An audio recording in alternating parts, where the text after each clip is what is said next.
Chapter 102. Chuckling, Yin Dan casually raised his hand and said, "You Tan from Zither sect, your name has shaken the world for the past 3 years. Now that I've met you today, you are indeed extraordinary. Mai, please have a seat, Grandmaster Yu." Then, Yin Dan pointed his finger at the dais. Mai, the chief eunuch with a flushed face, hastily beckoned a few young eunuchs to carry a long black table and place it on the second level of the dais where Yin Dan pointed. Then, he invited Yutan to come up to the dais and take her seat. After that, the palace banquet officially began. Yin Dan raised his wine vessel and offered a toast to the heaven and earth. After that, all the important ministers and nobles in the grand hall laughed joyfully, while the group of musicians behind Wuxia played their tunes together. A fragrant aroma spread out from every corner of the grand hall, while many female dancers gracefully entered the grand hall and started dancing. Everyone drank and enjoyed themselves. It was a joyous and harmonious scene. Yin Dan accepted the toast from a few most senior ministers and nobles, such as Jing Ku and a few others, then rose and left the grand hall. Following closely behind Yin Dan were the old ministers and nobles, such as Jing Ku. After these people left, the one who hosted the palace banquet in the grand hall became the crown prince, Yin Shijuan. The atmosphere in the grand hall suddenly became relaxed, and the behavior of all the ministers and nobles had become much more relaxed. When Yin Dan, Jing Ku, and a few others were in the grand hall, none of the ministers dared to be too carefree and enjoy themselves because of their lofty status. After they left, Yin Shijuan was the one who hosted the palace banquet. His imposing manner was not as solemn and serious as Yin Dan, and he was much more amiable to the people around him. As a result, the atmosphere in the grand hall became livelier. Music was played in the grand hall, and the palace maids were dancing. One after another, ministers rose to their feet and offered a toast to Princess Zhang Lu. At the young age of 15, Princess Zhang Lu had formed her gold core. She had a bright future ahead of her. With the pampering she was receiving now, her power and influence in Great Yin Dynasty would only grow stronger and stronger in the future. Many of the ministers were carefully praising Princess Zhang Lu with the most beautiful words, hoping to leave a good impression in her heart. They were afraid that if they showed any disrespect, it would make her remember them. However, Wuxia could tell that Princess Zhang Li's attention was not on these people. Her pair of beautiful eyes were fixed on Yutan, who was sitting cross-legged and motionless. The situation was like a beautiful and proud peacock suddenly discovering that another rare bird with gorgeous feathers had entered its territory. It was almost instinctively hostile. Wuxia was laughing in his mind. Women, this is what women are like. Just when Wuxia was pondering what kind of methods Princess Zhang Lu would use to make things difficult for Yutan, Princess Zhang Lu had risen to her feet. She was holding a large bowl that she got from an unknown source. She filled it with fine wine, raised her hand towards Yutan, and said, "Master of Zither, Yutan, you've made a name for yourself in just 3 years. What an amazing feat." Zissou offers a bowl to Lady Yutan. "Somebody, fill it up for Lady Yutan." Since Yutan took her seat, she had been lightly pressing her fingers on the zither strings. Other than that, she didn't do anything else. When many ministers rose to their feet and offered a toast to Princess Zhang Lu, she just sat on the same spot like an ice statue, showing no reaction. She gave off a feeling like an orchid condensed from the essence of ice and snow, quietly blooming in the depth of a valley, untainted by any human presence. However, this orchid, which was cold to the extreme, was constantly emitting a seductive charm, attracting the eyes of many young nobles in the grand hall to keep glancing at her from side to side. The cold arrogance and the unique charm combined together, giving people a contradictory yet harmonious feeling at the same time. Yutan was sitting there without saying a word, but Princess Zhang Lu had suddenly pointed the spearhead at her. As expected, Yutan's reaction was a little stunned. She was bewildered for a full 2 breaths of time. Then she rose to her feet and said with a gentle voice, "Your Highness, Yutan appreciates your hospitality. But Yutan doesn't know how to drink wine. I wonder if I can replace it with tea?" The grand hall fell into a dead silence. It was much quieter than when Yin Dan scolded Qin Shui just now. Far away from the palace, the cheering and drinking voices of the middle and lower level nobles could be heard coming from afar, making the grand hall even quieter. Those young nobles, who were sneaking glances at Yu Tan just now, had now lowered their heads obediently, not daring to look at her again. Princess Zhang Lu had a notorious reputation. Who in Ji City didn't know about it? Compared to the deterrence of Princess Zhang Lu, the Grand Master of Zither, Yu Tan, was far from being comparable. Princess Zhang Lu was only a Xianxia realm cultivator, but she could already act like a tyrant in Ji City. Now that she had formed her Jin Dan and become a human immortal, Princess Zhang Lu was no different from a female Tyrannosaurus. If one could keep a respectful distance from her, one should never provoke her. Even Yin Shijuan, who was sitting on the dais, put on a straight face, shrunk his neck, and turned his head to look at the curtain behind him. He was sizing up a few swallows flying high up in the wind on the black curtain, smiling as if he was praising the exquisite embroidery skill of these swallows. With a charming smile on her face, Princess Zhang Lu carried the large bowl that could hold 3 liters of fine wine and walked slowly to Yu Tan. Then, she handed the large bowl to Yu Tan, smiled sweetly, and said, "Grandmaster Yu, you are really not giving Zidan face. It is just a bowl of wine, and it is unreasonable for Grandmaster Yu to treat it with tea. Zidan will drink first as a sign of respect. Grandmaster Yu, it's all up to you now." With a charming laugh, Princess Zhang Lu raised the bowl and gulped down the 3 liters of fine wine in just a few mouthfuls. No matter it was the aura or corporeal body of a Jin Dan human immortal, they were at least 100 times stronger than a Xiantian Taoist. For a human immortal, a mere 3 liters of fine wine was like a 9 feet tall man drinking a drop of wine. It could not be considered as drinking wine at all. Casually, Princess Zhang Lu tilted the bowl up, tilted her chin up, gave Yu Tan a sideways glance, and said with a sneer, "Today is the celebratory feast to celebrate the completion of Zidan Jin Dan. Since Grandmaster Yu doesn't know how to drink wine, why are you here in Towering Palace?" Then Princess Zhang Lu turned her head, sneered leisurely, and said, "Could it be that Grandmaster Yu is here to borrow the name of Zidan to make a name for herself in front of all the ministers of Great Yin Dynasty? That is not right, as I hate people who use me the most." Every single word of hers was like a stab to the heart. None of the civil and military officials in the hall dared to say a word. Yu Tan's body trembled slightly.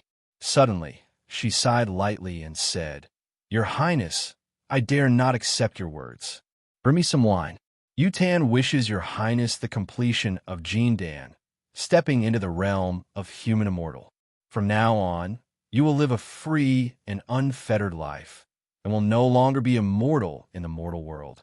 An imperial eunuch had long walked up to her, carrying a large bowl filled with fine wine.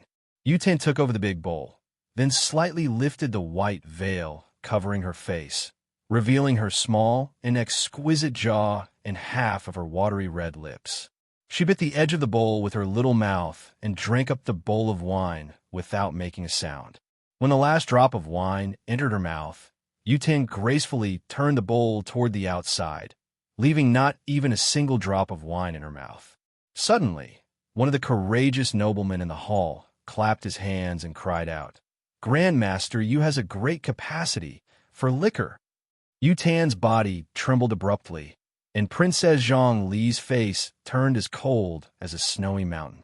Her stern gaze slowly ran across the few thousand noblemen in the hall. The nobleman who cried out just now had long shrunk his body and no longer dared to show his face. As Princess Zhang Lu couldn't find the culprit, she could only vent all her anger on Yu Tan. Sneering coldly, Princess Zhang Lu raised her hand and grabbed Yu Tan's veil. "Since you're already in the soaring palace, why are you still hiding? Take off your veil, and let me see how beautiful Grandmaster Yu is." Yu Tan moved her feet, and like a drifting cloud, she slid backward for a few feet, barely dodging the grab from Princess Zhang Lu. Princess Zhang Lu frowned and cried out with a stern voice, "Somebody, take off her veil for me. Today is my celebratory banquet. Why are you hiding your face with a veil? Are you trying to show off your noble status? With her order, a dozen imperial eunuchs immediately rushed towards her, trying to capture Yutan in a flurry. Many young and vigorous noblemen in the hall also saw the opportunity to flatter Princess Zhonglu. They were rubbing their palms and rubbing their palms, getting ready to rush up and flatter Princess Zhonglu at any moment. Yutan gave a loud cry, then turned to Yin Qijuan and said, Yutan is invited here. The veil is an order from Yutan seniors. It's fine if Princess wants to take off my veil, but I hope Crown Prince can make the decision. According to Yutan's rules, you have to answer 3 questions of Yutan, and if the answers match the answers in Yutan's heart, Yutan will take off the veil herself. If not, please forgive me, Crown Prince. Due to the order from my seniors, I can't follow Princess wishes. Coughing lightly, Yin Qijuan ordered those imperial eunuchs to leave. Smilingly, he turned to Princess Zhonglu and said, Yutan, Grandmaster Yutan covers her face with a white veil, and this is the order from her seniors.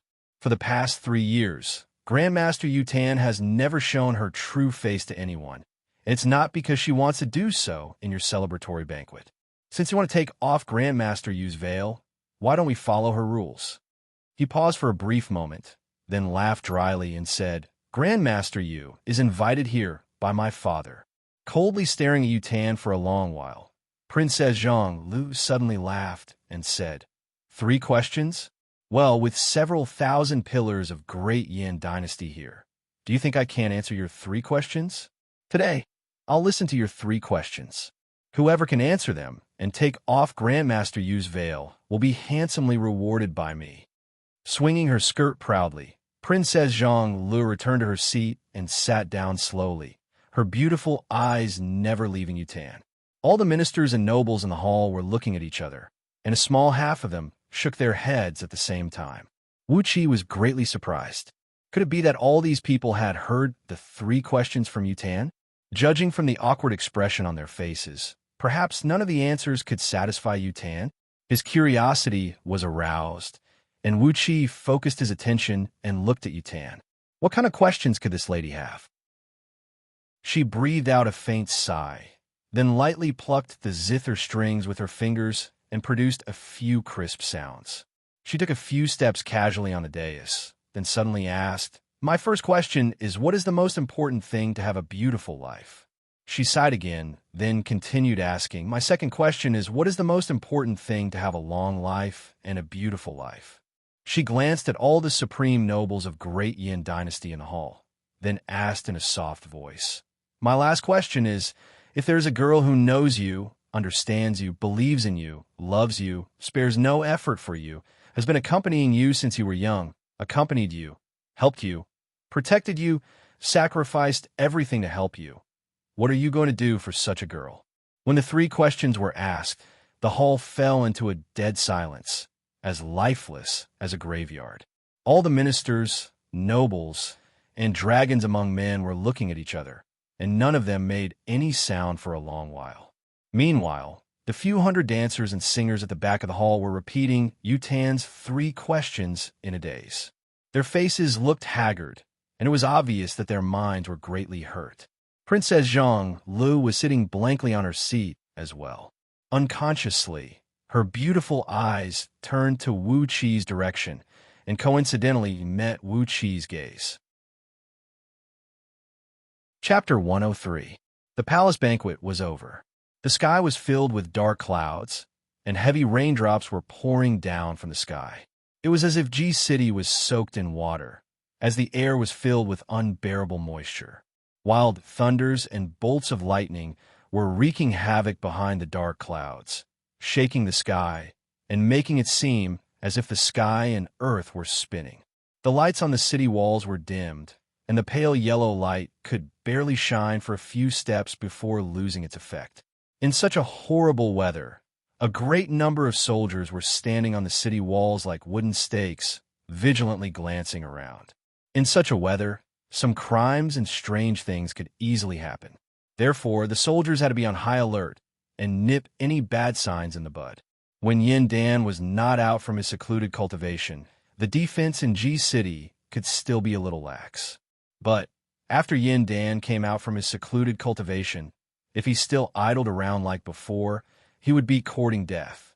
Therefore, a fully armed soldier was stationed on the city wall every 2 steps apart, under the illumination of specially made torches that could resist the wind and water. These soldiers were keeping their eyes vigilantly on the long lines of carriages and people that were driving slowly through the streets. These people had just come out from the imperial palace, and they were all the influential members of Great Yin Dynasty. If anything happened to any of them, the captain who was responsible for tonight's defense would have his skin peeled off. Therefore, these soldiers had no choice but to be extra cautious.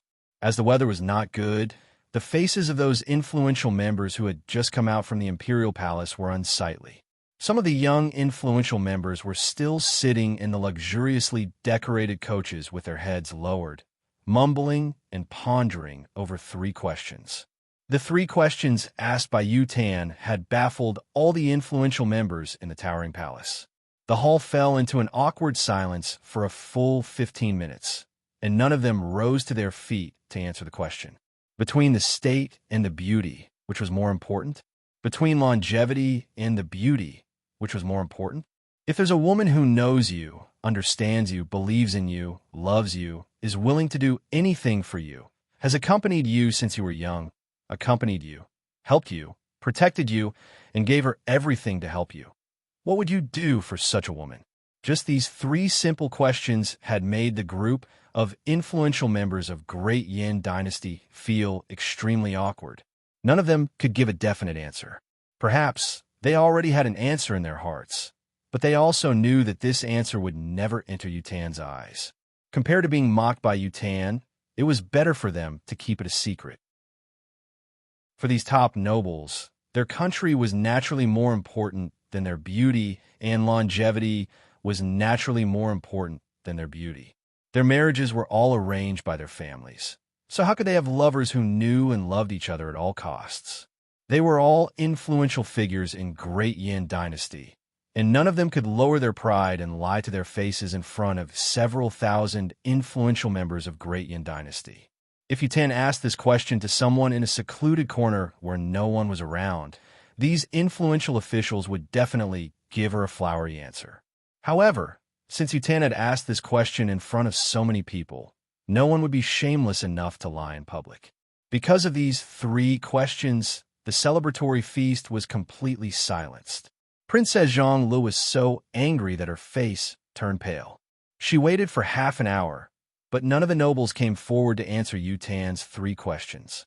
Flustered and exasperated, Princess Xianxia overturned her table, spun, and returned to the inner palace. Since all the guests had left, the helpless Yin Shijuan had no choice but to announce the end of the banquet. All the nobles had no choice but to leave hastily. The 3 questions from Grandmaster of Zither, Yu Tan, had blown away all the gossip about Princess Xianxia's celebratory feast. It looked like this would be the topic that all the nobles in Ji City would be talking about for at least half a year. Between the country and the beauty, which one is more important?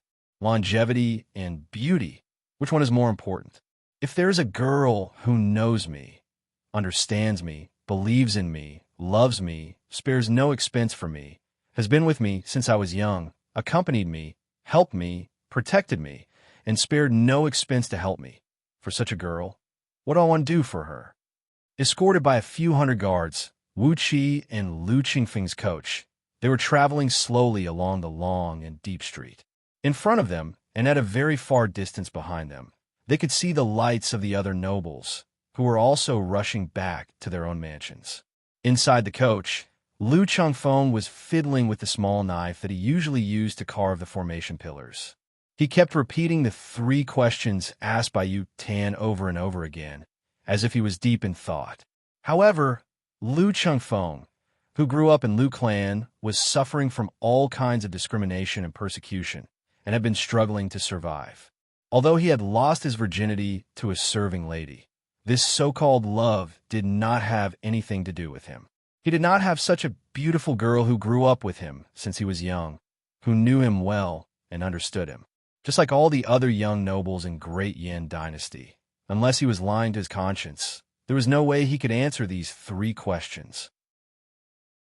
Sighing lightly, Lu Chengfeng shook his head and said, Wuxia, tell me, between the country, longevity, and beauty, which one is more important? Crossing his legs and leaning back on a soft couch, Wuxia held an upper-grade water element energy stone tightly in his hand. While absorbing the energy from it, he sneered and said, I'll tell you, I want all of them. If I were in his shoes, I would want the empire, longevity, and beauties. Whoever dares to snatch my country, I'll kill him. Whoever dares to stop me from achieving longevity, I'll kill him. Whoever dares to touch my beauty, I'll kill him. Before I kill him, I'll castrate him first. Bear paw is what I want, and fish is what I want. I can't have both at the same time. Whoever dares to say that I can't have both, I'll chop off his dog head, and I'll get both. Lu Chengfeng nearly fainted from Wu Qi's answer. Trembling, he pointed his finger at Wu Qi. After a long while, he suddenly burst into a loud laughter and said, I have nothing to say to you. I have nothing to say to you. These 3 questions asked by Grandmaster, you contain a great mystery, a great mystery. I have to ponder over them carefully. Could the beauty she mentioned be referring to a girl? No. She must be referring to something else. What is she referring to? Gently tapping his forehead with his fingers, Lu Chengfeng knitted his brows. He kept pondering over these 3 questions, and the more he thought about them, the more he found them to be endlessly mysterious. Therefore, the more he thought about them, the more headache he felt, and the more tangled he felt. In the end, Lu Chengfeng simply sat down with his legs crossed, like an old monk sitting in meditation. He fell into a deep meditative state, focusing all his attention on studying the 3 questions asked by Yutan. Wuqi found it funny. He shook his head, sighed, and said, What a bunch of innocent men. A question of a resentful woman pretending to be in her boudoir can make you so tangled? Hee, the country, longevity, and beauties. Yutan, this woman cultivates a strange cultivation technique, and the questions she asks are weird. Sigh, keep pretending. This woman, she only knows how to deceive you, a bunch of nobles who have never seen the world, by putting up a front. Shaking his head, Wu Qi didn't think much of the 3 questions asked by Yutan. The questions about the country, longevity, and beauties? Before he came to this world, on Earth, what was the meaning of these questions? Beauties? In the red light district of Holland, as long as you had enough money, you could get many beauties.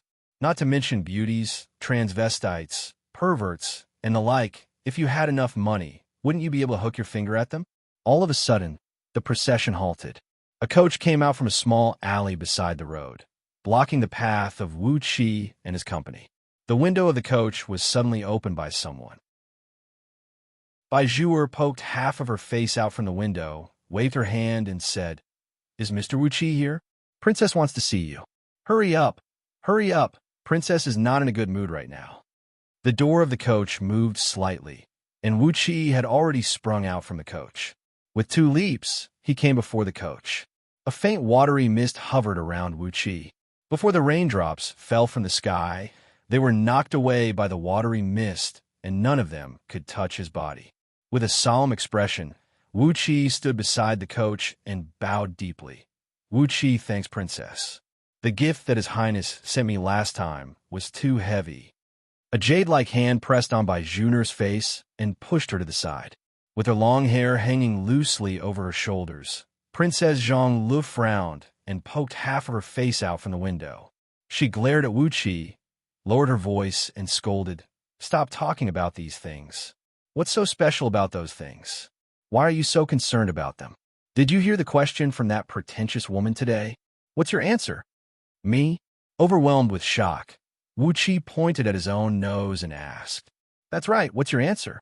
Princess Zhonglu stared at Wu Qi and scolded, Between the country and beauties, longevity and beauties, which one do you value more? Also, what's your opinion on the long list of things you know and understand at the end? Wu Qi hesitated for a brief moment. Suddenly, a 5-color divine ray burst out from the coach. Princess Zhonglu stared at Wu Qi with her eyes wide open and cried out, "Tell me quickly, don't play dumb with me. You have to give me 3 answers today, or else I'll tear down Duke Yin Li's mansion." After pondering for a brief moment, Wuxia looked at Princess Zhang and smiled. He raised a finger and said with a soft voice, "The country is a man's career." Princess Zhang knitted her brows and nodded her head slowly. In Great Yin Dynasty, the country belonged to Yin Dan, and no one dared to answer the question about the country in public. It was reasonable for Wuxia to replace the country with a man's career. Otherwise, if any influential member of Great Yin Dynasty claimed that the country belonged to him, he might be arrested and thrown into the prison by scouting office the very next day.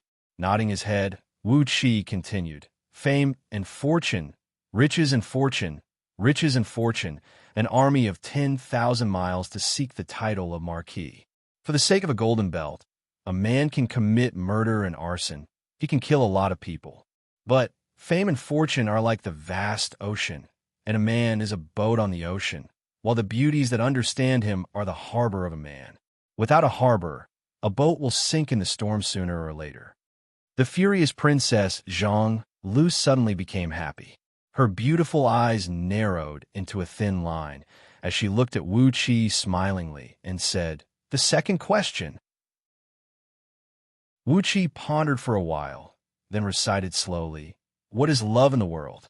It makes you promise to live and die together. 2 travelers from all over the world. How many times does the old wing return to winter and summer? Joy is fun, parting is bitter, and there are even infatuated children. There should be a saying for a man, 10,000 miles of clouds, 1,000 mountains covered with snow at dusk. Who is the shadow going to?" Gazing deeply into Princess Zhang Li's eyes, Wuxia said with a deep voice, "Longevity is a vast sky. The blue sky stretches for 10,000 miles, and it has no end. Those who seek longevity are like a wild goose. Even if it can fly 10,000 miles high, if it loses its companion, what is the fun of being a lonely goose? It has to fly together, its cry echoing in harmony. Only then will the road of longevity not be lonely and desolate.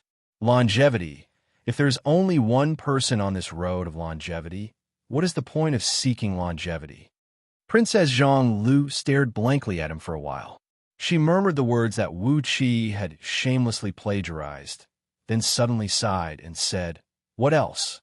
Wuxia stared at Princess Zhang, lowered his voice, and said softly, "If there is a girl who knows me, understands me, believes in me, loves me, and is willing to sacrifice everything for me, then I will love her, protect her, spoil her, obey her, and pour all my heart and soul into her. We will go through thick and thin together, helping each other in times of need, supporting each other in the vast world of mortals, never abandoning each other, never leaving each other." The 5-color divine rays in the coach shone brightly once again, and the surrounding wind and rain stopped abruptly. Faint beams of light could be seen shooting out from behind the dark clouds. In the blink of an eye, the dark clouds above G City vanished without a trace. A bright moon hung high up in the sky, illuminating the entire G City with a dazzling green light. Beaming with joy, Princess Zhang stared at Wuxia and asked, "Is what you said true?" Wuxia shrugged and said indifferently, "If there is, of course it's true." Princess Zhang Li's eyes flickered. Then she suddenly let down the curtain of the window. The palace guard who was driving the coach shushed her. Then the coach sped away.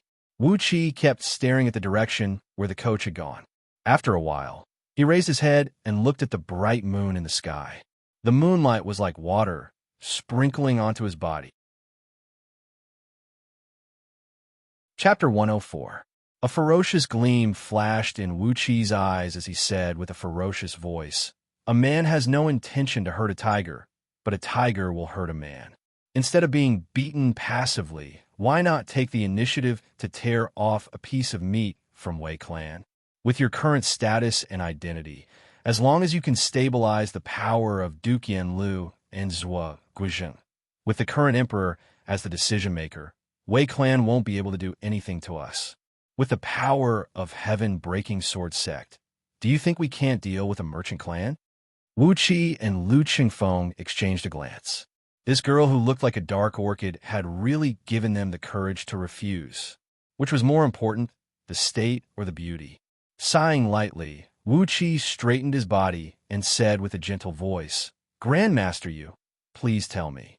A girl who was known as the #1 beauty in her clan since she was young was willing to sacrifice everything for the man she loved, the man who was known as the divine dragon among men. For the sake of his so-called great event, the girl who had a deep love for the man since she was young had been wandering around the world, playing different roles, playing out scenes of joys and sorrows, witnessing the rise and fall of one hero after another. On the wooden platform in the center of the lake in the backyard, Wu Qi and Lu Chengfeng were sitting cross-legged on the ground. With a subtle expression, Lu Chengfeng was sizing up Wu Qi from top to bottom. The teacup in his hand was still full, and not even a drop of tea had been touched. Grumpily, Wu Qi gulped down 3 bowls of fragrant tea, then glared at Lu Chengfeng and said, "If you have something to say, then say it. If not, finish your tea and go rest." He, the emperor, is personally selecting the soldiers. If you can't produce any results within a year, you'll have to go into secluded cultivation. The figure amidst the strong wind was none other than the Grandmaster of Zither, Yu Tan, who was clad in a white cloak and had her face covered with a white veil. She was the one who asked the 3 questions during the celebration banquet in the imperial palace, which had dispersed all the influential members and ministers in the imperial court, and nearly made Princess Zhang kill someone out of anger. It was late at night, and like a female ghost, she suddenly appeared in the backyard of Duke Yin Li's mansion together with a whirlwind. Wuqi had no idea what she was doing here. Under the bright green moonlight, Yu Tan, who had taken off the bamboo hat, looked like a dark orchid that had bloomed quietly in a deep valley, exposing her graceful, gorgeous, and beautiful visage to Wuqi and Lu Qingfeng. This was an impeccable appearance, with a thick sweetness and a warm fragrance. Just by looking at her, it gave people the illusion that they were surrounded by flowers and their eyes were dazzled by the 5 colors. Coughing again, Lu Chengfeng said with a strange expression, "But according to the imperial clan law of Great Yin Dynasty, a princess is not allowed to marry, and the prince consort can only marry into the prince consort's family." Shaking, Yu Tan bowed to Wu Qi and Lu Chengfeng on the water surface. Wu Qi sheathed the sword of Greedy Wolf and returned to his seat. Although the flying sword was sheathed, Wu Qi had sneakily kept a couple dozens of explosive talismans under his sleeve, ready to unleash them at any time. Although Lu Chengfeng didn't do anything on the surface, he had secretly kept a few 9-cloud piercing crossbows in his storage bag. Once something went wrong, he would be able to pull out the crossbows and attack the enemy immediately. The sword of Greedy Wolf let out a sword cry. Wu Qi looked at Yu Tan, who was standing less than 100 feet away from the wooden platform. Grinning coldly, he said, "Grandmaster Yu, this is a private mansion. It's late at night, and if there's nothing else, Grandmaster Yu, please turn back." Just like Yin Dan, such a beautiful girl had a very weary expression on her face. It was a weariness that came from deep within her bones, as if she had traveled tens of thousands of miles and spent a very long time as a vagabond. However, there was an inexplicable spirit that was supporting her. Although she was exhausted to the bone, and her heart was about to stop beating, she could still walk in the mortal world. A ferocious expression emerged on Lu Qingfeng's face as well. He crushed the teacup with one hand and said with a ferocious voice, "That's exactly what I want. Since Wei Clan is trying to seize my foundation, they can't blame us for attacking them. If we want to have a firm foothold in G-City and lay down a foundation that will last for thousands of years, we can't do that without money. Since Wei Clan has brought themselves to our doorstep, they can't blame us for attacking them." Yuten walked slowly to the wooden platform. Soundlessly, she bowed at Wu Qi and Lu Qingfeng, then sat down on the ground. Without saying anything, Wu Qi took out 2 new teacups and poured a cup of tea for both himself and Yu Tan. After thanking Wu Qi, Yu Tan took over the teacup and removed the bamboo hat weave from her head, revealing a face that nearly suffocated both Wu Qi and Lu Qingfeng. Wuxia glared at Lu Chengfeng fiercely. Lu Chengfeng narrowed his eyes and grinned, revealing a strange smile. Without hesitation, he gulped down a few more bowls of fragrant tea and didn't say another word. Annoyed, Wuxia threw the teacup far into the lake, murmuring, "Marry into my clan? Hee hee. I, Wuxia, am a real man. Of course, I want a beautiful girl to be my wife. Asking me to marry into your clan? Impossible." A commotion broke out in Duke Yin Li's mansion. Wuxia and his company had returned to the mansion. A group of servants busied themselves for some time, and only then did they serve Wuxia and his company into the mansion. They went to take a bath and change their clothes. After messing around for a whole day, although Wuxia and his companions had the cultivation of Xianxia realm, they were both mentally exhausted and physically exhausted. After taking a hot bath and changing into clean clothes, only then did they regain some of their energy. Quietly, Yuten picked up the teacup and took a sip of the fragrant tea. With a soft voice, she said, "My friends, do you want to hear a story? Yutan's purpose of coming here is to have a chat with Mr. Wuxia, and then she will leave. Today, Yutan has offended Princess Zhonglu, so we can't stay in Great Yin Dynasty any longer. Fortunately, there are more than 100 vassal kingdoms in Great Yin Dynasty. The world is vast, and Yutan has other places to go. A lady whose beauty could topple a kingdom had fallen under the sword. An invincible overlord had committed suicide in front of the people. The torrential river could not bring away the grudges and love of the mortal world, and could not bring away the love and pity of this teenage girl. The throne, the power, the endless lifespan, the boundless ambition and lofty aspiration, the man who stood high above the masses, devising strategies, deciding the life and death of the people with just a simple gesture. Yet, this teenage girl could only struggle hard in the mortal world, barely maintaining her heart that still loved him. Between longevity and a beautiful woman, which one was more important? What a great temptation that was. Wuxia felt every single cell in his body was trembling, sending forth the desire of love. Wisely, Lu Chengfeng shut his mouth. He tried to evade the topic and made up a few random questions, then shifted the topic to Wei Xiaoxiao. Say, do you think sect leader Nie will kill Wei Xiaoxiao? That Wei clan has a great reputation. In the Lu Kingdom, 70% of the armaments are managed by their merchant. I've long heard that Great Yin Dynasty has such a behemoth. If Patriarch Nie really kills Wei Xiaoxiao, I'm afraid we will be in big trouble. She raised her head up, smiled at Wuxia, and said, Mister's answer has left Yutan speechless. I wonder if I can serve Mister and share a night of pleasure with you? While speaking, a faint blush suddenly appeared on Yutan's fair and clean face that looked like a jade carving. An endless temptation came rushing at Wuxia's face, causing all the cells in his body to stiffen. The tune of the zither was faint, yet it contained a magical force that could stir one's heart and soul. Tears gushed out from Lu Qingfeng's eyes. Suddenly, he fell to the ground, falling into a deep slumber while crying. The tune of the zither had hypnotized him, breaking down all his guard and defense, and plunging him into a sweet dream that lasted for over 1,000 years. At last, when she was so tired that her heart was about to turn into ashes, all her encounters had turned into the same 3 questions. All of a sudden, Yutan smiled. When she smiled, it was as if all the flowers under the heaven had bloomed, and the entire backyard was lit up. Putting down the teacup, Yutan gently stroked the strings of the zither. Like the drizzle of a spring night, she played a melody that was faintly discernible. Accompanied by this heartbreaking melody, Yutan used a flat voice that sounded like boiled water to briefly narrate a person's story. After a long moment of silence, Wuxia stared at Lu Chengfeng with a strange expression, gnashing his teeth, and said, Firstly, there is nothing between me and Princess Zhonglu. Secondly, even if there is something between us, it can only be her marrying me.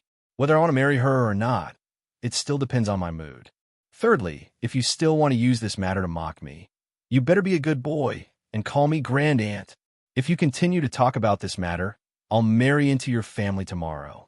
My good grandnephew, if there is a girl who knows you, understands you, believes in you, loves you, and spares no expense for you, who has been accompanying you since you were young, accompanying you, helping you, protecting you, giving everything she has to help you, what would you do for a girl like her?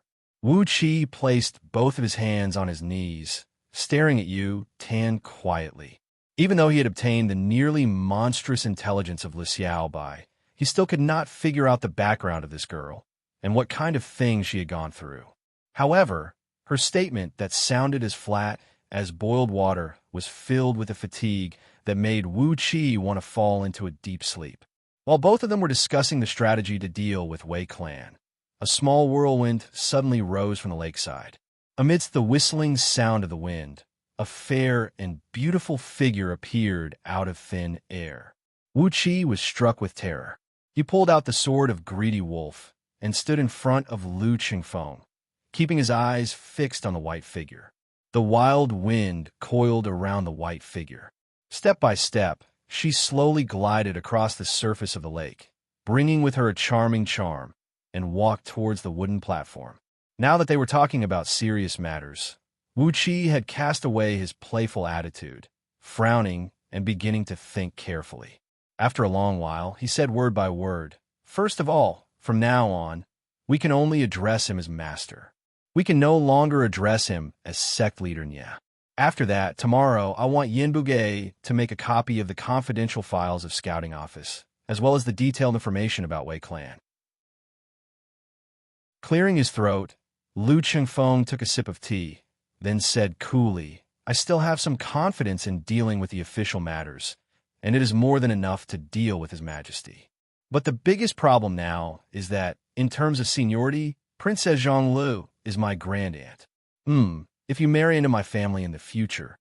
Drops of tears fell onto the strings of the zither. Yu Tan bowed her head, unconsciously stroking the strings with her fingers as she sighed, and said, "Mister's answer is the most satisfactory answer I've ever heard in all these years. Therefore, I'll fulfill my promise and remove my veil, allowing Mister to have a look." Wuxia narrowed his eyes. He couldn't sense any evil intention from Yu Tan. He turned his head and looked at Lu Qingfeng, who was frowning and staring at Yu Tan. Seeing Wuxia's gaze, Lu Qingfeng nodded his head slowly, then said with a loud and clear voice, "Grandmaster Yu, your presence brings light to my humble dwelling.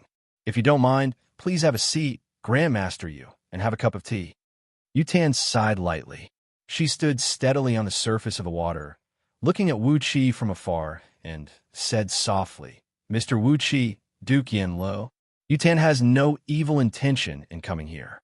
It's just that when Yu Tan left the Imperial Palace just now, she heard the answer from Mr. Wuxia and Princess Zhonglu. She felt something in her heart, and that's why she decided to pay a visit tonight. If I have offended you in any way, I hope both of you can forgive me." She had entered the mortal world time and time again, and left it again and again. She had fallen in love, been hurt, hated, worried, bitter, and sad. Everything was for the sake of that man. The so-called trials in the mortal world had shattered the crystal-like heart of the teenage girl. But for the sake of his smile and praise, she had struggled in the surging mortal world again and again. Chapter 105. The green light was like water, sprinkling across the heaven and earth. Under the bright moon, Yu Tan slowly rose to her feet and placed the zither on the wooden platform. Her long white cloak slid down from her body like flowing water, and was soon followed by the plain and clean long dress made of white silk, and underneath the long dress was a thin undergarment that looked like it was made of nothing. Stealthily, a slender, curvaceous, fair and flawless body that looked like a combination of jade and crystal appeared before Wuxia's eyes. A blush emerged on Yu Tan's cheeks, and very quickly it spread along her slender and flawless neck, all the way to her breasts, waist, and abdomen. The seductive blush was like a delicious meat that was placed in front of a wild beast, reeking of blood. If it were any other man, he would have long leaped forward like a wild tiger, ripping this tender and delicious body into pieces. Wuxia had his eyes fixed on this naked body, and he could not find anything wrong with it. It was a body that had gathered all the beauty of a woman. His gentle gaze glided over Yu Tan's delicate eyebrows, her tall nose bridge, her watery red lips, her long neck, her towering breasts, her flat abdomen without any excess flesh, her mysterious cleavage, and her two long and slender legs that were so long that not even a piece of paper could fit into them. Suddenly, Wu Qi shivered. In his spiritual ocean, the seven holy deities and devils were roaring and roaring. Countless streams of cold air rushed out from the spiritual ocean and swept across his entire body, freezing all the cells in his body that were surging with lust. All of a sudden, Wu Qi's hazy eyes became as clear as water and as cold as frost. With a gentle smile on his face, while admiring Yu Tan's flawless and beautiful body, Wu Qi said with a soft voice, "I'm sorry, but Wu Qi is cultivating the pure yang technique. My master has told me that unless I form the Jin Dan, I can't lose my virginity." Pure yang technique? With a faint smile on her face, Yu Tan looked at Wu Qi and said softly, "This body of Yu Tan is still a pure female body, which contains the innate dark yin energy. Spending one night with Yu Tan can increase a man's cultivation by 300 years, and it can help Mr. Wu Qi form the Jin Dan. Don't tell me Mr. isn't tempted?" Wu Qi seemed to hear Lu Xiaobai's roar. "Push her down, press her down. Enjoy yourself first." A strange smile appeared on Wu Qi's face. If it were Lu Xiaobai, he would have ridden on Yu Tan's back and galloped as fast as he could. Shaking his head, Wu Qi rose to his feet, picked up the clothes that Yu Tan had taken off, and gently put them on for her. While putting on clothes for Yu Tan, Wu Qi said with a soft voice, "The biggest difference between humans and animals is that animals mate for the sake of reproduction. On the other hand, a human, at least a man like me, if he wants to have sex, he needs the foundation of love. This is the difference between humans and animals." He draped the cloak over Yu Tan's shoulders, tied the two straps of the cloak into a beautiful butterfly knot, then spun and walked on the water to the lakeside. He plucked a beautiful purple flower from a bunch of wisterias, then walked on the water and walked back.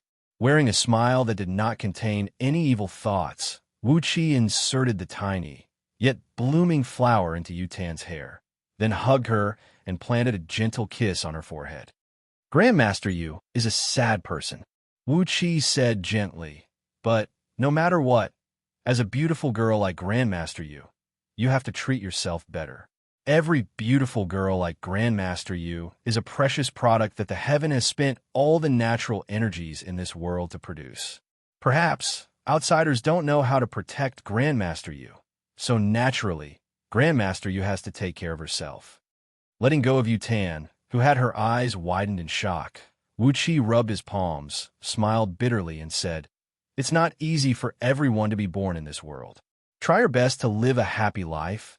Eat what you should eat, drink what you should drink. Why do you have to put yourself in a difficult situation?" After a brief pause, Wu Qi gazed deeply into Yu Tan's panic-stricken eyes, then said with a soft voice, "Don't force yourself. Don't put yourself in a difficult situation. The girl in that story is too silly. If that divine dragon really loved her, he wouldn't have hurt her like that. Whether it's a nightmare or a sweet dream, sometimes you have to tell yourself that you will wake up from your dreams. A girl like Grandmaster, you should have her own happiness, but it will never be me, Wu Qi, who can give you that happiness." Gently stroking Yu Tan's hair, Wu Qi said with a soft voice, "Ask your heart, then go find the one you truly love." Yu Tan stared blankly at Wu Qi. Her lips trembled as she said, 300 years of cultivation strength. You don't want it? You can form the Jin Dan in one day. Don't you want it? The Jin Dan will be completed, and you will become a human immortal. You will be able to come and go as you please, and you will have at least 800 years of life. Are you sure you don't want it?" Scratching his head, Wu Qi nodded his head and said, "Yes, of course I want it. The Jin Dan will be completed, and I will have 800 years of life. Of course I don't want it. However, as a real man, I can swindle and deceive, I can plunder the world, But if I rely on a woman to achieve my goal, that is too filthy. Although Wuxia is a little young, Wuxia has 2 balls between his legs. Wuxia is a real man. Shaking his head, Wuxia breathed out a long sigh and said, Wuxia's name is Wuxia. Wu, which means don't semicolon beg, which means beg, which means beg. The name Wuxia is a constant reminder to me that even if I become a bandit, I will burn, kill, and loot, but I will never use those filthy means to achieve my goal. I can rape a girl that Wuxia doesn't like, and use magic to gather Yin energy to nourish Yang energy to form the Jin Dan. But I will not accept a weak girl who is forced to come to me and use her body to help me cultivate the Jin Dan. Yutan was so angry that she laughed and said, Mr. Wuxia, your words are too profound. Yutan doesn't understand. Wuxia stared into Yutan's eyes and said coolly, You really don't understand? Then forget it. I'm not a good man, but I'm not a bitch. Yutan's body trembled violently. She gazed at Wuxia, bent down, and picked up the zither. After that, she walked on the water and walked to the lakeside. A whirlwind wrapped around her body. She said coldly, Mr. Wuxia, you've let go of an opportunity that countless cultivators yearn for. Forming the Jin Dan overnight, you've let go of this opportunity.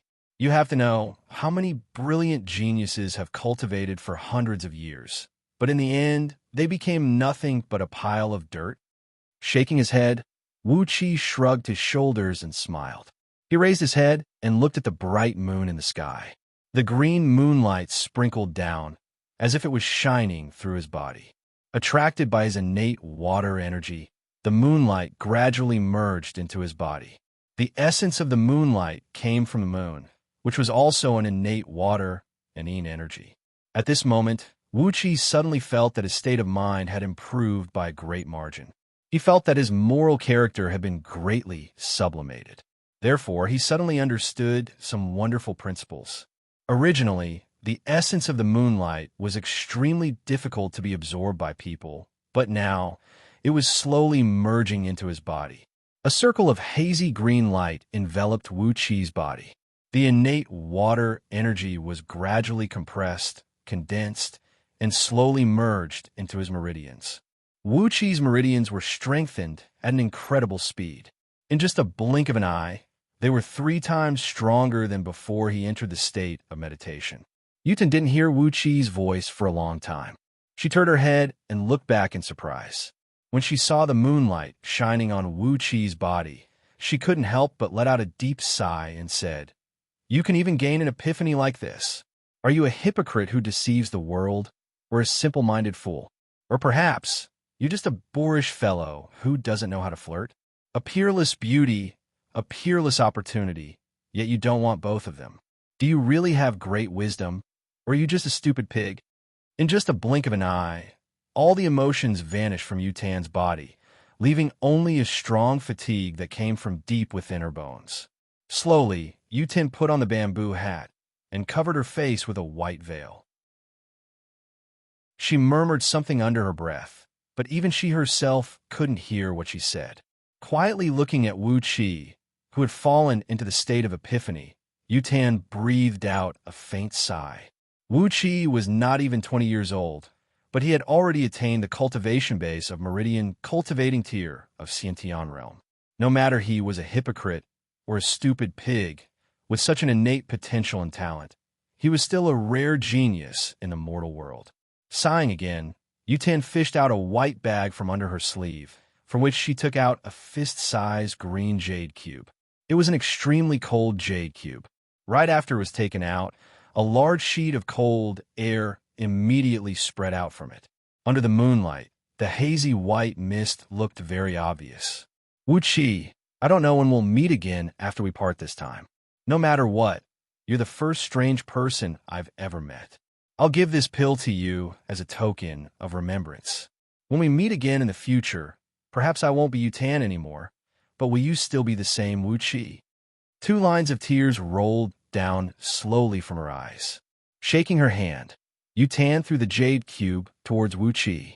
It was unknown whether it was done intentionally or not, but the jade cube flew straight towards Wuqi's face and was about to hit his nose.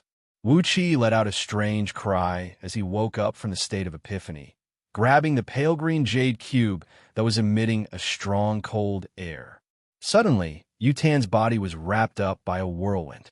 She gently pressed the strings of the zither a few times, breathed out a long sigh, and drifted away. What is love in this world? It teaches you to live and die for each other. Two travelers from the south to the north. How many times does the old wing return to winter and summer? Joy is fun, parting is bitter, and there are even infatuated children.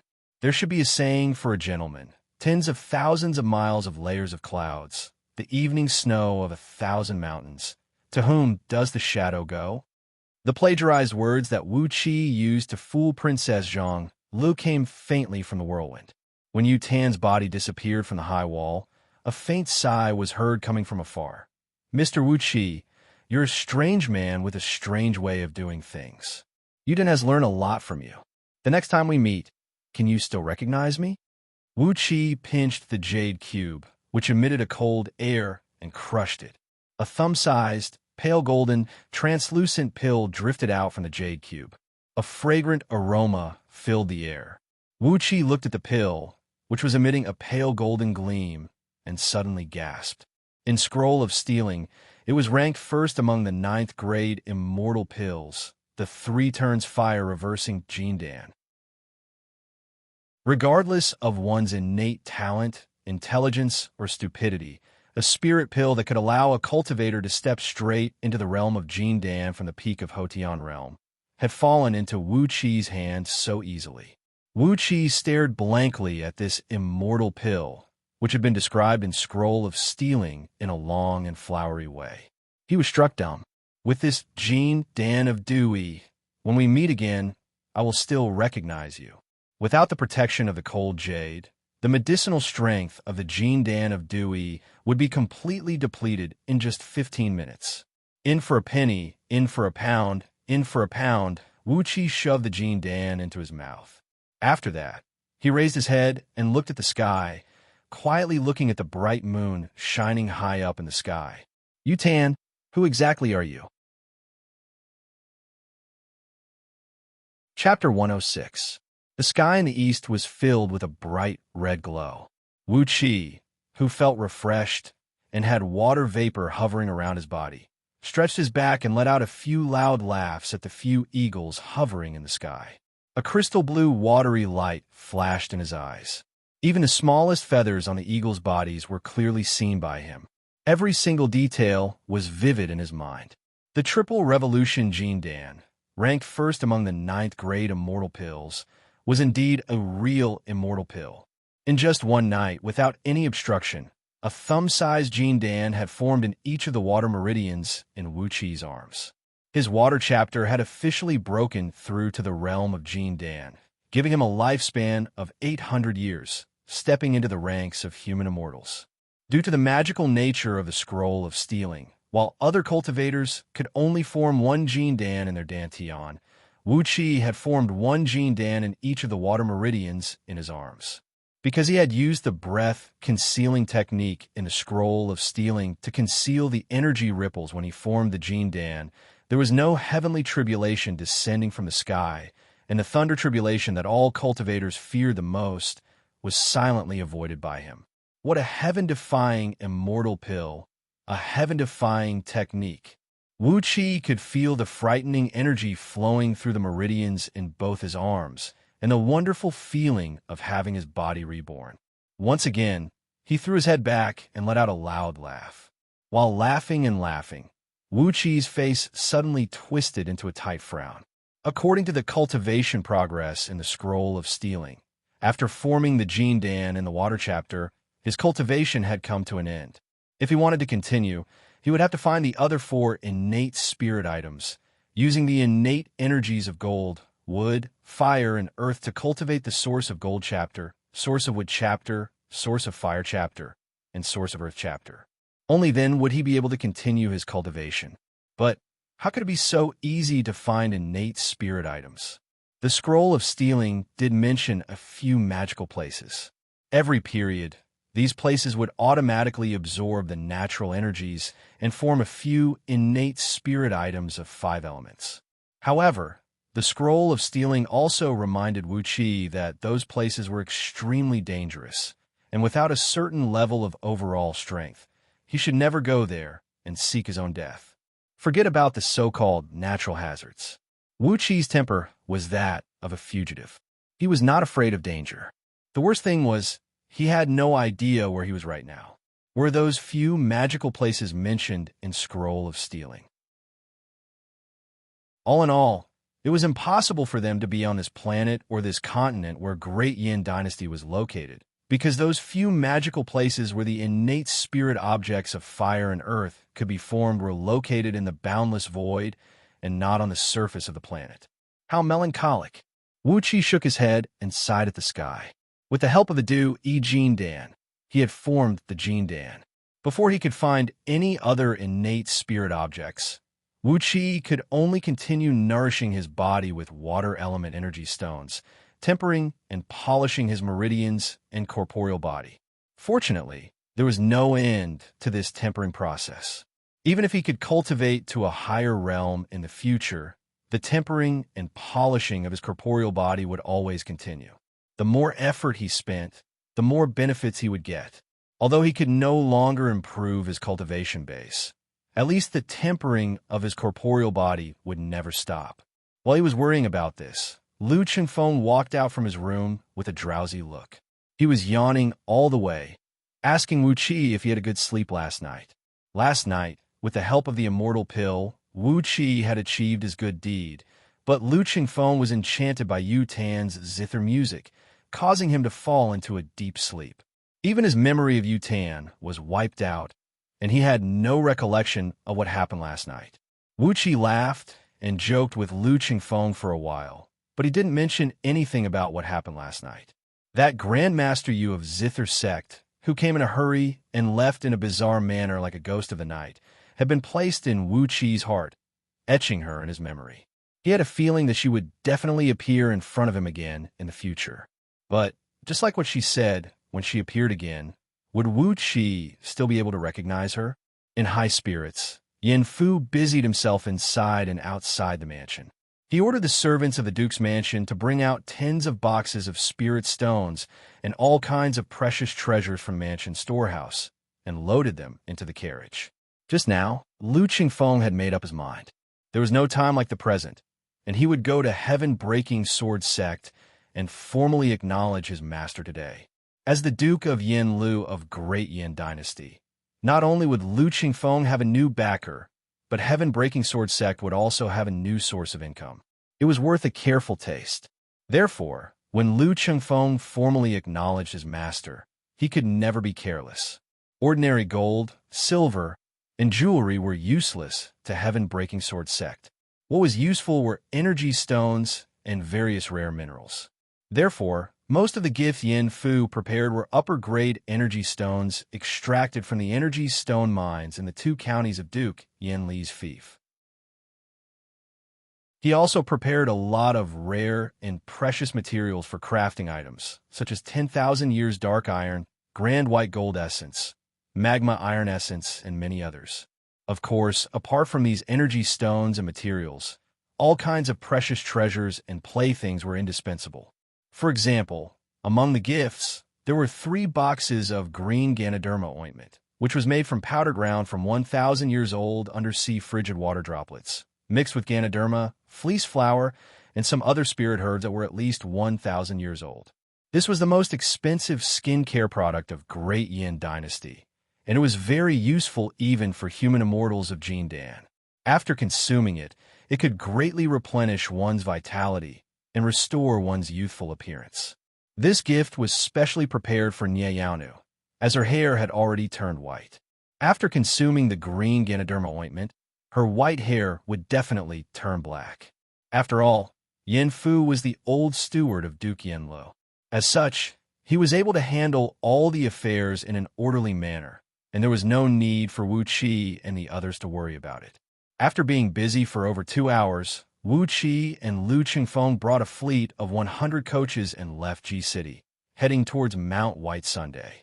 Apart from the over 1,000 personal guards brought by Lu Chengfeng from Little Meng City, there were also 300 scouting officers led by Yin Bugue and another 2,000 iron-armored soldiers deployed from the city defense army with a medallion of scouting officers.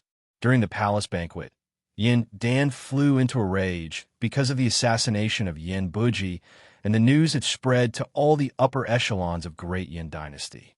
Now, that Lu Chengfeng was going to leave the city to handle some affairs, no matter it was Yin Bugue or any other related people, no one dared to be negligent. Putting aside the 2,000 iron-armored soldiers that accompanied Lu Chengfeng, there was also a troop of 10,000 cavalrymen standing by in Ji City. Once anything happened to Lu Chengfeng, this troop of cavalrymen would immediately leave the city and rescue him.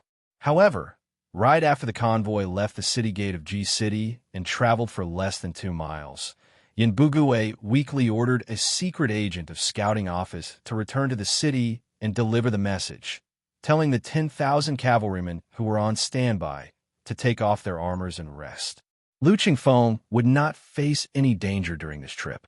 On the main road leading out of the city, a luxurious coach was waiting quietly in the middle of the road. A group of ferocious palace guards had blocked off the road, forcing all the merchant coaches to leave the road and take a detour through the fields on both sides of the road. There were a total of 500 fully armed palace guards, and it was an astonishing force.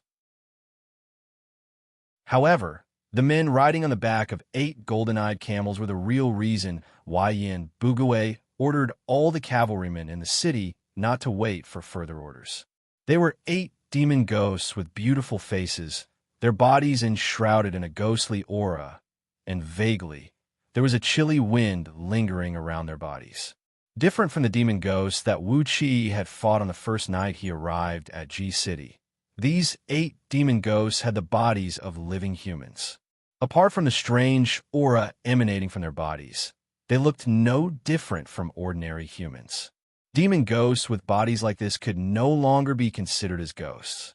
They had formed their ghost core and were existences that had become ghost immortals. 8 ghost immortals who had formed their ghost core, and their cultivation base was comparable to human immortals of the Jin Dan. Wuxia did not even need to ask to know who the men in the coach were. Apart from the most favored Princess Zhonglu of the imperial family, who had formed her Jin Dan at the young age of less than 16, who else would have such a great honor to bring 8 ghost immortals with her? On top of that, the cultivation technique of ghost immortals was the top secret inheritance of the imperial family of Great Yin Dynasty. Apart from the imperial family of Great Yin Dynasty, even someone like Chief General Jing could have had no idea how to cultivate into a ghost immortal. With the presence of ghost immortals who had formed their ghost core, there must be some members of the strongest imperial family of Great Yin Dynasty.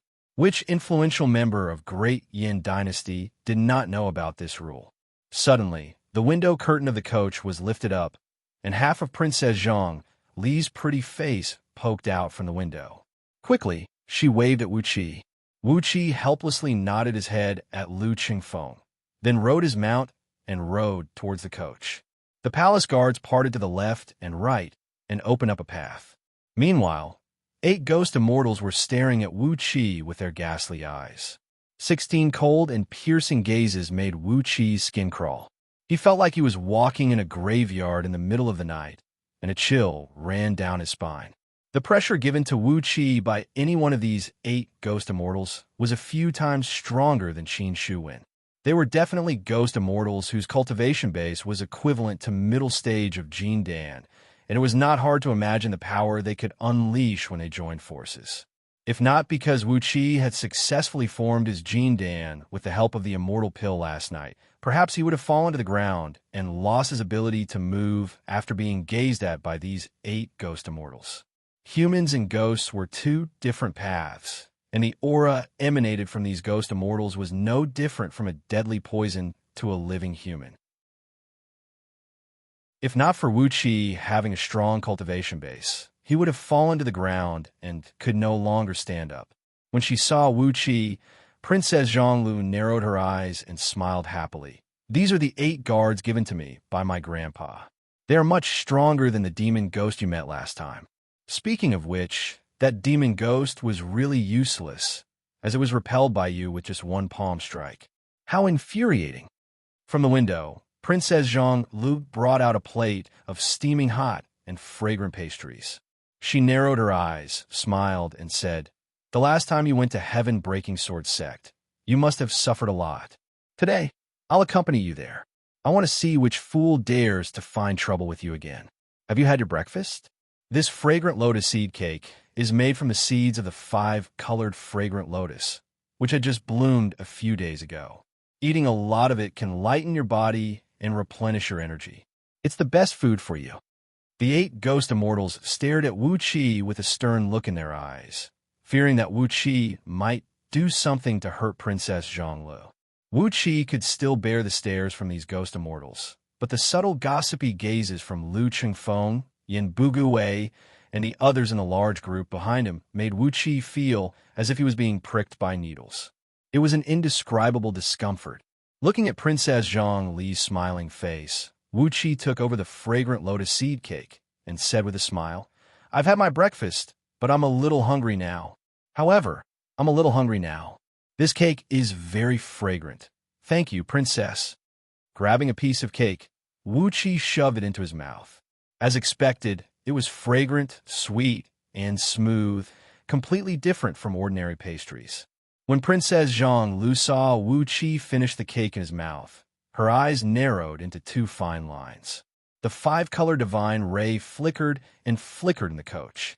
Suddenly, a large number of white clouds gathered in the surrounding sky, and water droplets dripped down from the sky. The red light of the rising sun shone upon them, and a few rainbows appeared above the coach. The colorful rays were dazzling, and it was an indescribable beauty. Clapping her hands happily, Princess Zhonglu took over the empty plate of pastries from Wuqi's hand, smiled, and said, "All right, let's go to Mount White Sunday. Who are the people who made things difficult for you last time? Qin Shu Wen and Shangwan Yuhong, right? I'm going to teach them a good lesson today." 2 groups of people merged into one. The fierce and ferocious palace guards led the way in the front, bringing up a large cloud of dust as they charged towards Mount White Sunday. Chapter 107. When Princess Zhonglu gave the order to recall the ghost immortals, Yin Li's flying sword nearly fell to the ground and turned into a pile of scrap iron. Hastily recalling the sword beams, Yin Li was so angry that his face turned pale. He glared at Princess Zhonglu and said furiously, Fine. Zidan Yu." Yin Li's lips were trembling. It looked like he wanted to say some harsh words, but he didn't have the courage to do so. He stamped his feet in exasperation, spun and transformed into a wild wind, plunging into the depths of Mount White Sunday. After breaking through layer upon layer of defensive mechanisms, the company finally arrived at the core region of Heaven-Breaking Sword Sect. Nia Baihong, whose face had turned green, turned to look at Wuqi. Wuqi's face was also alternating between green and red, looking extremely unsightly. Both men exchanged a glance, then breathed out a heavy sigh at the same time. Nia Baihong laughed dryly and said, "I understand what Princess said. Although Wuqi has acknowledged me as his master, I will never restrict him with the rules of the sect and the rules of seniority. Since Duke Yin, Lu has joined Heaven-Breaking Sword Sect today, and he's going to learn the script of Heaven Patching Formation, which is a secret technique of our sect. I would like to invite Duke Yin Lu to pay his respects to the ancestral master." Lu Chengfeng gazed at Wuqi with a pitying expression, then whispered into Wuqi's ear, "If you can marry Princess Zhonglu, no one in Great Yin Dynasty will dare to offend you. Think about it carefully. I think you have a great chance." The blood-red gleam in the eyes of the few ghost immortals retracted, while the 8 sword beams retreated hastily.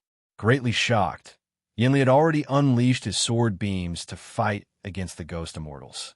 With just a slight collision between the few sword beams, Yin Li's golden sword beams had been suppressed and turned dimmer. Something strange happened to the ghost immortals' sword beams, as a layer of grayish-white energy had invaded them, tainting the true form of his flying sword. It made the once golden and splendid flying sword be covered with a layer of grayish-white aura, greatly weakening its power. Nie Yaonu's lips trembled for a while. At last, she laughed dryly and said, "Princess, are you here to tear down the foundation of heaven-breaking sword sect?" After listening to Princess Zhang Li's words, Wuxia could only shake his head repeatedly. Princess Zhang Lu, who failed to teach Qin Shu Wen and Shangwan Yuhong a lesson on behalf of Wuxia, was in a very bad mood. She twitched her lips and gazed at Nie Baihong, then said with a cold voice, "Fine, nephew Baihong, you don't have to be overly courteous. Wuxia is my good friend. Although he is your disciple, you can't put on airs in front of him. No matter what he does in heaven-splitting swordsmanship sect, nephew Baihong, you have to be more tolerant." Wuxia wished he could strangle Lu Qingfeng to death. Suddenly, Nie Yaonu waved her hand at him and said, "Are you Duke Yinlu, Qingfeng? You've come at the right time. The heaven-mending formation art has been vacant for so many years, it's about time for it to have a successor. However, since Duke Yinlu is the successor of our sect, then..." The word nephew Baihong made Nie Baihong's face turn green, and he nearly coughed out a mouthful of blood. But no matter what, he was Yin Li's son in name, and in terms of seniority, Princess Zhang Lu was indeed his aunt. Therefore, there was no mistake in addressing him as nephew. This was only Jin Dan's cultivation base, yet he could already possess such a powerful divine ability. If Princess Zhang Li's cultivation base was a little bit higher, wouldn't her mood change be able to affect the celestial phenomena in an area of several tens of thousands of miles? The tremendous power of this divine ability was simply unheard of. Even the legendary gods could only possess such a divine ability, right? Nie Yaonu looked at the platform, which had nearly turned into a wasteland, and put on a straight face. She breathed out a long sigh helplessly and said, "Princess, please don't ride a cloud in G-City. With the size of your cloud, how many young masters and princes of great Yin dynasty would be killed by this thunderbolt?" Upon hearing this, Princess Zhang Lu hastily cried out, "Come back." Princess Zhang Li's face blushed, and she awkwardly retracted her divine ability and dermic power. For a moment, the wind blew gently, and the clouds faded away. A couple dozens of thunderbolts once again struck down from the rapidly dispersing cloud, creating another couple dozens of large holes, each 10 feet in diameter and a few feet deep on the platform. Only then did the dark cloud finally dissipate completely.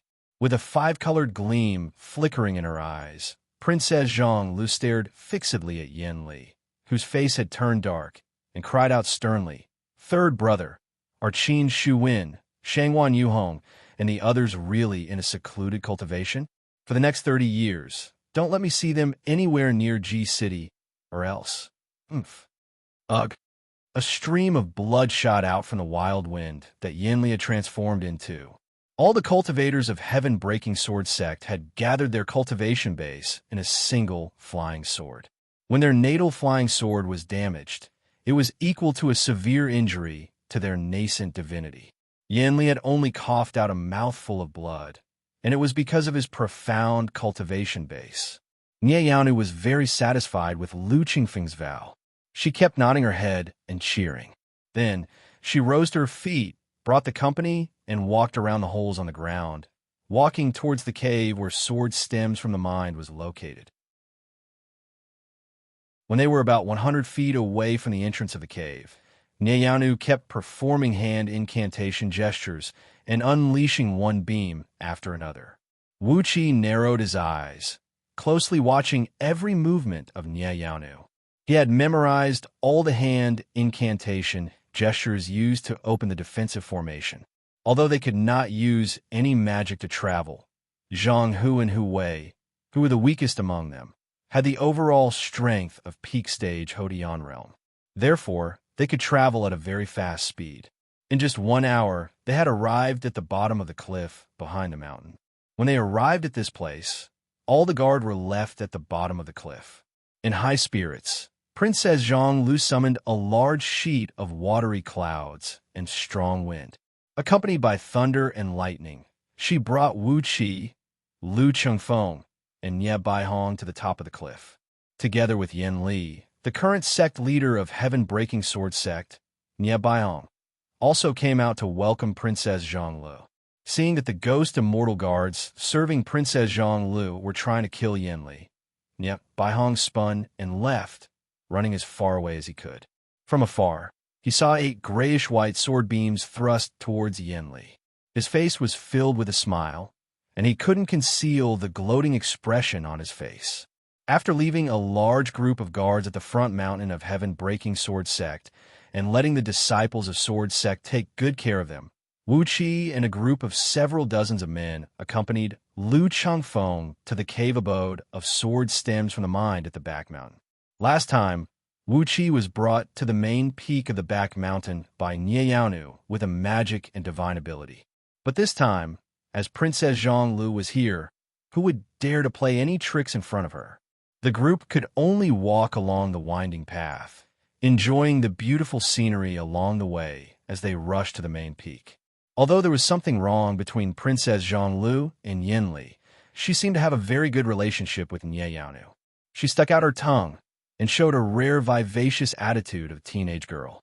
She skipped and came next to Nie Yaonu, quickly massaging her shoulders and massaging her back, soothing her breathing. Don't be angry, Sister Yaonu. It's just a few broken pine trees. How many do you want? You could go to Zhonglu Park and dig them up yourself. Zidan has just formed the Jin Dan and wanted to try the ability of riding on clouds. Who knew it would turn out like this? Seeing that Yin Li was driven away by Princess Zhonglu, Nie Baihong smilingly brought a few trusted elders and disciples to greet Princess Zhonglu in a courteous manner. The hand incantation used by Nie Yaonu to break the defensive formation was recorded in the Scroll of Stealing. After witnessing Nie Yaonu's actions, Wuqi had gained a thorough understanding of all the defensive formations in the Immortal's Cave of Sword Stems from the Mind, and there was nothing he could not understand. Lu Chengfeng and the others were struck dumb. Yin Li was the third son of Yin Qijuan, and also the third brother of Princess Zhonglu. How could she kill him just like that? Nie Yaonu, who was sitting on an ancient pine tree and regulating her breath, opened her eyes in surprise, staring blankly at Princess Zhonglu, who was standing on top of the dark cloud. Fortunately, Wuqi had a clear mind. He grabbed Princess Zhonglu and cried out, "You can't do that. Elder Yin Li is the Grand Elder of Heaven-Breaking Sword Sect. You can't kill him. It's fine if you cut off a few of his arms and legs, but you can't kill him. Princess, he is your third brother. If you kill him, no matter if it's the Crown Prince or His Majesty, you won't be able to explain it to them. These few ghost immortal guards were just given to you by His Majesty. If you take them back like this, it will not be good for you." Upon hearing what Princess Zhonglu said, Yin Li couldn't help but fly into a rage. He cried out loudly, "Zidan, this is Heaven-Breaking Sword Sect. Don't you dare act presumptuously here." Speaking of which, even Wuqi was surprised by what kind of power Princess Zhonglu had inherited from her mother. Once the 5-color divine rays behind her back moved, they would be able to stir up the surrounding energies of 5 elements. Along with the change of her mood, the surrounding phenomena would change accordingly. When other Jin Dan immortals rode on a cloud, it would be a cloud that behaved itself, but the cloud summoned by Princess Zhonglu was filled with flashing lightning and rumbling thunder, accompanied by a heavy downpour. The power was simply too frightening. Qin Shuwen and Shangwan Yuhong were both in seclusion. All the sect elders of Heaven-Breaking Sword Sect who had a conflict with Wuqi last time, except for Yin Li, who came out to greet Wuqi with a dark face, all the other sect elders of Heaven-Breaking Sword Sect were in seclusion. Princess Zhonglu, who accompanied Wuqi to Heaven-Breaking Sword Sect in high spirits, prepared to brutally humiliate Qin Shuwen and the other sect elders to help Wuqi vent his anger, was greatly disappointed. Her sunny mood suddenly turned dark. The 5-color divine rays behind her back stirred into a ball of chaotic halos, and immediately, Mount White Sun was shrouded by dark clouds. The strong wind rolled the dark clouds, and the thunder was accompanied by the lightning. The dark clouds, which were dozens of acres in circumference, brought everyone up the cliff and landed on the platform in front of the cave of sword stems from a mind. When the dark clouds reached a height of several tens of feet above the platform, a few thunderclaps echoed out, followed by several dozens of lightning bolts striking down. The ancient pine trees on the platform, which had been growing for countless years, were instantly turned into ashes by the lightning bolts. Nianyanu seemed to want to say something, but stopped on second thought. After listening to the story of Nianyanu from Wuxia, Lu Qingfeng had already understood the mystery behind it. Hastily, he took a few steps forward, bowed deeply in Nianyanu, and said, "Qingfeng is not someone who would betray my master. Naturally, Qingfeng will obey the order given by my master. I can swear to the heaven that if my master needs my help, even if I have to sacrifice my life, I will never disobey the order given by my master." Princess Zhonglu was very angry, and the consequences would be very serious. Layers of dark clouds were hovering above Mount White Sunday. Indistinct thunderbolts kept streaking across the sky above everyone's head. Tiny electric arcs were seen rolling and rocking in the dark clouds, while a whirlwind rose from the ground, bringing with it a pungent smell of water that soared straight into the sky. All the disciples of Heaven-Breaking Sword Sect had gone into hiding in various palaces, pavilions, and caves where they had their secluded cultivation. None of them dared to show their faces. 8 streams of ferocious energy soared into the sky, while the sky was filled with the endless howls of ghosts. The eyes of 8 ghost immortals standing next to Princess Zhonglu shone with an eerie red gleam. Chi-Chi took a step forward, locking Yin Li with his powerful divine will. One of the ghost immortals cried out with a gloomy voice, "Disrespect to the princess. Die." Accompanied by the howl of ghosts that sounded like it came from the netherworld, 8 vague and twisted grayish-white sword beams shot out from the ghost immortals' bodies, bringing with them a large sheet of ghost flame and phosphorescence as they thrust towards Yin Li's head. It would have been better if she did not say that. Upon hearing Nianyu's sentimental words, Princess Zhonglu suddenly realized something and said, "Sister Yanu is right. In the future, whoever dares to provoke me in G-City can just go straight to his ancestral mansion and ride on a cloud. It will save me from having to deploy my army into the city to kill him, and also waste the army's pay and money." Chapter 108. Generally speaking, a Hoteon cultivator could control a formation constructed from 1 to 3 array pillars, known as the 1 origin formation to 3 talents formation. A Xianxia Taoist could control 4 to 6 array pillars, known as the 4 symbols formation to 6 directions formation. An Ajindan realm human immortal could control 7 to 9 array pillars, known as the 7 stars formation, 8 trigrams formation, and 9 palaces formation. An earth immortal of nascent soul realm could control 10 to 12 array pillars, known as the 10 elements formation, unity formation, and origin formation. Above 12 array pillars, there were the 13 stars of the northern and southern dipper, the 28 mansions, the 36 heavenly dipper, the 49 Dayan, and the 72 earthly fiends. This was a formation that could only be controlled by a heaven immortal of nascent dipper realm. Above heaven immortals were gold immortals, who could deploy a formation based on the 360 stars in the sky. The greater the number of array pillars, the greater the yuan qi of heaven and earth that could be gathered, and the changes of the formation would be more complicated. Therefore, the power of the formation would be greater. According to the legends, a formation constructed by a golden immortal corresponding to the 84,000 stars in the sky, using tens of thousands of array pillars and array instruments as the core, had the terrifying power to destroy a part of the void and annihilate a part of the stars. For example, Lu Qingfeng, who had just met Wuxia, was a peak Hoteon cultivator, and the formation he could control was at most 3 array pillars. The 3 talents formation was the limit that a peak Hoteon cultivator could control. Now, that Lu Qingfeng was a Taoist of respiration tier. The maximum number of array pillars he could control was 6. Not only did the 6 array pillars increase the gathering speed and capacity of the yuan qi of heaven and earth by 10 times, it also increased the changes and mysteries of the formation by 100 times. Because Lu Chengfeng specialized in formations, when he entered the cave abode of Sword Stems from a Mind, he had his eyes wide open, trying to see through the mysteries of the formations inside and outside the cave abode. But even though his eyes were sore and tearing up, he could only see 2 or 3 possible locations for the erection of the formation pillars and the formation artifacts. As for the specific appearance of the formation restrictions inside and outside the cave, he could not see the slightest bit of meaning. Wuxia, on the other hand, was able to see through the array formations and restrictions inside and outside the cave. Outside the cave were 3 major formations: the 7 Stars Formation, the 8 Trigrams Formation, and the 9 Palaces Formation.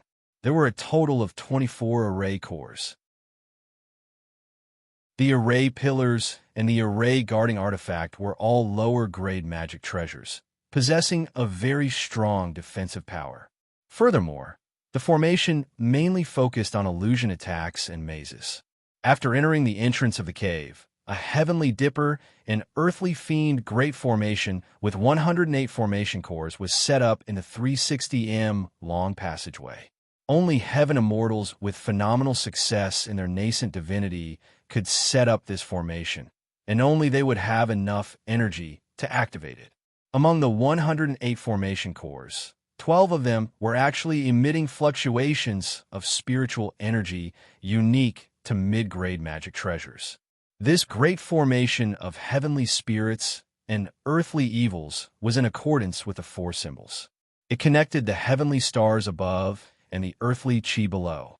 It covered the entire main peak of Mount White Sunday. It was a formation that focused on defense and assisted with killing. According to Wu Qi's estimation, if someone with sufficient overall strength were to control it, this formation could withstand the attack of a Heaven Immortal and could easily kill an Earth Immortal of peak stage nascent soul realm. However, what made Wu Qi glad was that there was no one controlling this formation. It seemed like Nieyanu had only obtained the method to pass through this formation, but did not obtain the essence of controlling it. Therefore, this powerful formation was just a dead formation mentioned in the Scroll of Stealing. A dead formation was a formation that could be passed through as long as one knew the method to pass through it with his eyes closed. With Wu Qi's current cultivation base of early-stage Jin Dan realm, he could easily pass through this kind of dead formation by doing a somersault after getting drunk. Wu Qi could not help but shake his head.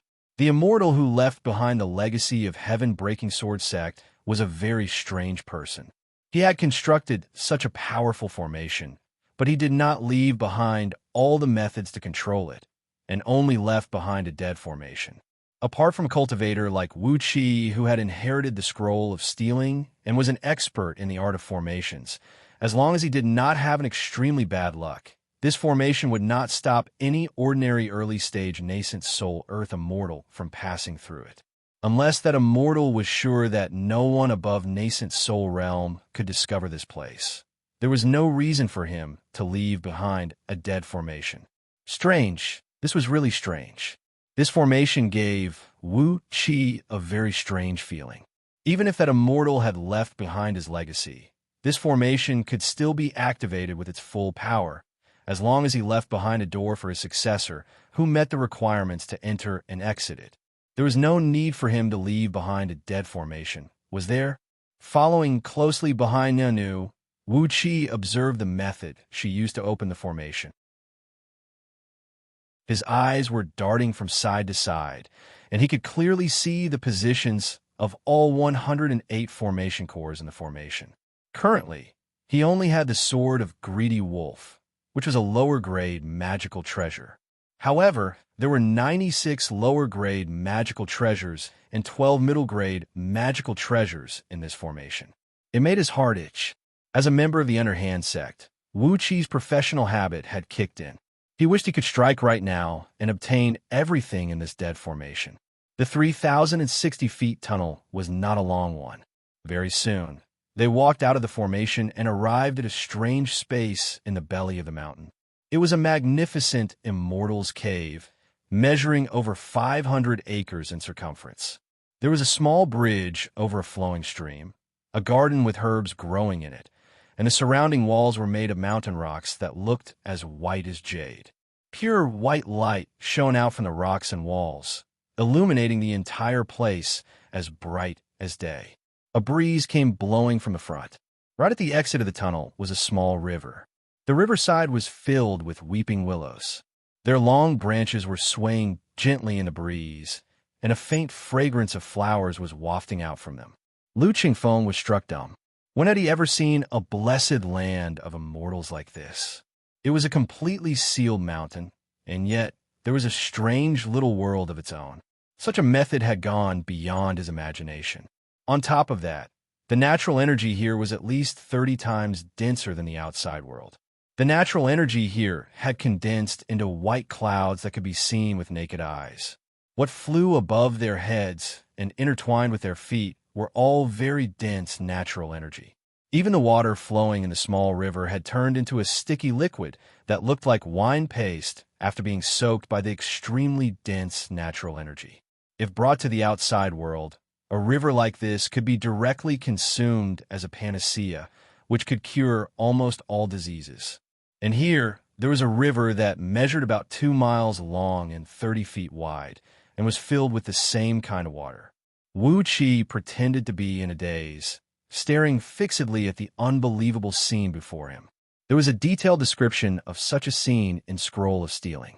There were 36 tiers of heaven immortals, and any heaven immortal of the standard tier, even the weakest heaven immortal of the 36th tier, had the ability to exercise a divine ability that allowed them to construct a small world with a perfect natural environment in a narrow space like the belly of a mountain or underground. This was an ability that any heaven immortal could possess.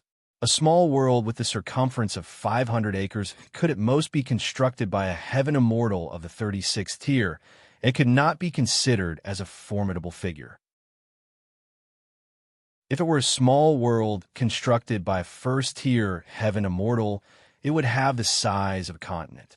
That would be a real minor kiliocosm, and it could not be compared with this tiny cave abode. As for the 18th tier gold immortal, the cave abode constructed by them would be no different than a planet. However, as a Taoist of Xianxia realm, Wuxia had to act like a daze, or at least, he had to look the same as Lu Qingfeng. Otherwise, it would be too suspicious.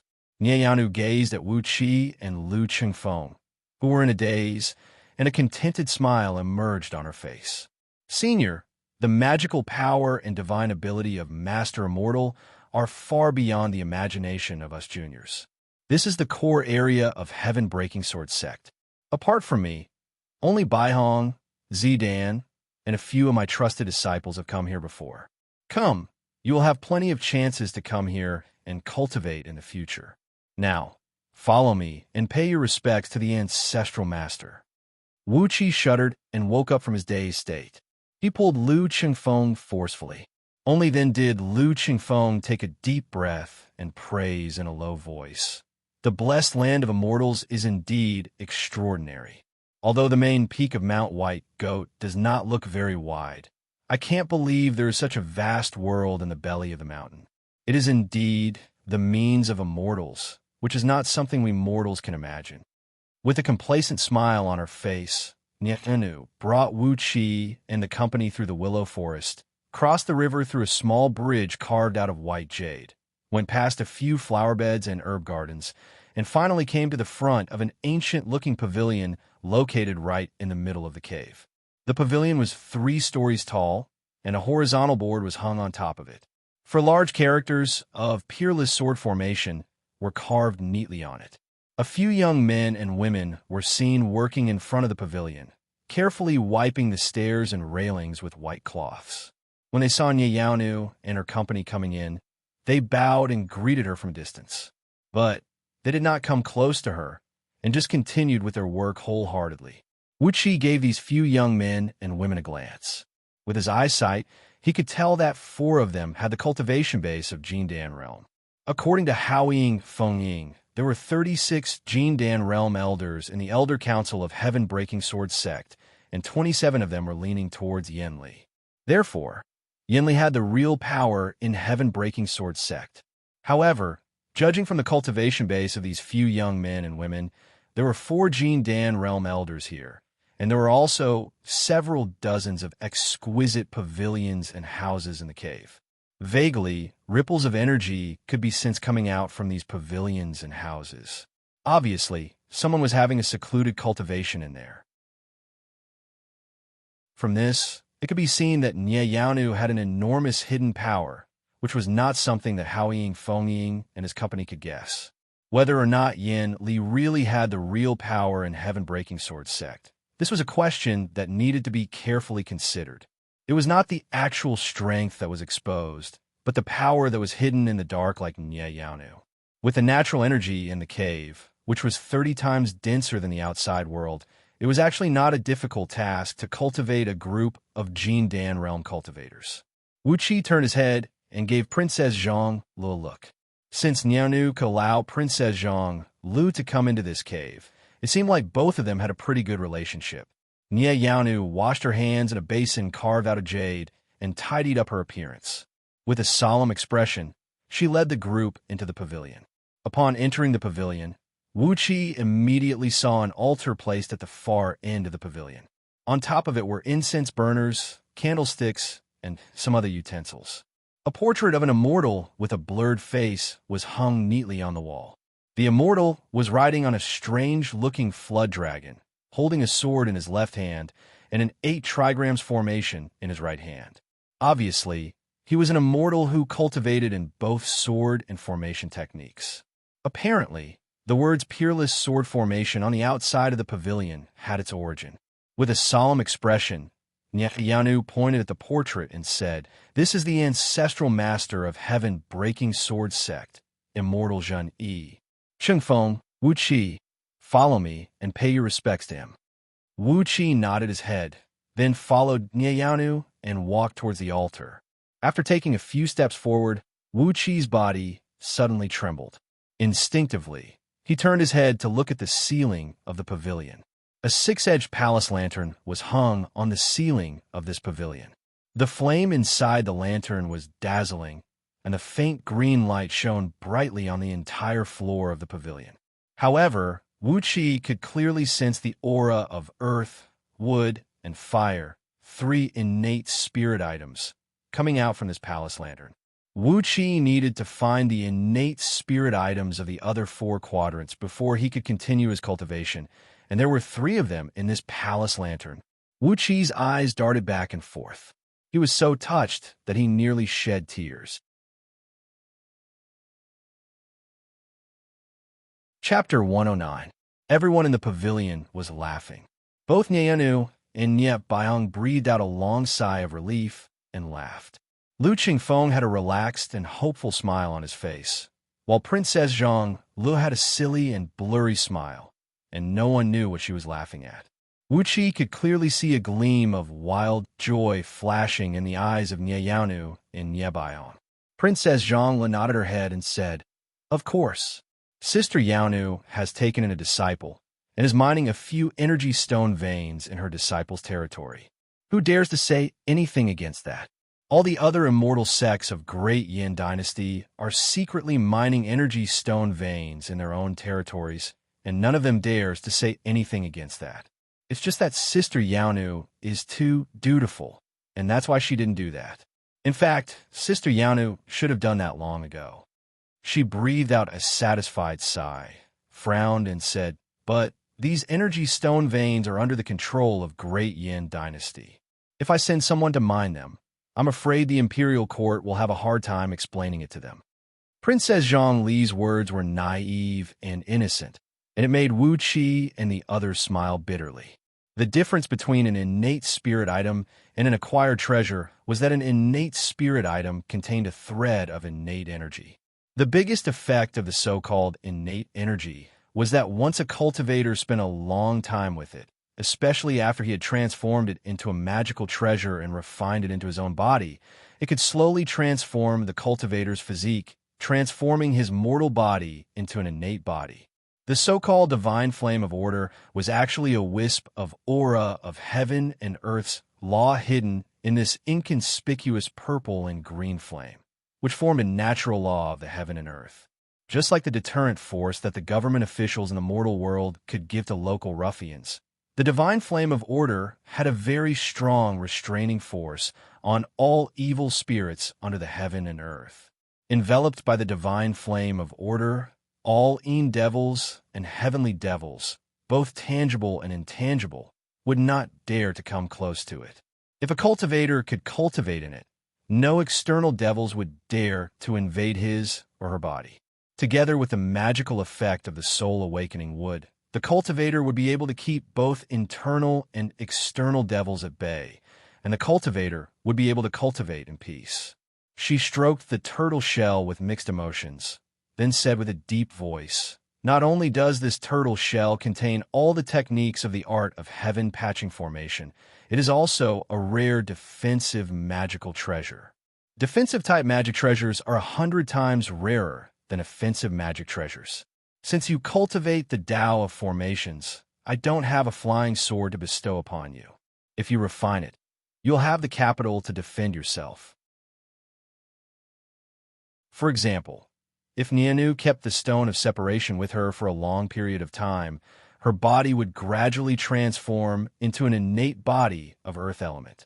By then, she would not need to cultivate any earth elemental magic or cultivation technique, and she would be able to freely breathe in the earth elemental energy. Like an innate divine ability, she would be able to unleash all kinds of earth elemental magic and divine abilities. However, if a Hodian cultivator wanted to cast all kinds of earth attribute magic arts, he would have to chant incantations, make hand seals, and painstakingly temper his body and magic power. This would be extremely difficult. Among all the people here, only Wuxia had the strangest smile on his face. No matter how he looked at it, he looked like a sneaky smile of a rat that was about to steal oil. While laughing happily, he kept sneaking sneaky glances at the dustless lamp, revealing his 2 rows of teeth, which looked very eye-catching under the dim greenish light. In short, now that Lu Chengfeng had joined Heaven Breaking Sword Sect, it was a good thing for everyone. There was nothing more suitable than this. "Oh!" Wu Qi exclaimed with great surprise. Then he kept looking at the dustless lamp with an envious and surprised expression. 2 beams of blue gleam flashed from the depth of his eyes, as he had memorized the entire image of the dustless lamp in his mind.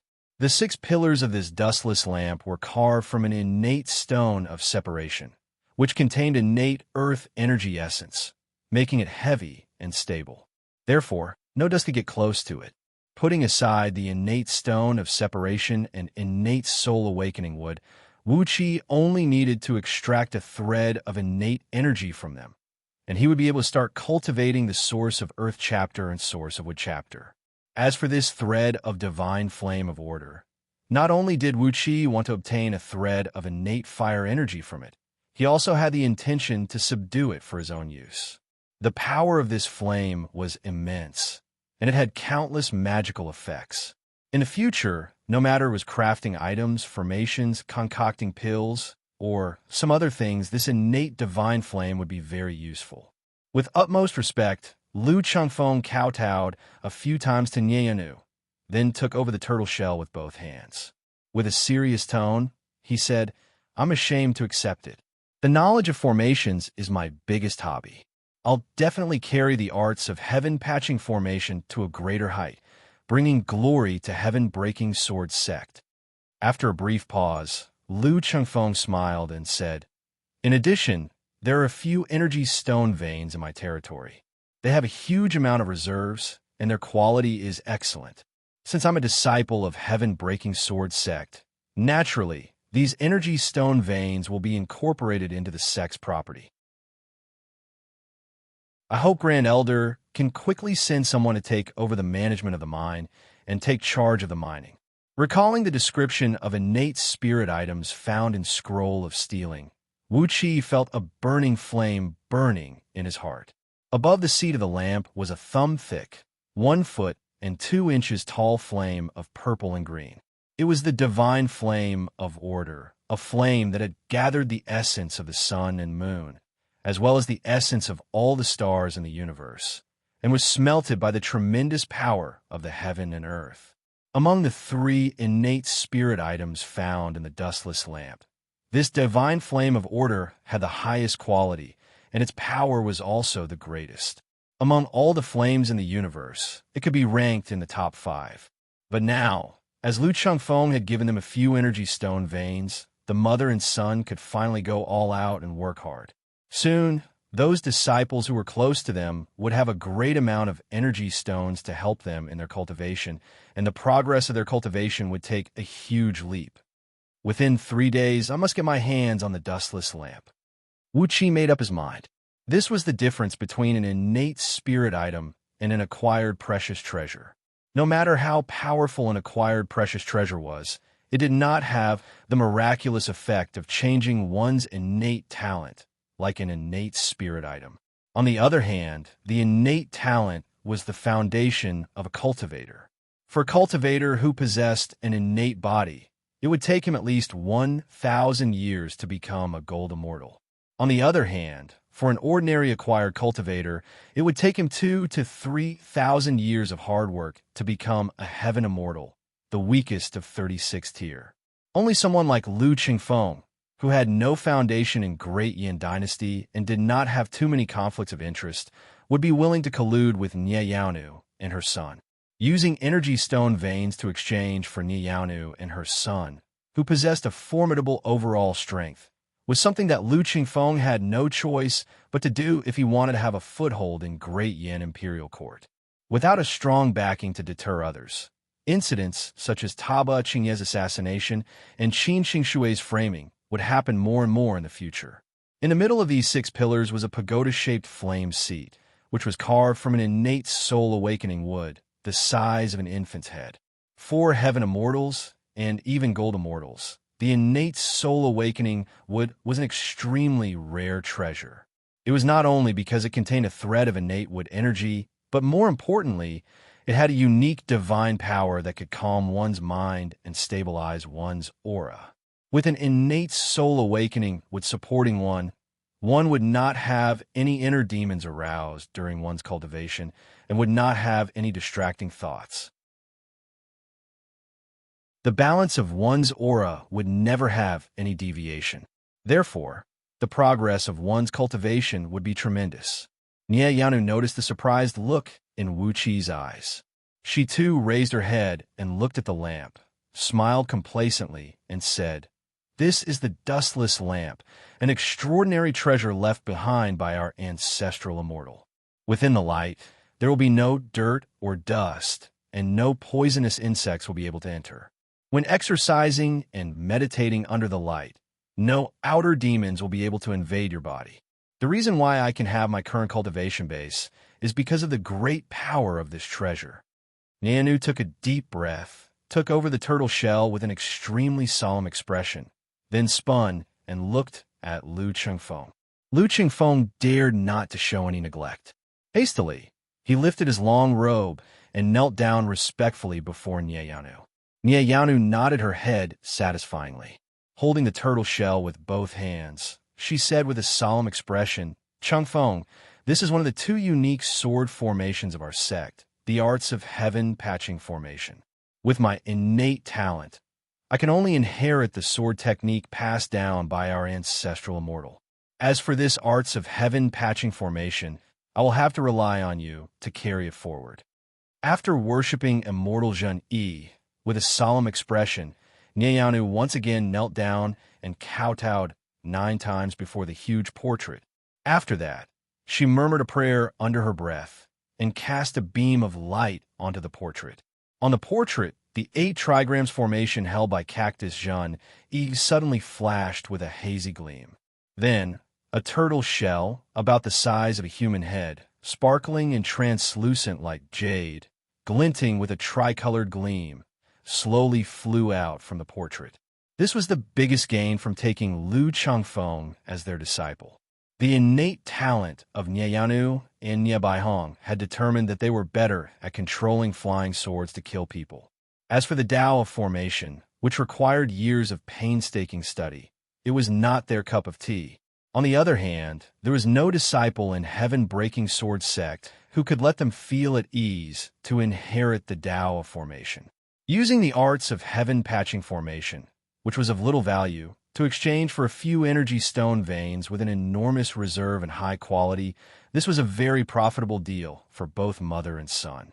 Currently, Heaven-Breaking Sword Sect had to rely on the amount of energy stones allocated by the imperial clan of Great Yin Dynasty every year for their supply of energy stones.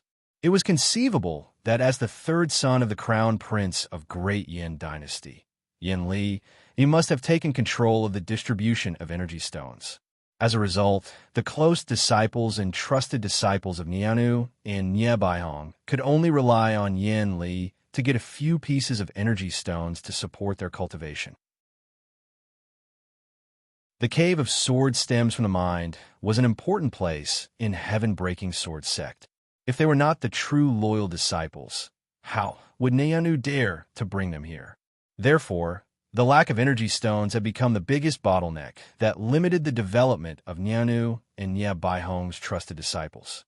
When Yaoxiang kowtowed and bowed to Immortal Zhen Yi, officially performing the ceremony of joining the sect, Wuxia couldn't help but sneer in his mind.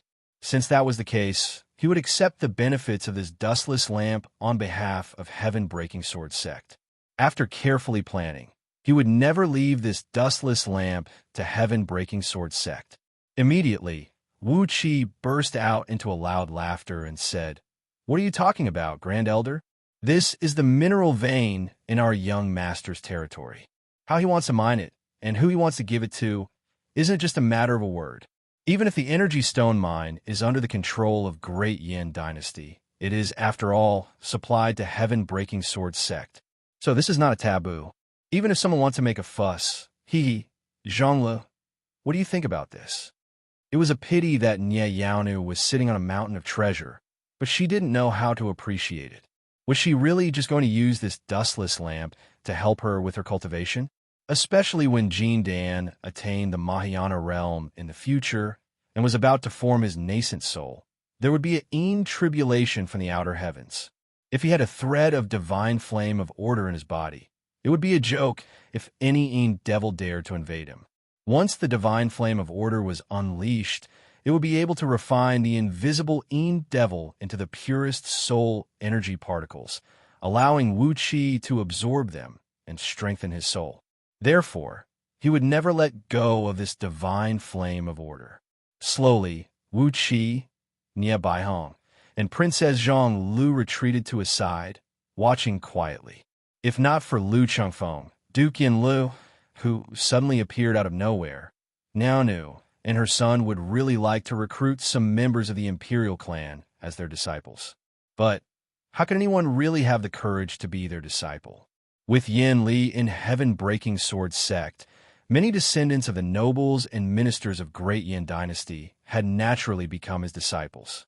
Who would have the courage to give even a piece of energy stone to Nie Yaonu and her son?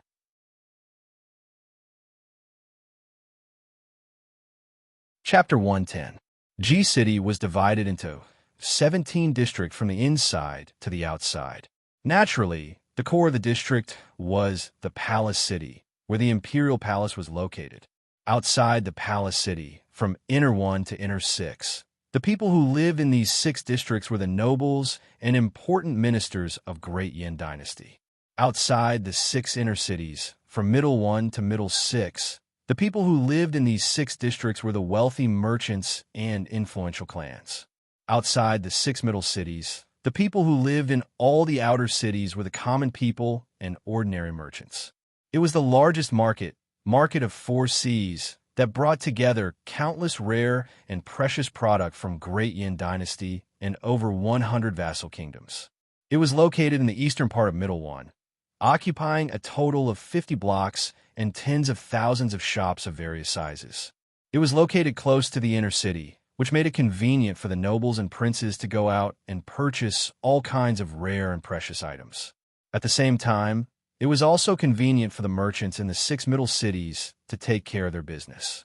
On top of that, because it was located deep within G City it was very safe, as no one dared to cause trouble here. After Lu Qingfeng had inherited the script of heaven patching formation and had a feast of spirit fruits and fine wine produced in the Immortal's Cave of Sword Stems from the Mind in heaven-breaking sword sect, the company returned to Ji City. It was almost evening. Lu Qingfeng brought his men and went straight to Duke Yin Li's mansion, while Wuxia brought Meng Xiaobai and a few burly men from Meng village and went straight to the market of Four Seas, planning to buy some useful things. As Princess Zhang, Lu had just formed her Jindan. Before her Jindan was stabilized, she could bring her guards and wander around during the day. But when night fell, she would have to cultivate her Jindan and stabilize her cultivation. Therefore, although she was reluctant to part with Wuqi, she could only pout her lips and return to the palace city with a group of guards. The market of Four Seas was the only market in Ji City that did not have a curfew at night. Regardless of day or night, this place was always crowded with people, and all kinds of trades of various sizes were taking place all the time. It was reasonable. Many of the products in the market of Four Seas were priceless treasures that were worth tens of thousands of gold coins. Sometimes, trading at night would bring enough privacy to both parties. With the token of 7 swallows given to him by Princess Zhonglu, Wuqi was not worried about entering the city later. Even if the city gates of the inner city were closed at night, as long as he flashed the token of 7 swallows, he would be able to enter the inner city. Therefore, he brought Meng Xiaobai and the others to the market of Four Seas to trade. The streets of the market of Four Seas were spacious and clean. The streets were paved with stones and were about 100 feet wide. Endless streams of people and carriages could be seen everywhere. The architectural style of Market of Four Seas was much bolder and novel compared to the other districts in Ji City. With just a glance, one could see tall and luxurious buildings with 7, 8, and even more than 10 stories. Merchant buildings that were built with all kinds of precious wood and rare stone materials could be found everywhere. Some of the larger merchant groups even had a large number of beautiful jade and precious stones inlaid on the buildings, which were especially dazzling under the sunlight. Right after Wuqi brought Meng Xiaobai and the others into the market of Four Seas, a few figures dashed out from a 3-storied wooden building at the crossroad. A middle-aged man dressed in a green outfit was the quickest. He rushed to Wuqi's side, bowed, and said, "Young master, is this your first time coming to the market of Four Seas? Do you need to purchase any rare marine products or rare treasures from the mountains? It's not that I, Xianxia, want to boast, but there are over 57,000 shops and merchant groups in this market of Four Seas, and I'm familiar with every single one of them." The few figures who dashed out from behind Xianxia saw that he had started a conversation with Wuqi. They immediately smiled and shook their heads, then returned to the wooden building. Wuqi gave Xianxia a look, who was clad in a green outfit and had a black token hanging on his waist. He nodded his head and said, "Are you the official broker of Market of Four Seas?" Xianxia kept nodding his head. He took out the black wooden medallion hanging on his waist and showed it to Wuqi, pointing at the symbol of 5 dark green eyes on the wooden medallion complacently. He smiled and said, "Young master, I'm the rare 5 eyes broker in the market of Four Seas. Young master, you have to know that we, the official brokers, have different levels as well. With each level, we'll have 1 more eye engraved on our identity token. 7 eyes is the highest level, but only the managers of those top-grade merchant groups, Old Chow Feng, can have that level. For people like us who specialize in guiding customers and making deals, 5 eyes is already the highest level." Wuqi nodded his head and said disapprovingly, "I don't care how many eyes you are, as long as you can help me find the things I need. Soul-breaking, dust barrier, 1,000-year purple gold-striped spider silk, deep-sea merman oil." Wuqi listed out dozens of rare materials in a row, then turned to Xianxia and said, "Can you find all these things? If not, you have to have at least the first 4. Xianxia's lips moved slightly, while his fingers kept moving. After the span of a few breaths, his eyes brightened. Then he bowed and said, "Young master, you've asked the right person. Soul breaking is a special wood that can kill all kinds of bugs. Dust barrier is a magical grass that can stabilize one's mind. Purple gold-striped spider silk is the best material for making all kinds of soft armors. And merman oil is used to make sacrificial lamps that can last for tens of thousands of years in tombs. After giving out a long list of information, Xianxia smiled and said, "Except for the last few things, I've never heard of them before. Young master, don't worry about the others. I can find them in the market of 4 seas." Wuxia was delighted. If he could find less than half of these things, or even just the first 4 materials, he would be able to make a new spirit lamp and take away all the pre-world spirit items contained in it. He didn't expect that he could find more than 90% of the required materials in the market of 4 seas. This was indeed a pleasant surprise. Good, very good. With this, Wuxia was fully confident that even if he took away the 3 pre-world spirit items contained in the dustless lamp, no one would notice anything wrong. The dustless lamp would still be the dustless lamp. Nodding approvingly, Wuxia said in a deep voice, "Lead the way now. Give me as many as you can find." Xianxia responded hurriedly, then led Wuxia and walked forward along the street. Not long after that, he led Wuxia to a tea house that was exquisitely decorated, but not luxurious. He asked Wuxia to reserve a private room in the tea house, then hurriedly trotted out of the tea house. For example, these strange creatures that Wuxia wanted to buy, if one were to talk about their practical use, ordinary people wouldn't be able to use them. Generally speaking, only those young masters of rich and powerful families who like to hunt for novelty would like to make these things to show off in front of others. Therefore, the value of these things was extremely high. Wuxia wanted to buy dozens of these rare and precious things in one go, which were rarely seen by ordinary people. Adding up the price of all these things, it would be an enormous figure that would make one speechless. This was a genuine and important customer. Since he was an important customer, he naturally couldn't let Wuxia run from shop to shop to shop to purchase these things. As a qualified official broker, Xianxia would inform the shopkeepers of the relevant shops and have them deliver all kinds of goods to Wuxia. Wuxia was very clear that this was also the way of survival for an official broker like Xianxia. Some rare and precious items wouldn't only be available in a single shop. It was very likely that tens or hundreds of shops would have them. Xianxia would inform a shop to deliver the goods, and this would be his favor. So, he would naturally take a share of the profits afterward. However, without such an official broker, if Wuxia had to visit several tens of thousands of shops by himself, how long would it take him to gather all the materials he needed? How could it be like now, sitting in a tea house and drinking tea, and before long, someone would deliver the goods to his door? Not long after that, Xianxia, with his forehead covered in sweat, led 3 shopkeepers into the private room of the tea house. These shopkeepers had simple and honest faces, but a bright gleam could be seen flickering in their eyes from time to time. They bowed and bowed to Wuxia with a smile on their face. All 3 shopkeepers reached out their hands and swiped on their fingers. Amidst a bright gleam, several dozens of jade boxes and wooden boxes of different sizes appeared on the floor of the private room. These shopkeepers actually owned storage rings, which were extremely rare magical items. Wuxia couldn't help but have his lips twitch. This was how a big merchant of G City should behave. Xianxia bent his waist and carefully opened up the wooden boxes, revealing all kinds of goods inside. A blue gleam flickered in Wuxia's eyes. He threw away the teacup, carefully walked to the front of these goods, and gave them a thorough examination. They were all rare and precious materials according to the amount he asked for, and the quality of the goods was much higher than what he asked for.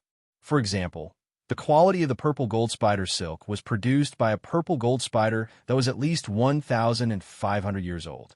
The oil of the deep-sea merman was sticky like a paste and had a pleasant aroma.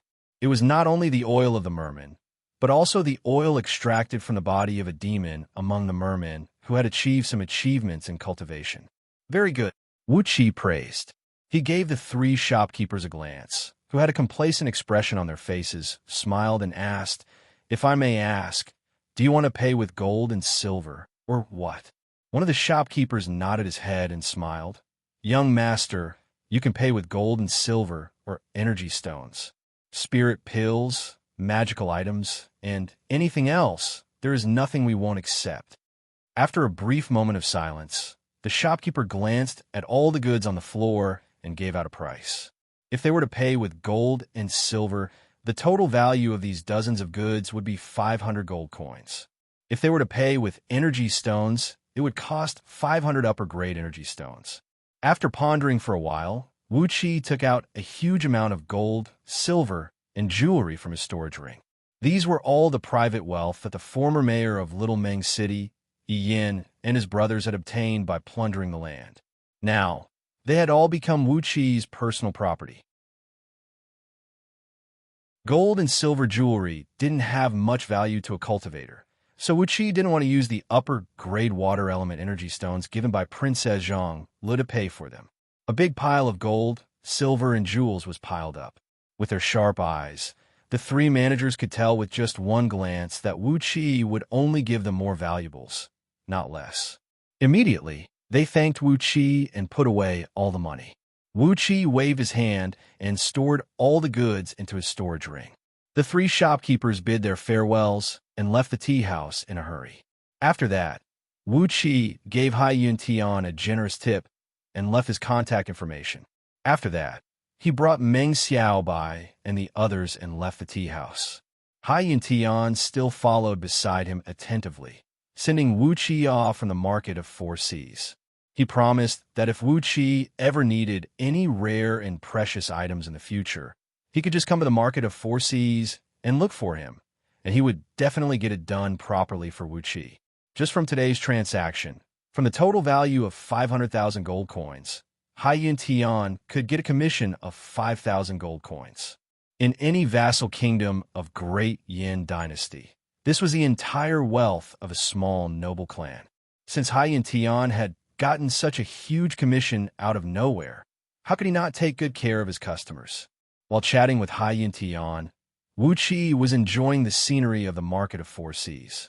When they were strolling on the street, Wuxia suddenly heard a loud noise coming from a restaurant on the side of the road, and a man singing with a loud and desolate voice. "The wind is blowing, the water is cold, the warrior will never return." Upon hearing the singing, Wuxia was startled, quickly turning his head and looking towards the direction of the restaurant. A burly man happened to stretch half of his body out from the window on the 3rd floor of the restaurant, grabbing a wine jar and throwing it towards Wuxia's head. The man pointed his finger at Wuxia and shouted, "Hey kid, I know you. Come up here, have a drink with Lao Tzu." The wine jar brushed past Wuxia's nose and fell to the ground, shattering into pieces. Wuxia gave the burly man a glance, rolled his eyes, and walked back into the restaurant grumpily.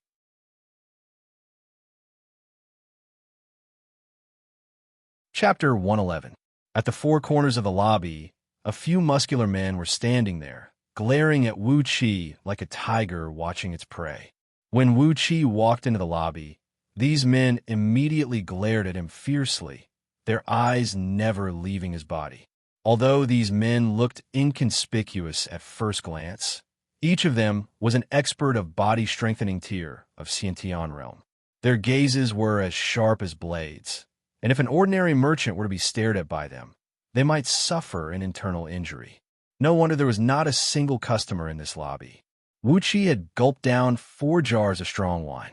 The acquired energies of 5 elements, cultivated with the qi circulating technique of 5 elements, were circulating rapidly in his meridians, transforming the powerful medicinal strength contained in the wine into surging innate energies.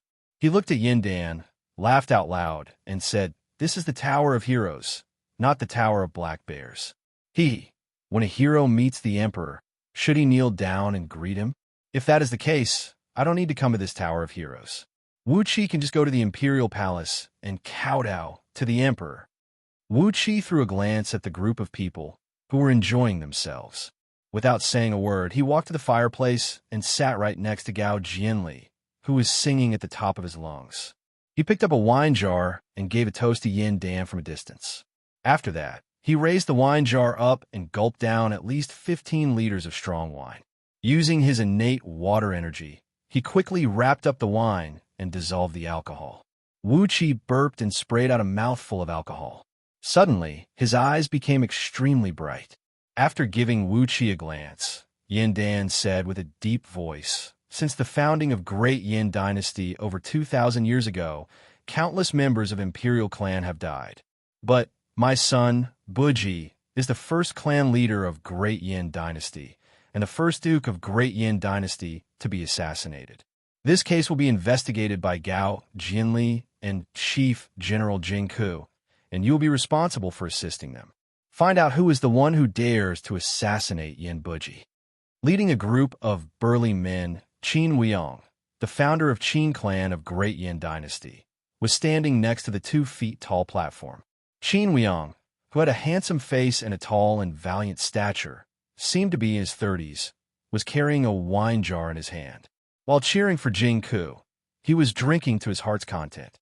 It was unknown whether it was because of the alcohol or some other reason, but his eyes had turned red. Jingku's roar shook the hero tower a few times. Gao Jinli threw away the musical instrument in his hand, picked up a jar of liquor, and gulped it down. Looking at the back view of Fairski leaving in a panic, Wuxia could not help but find it funny. He had just told Wuxia that the hero tower was full of strange and evil qi. In a market of 4 seas, this restaurant was the most messy one. From time to time, the smell of smoke and alcohol and loud noises would disturb the neighbors.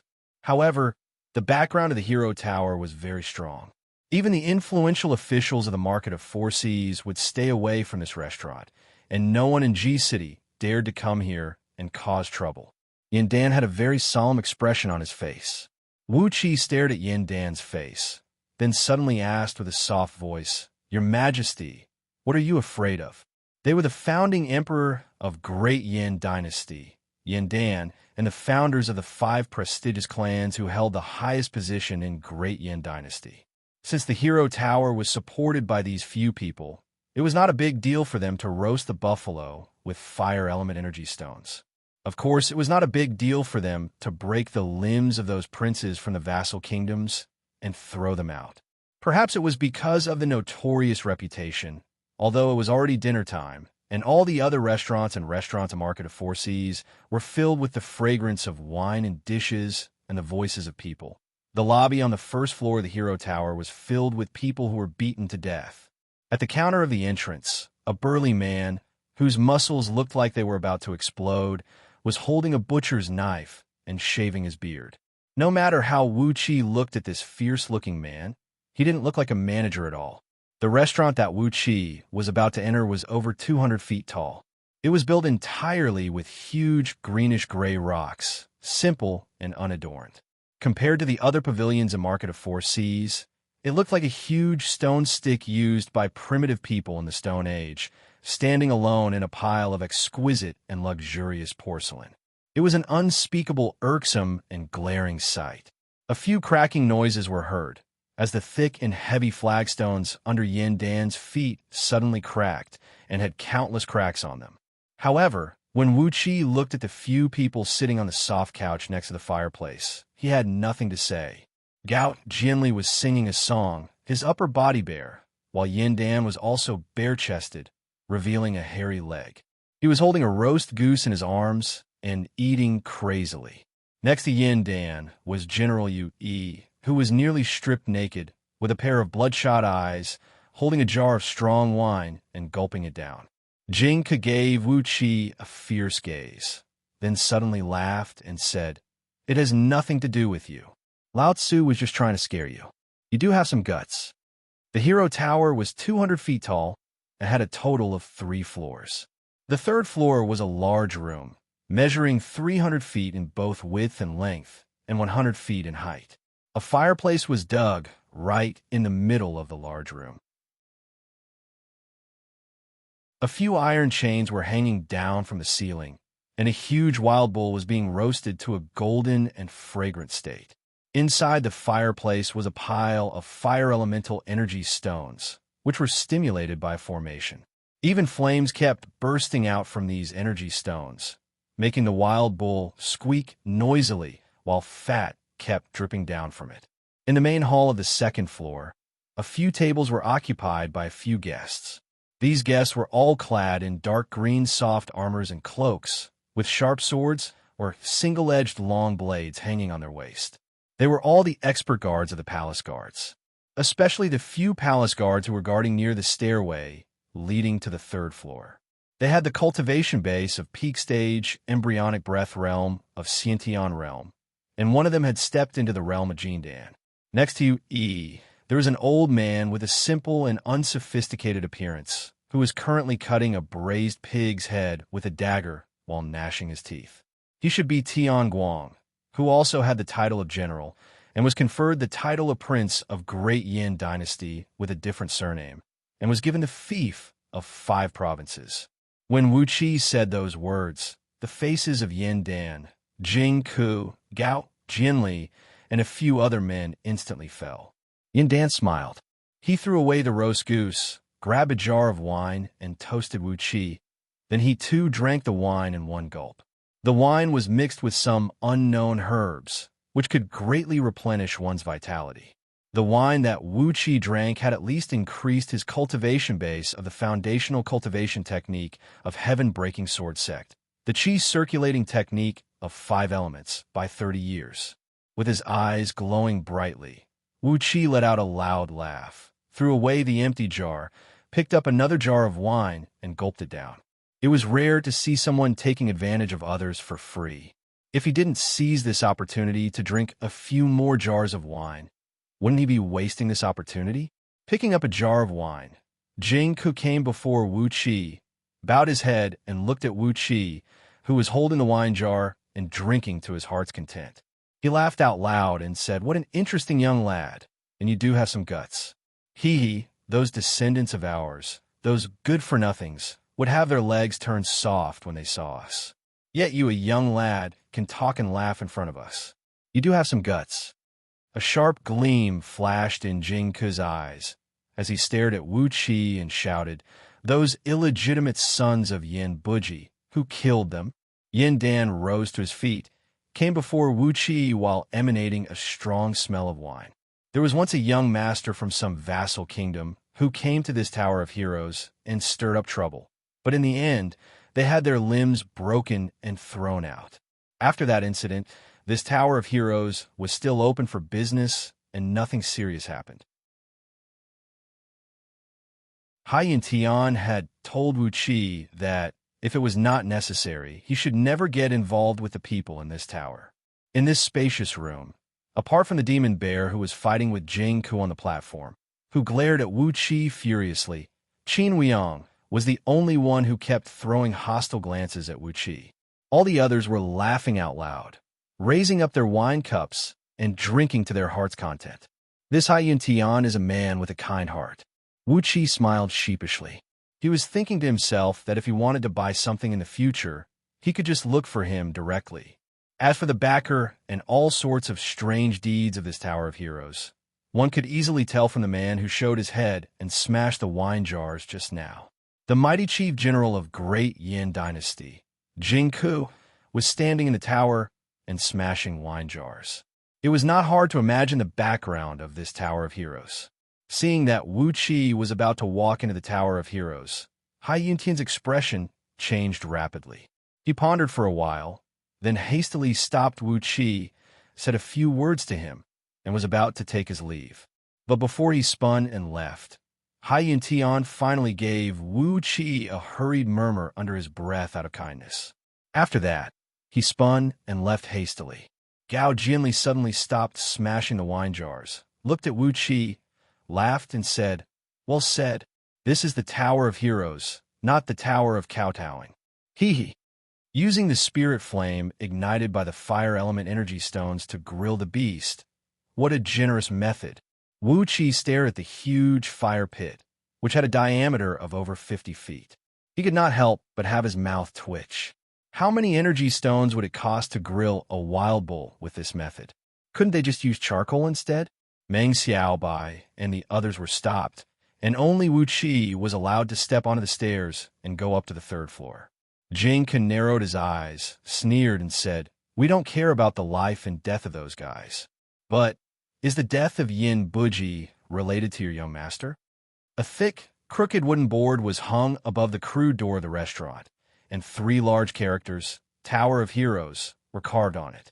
At first glance, the handwriting looked like it was made by a chicken claw, messy and extremely ugly to look at. Only those with a sufficient cultivation base could pay close attention to the handwriting, and only then would they be able to see a wisp of extremely strong while hidden in the handwriting, an unyielding spirit that seemed to swear to poke a hole in the sky. Jingku, who had just smashed a wine jar on the street and called Wuqi to come upstairs, was seen swaying on a platform in the innermost part of the restaurant, wrestling with a demon bear that stood over 20 feet tall and had a full body of greenish-golden scales. A cold green gleam shone from the demon bear's eyes, and there was a faint halo that shrouded its body. Obviously, it had also transformed into the Jin Dan, a demon immortal who had gained human nature. The bear was spitting saliva, howling and struggling with Jingku. The man and the beast were pouncing on each other, causing the entire restaurant to shake violently. Wuqi rolled his eyes, sneered at Jingku, and said, "Just because of his question, didn't the scouting office manage to find out the truth? In order to let our young master inherit the title of Duke Lu, Tai clan and Lu clan of Lu Kingdom joined hands and killed those young masters. What's so strange about that?" After giving Wuqi a thorough once-over, these waiters snorted deeply and watched as Wuqi and his company walked up the stairs and came to the second floor of the restaurant. He smashed the wine jar forcefully on the ground and broke it into pieces. Yin Dan laughed out loud and said, "Little fellow, your name is Wuqi? Aren't you afraid of meeting me? Aren't you going to kneel down and greet me?" Throwing the wine jar away, Wuqi sprung to his feet, pointed his finger at Jingku, and said with a smile, "Why did Chief General say that? Putting everything aside, with the overall strength of Tai clan and Lu clan, do you think they can kill Yin Buji? If Chief General wants to investigate the case, please don't start with our young master." Wuqi admitted that we have killed a group of young masters who have not been acknowledged yet. But the death of the former Duke Yin Lu has nothing to do with our young master. Jingke gave a loud shout, kicked the demon bear a few steps back, wiped off his sweat, and walked down from the platform. The demon bear threw his head back and let out a gloomy roar into the sky. Slowly, his body twisted and turned, transforming into a burly man with a dark green body. Then, he sat down on the platform with a gloomy expression. When Wuqi mentioned the Black Bear House, he had greatly offended this demon bear. Wuqi gave Jingku and Yi a deep look, smiled faintly, and said, "Chief General, did you ask Wuqi to come up here just to frighten a little fellow? No matter how bored Chief General is, I don't think you would be that bored."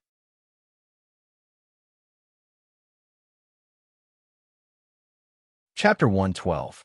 Are you afraid? With both hands clasped behind his back, Yin Dan turned his head and stared blankly at a small patch of sky outside the window. The sky was filled with a bright red glow. Layers of fish-scale clouds were spreading out, and flocks of birds were flying back and forth in the clouds at top speed.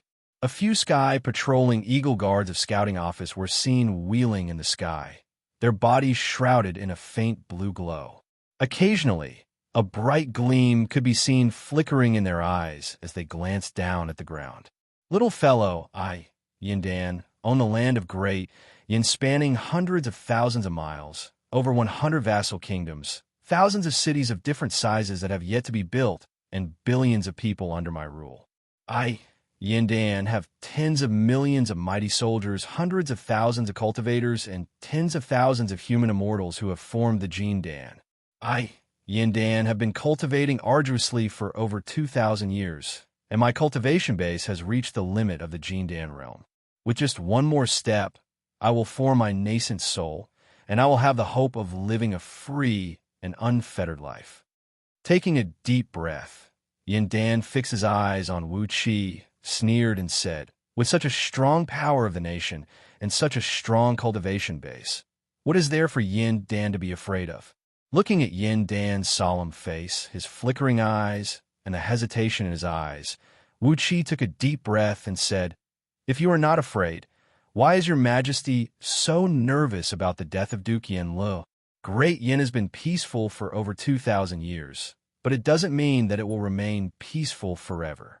Humans have their own emotions, and all kinds of gratitude and grudges will be entangled. Don't tell me that no one dares to assassinate Duke Yin." Wu Qi continued. "It is perfectly normal for Duke Yin to be assassinated. It could be done by any of the 8 princes, or any monarch of a vassal kingdom, or any member of the imperial clan, or any noble. It could also be that Yin Buji had stolen the wife of an expert and was killed by that person as revenge. With the death of a duke from the imperial clan, why is your majesty so nervous? If that is not fear, then what is it?" He smiled faintly, grabbed a jar of strong wine next his feet, and gulped it down. After that, he burped and continued. "Your majesty has been cultivating for over 2,000 years, and you have already reached the limit of Gold Core realm. Jin Dan human immortals can live up to 800 years, and your majesty must have consumed countless life-prolonging spirit pills to live until now. However, when I saw your majesty riding on a flying sword a few days ago, the ripples of energy emanating from your majesty's body were as strong as the combined force of over 100 human immortals." He took a deep breath, stared straight into Yin Dan's eyes, and cried out, "If your majesty is not afraid of something, why does your heart feel so stagnant?" His majesty's dermic power and cultivation base were comparable to the joint effort of over 100 human immortals of Gold Core realm. If it were someone else, he or she would have long formed 10 nascent souls. If you are not unable to kill the devil in your heart, then why are you hesitating for so many years at the limit of the Jin Dan realm? Yin Dan, Jing Ku, Gao Jianli, and Chi Chi took a deep breath. The joints in their bodies twisted and their muscles tightened, producing buzzing noises that sounded like the vibration of the strings of a zither. A strong dark green gleam shone from Yin Dan's eyes as he stared fixedly at Wu Qi and said coldly, "There is a devil in Yin Dan's heart. Why is Yin Dan not aware of it?" After over 2,000 years of laborious cultivation, he still could not break through the Jin Dan realm because Yin Dan opened his mouth and stared blankly at the ceiling. He had nothing to say. A Jin Dan realm human immortal could live up to 800 years. Within 800 years, an ordinary cultivator would either form his nascent soul, transform into an earth immortal, and live a free and unfettered life, gaining an additional 3,000 years of life. Or they would have died long ago, leaving only a thread of their soul in the cycle of transmigration. However, no matter it was Yin Dan, Jing Ku, or Gao Jianli, the energy accumulated in their bodies was at least 100 times greater than that of an ordinary Jin Dan realm human immortal. Although their cultivation base was close to the extreme, they still could not break through their gold cores and form their nascent souls. If not because they were the few most important core members of Great Yin Dynasty, and were supplied with a large amount of life-prolonging spirit herbs, Yin Dan and his companions would have turned into ashes over 1,000 years ago. So what if you already possess a formidable energy equivalent to a peak-stage nascent soul cultivator when you were still in the Jin Dan realm? Since they could not form their nascent souls, their lifespan was only 800 years, and their overall strength could only be considered as an abnormal human immortal. Shaking his head, Wu Qi gave Yin Dan a look, then turned to Jing Ku and Gao Jianli. "The wind is blowing, the water is cold, and the brave warrior will never return. What a magnificent spirit! What a peerless hero! You have the courage to unleash a strike that can slay a dragon. To be able to sing such a song and do such a deed, Chief General and Deputy Prime Minister are both heroes, possessing great wisdom, courage, and willpower. So, why can't you see through that little devil in your heart and take another step forward? It is nothing more than breaking your gold core and forming your nascent soul. What is there to be afraid of? Just like Yin Dan, Gout Jinli had his mouth wide open, but he couldn't make any sound for a long while. On the other side, Jing Ku's eyes shone with a golden gleam. Suddenly, he threw his head back and laughed. You're right, little boy. In those years, Lao Tzu dared to assassinate him with only a dagger in his hand. So, what is there to be afraid of now?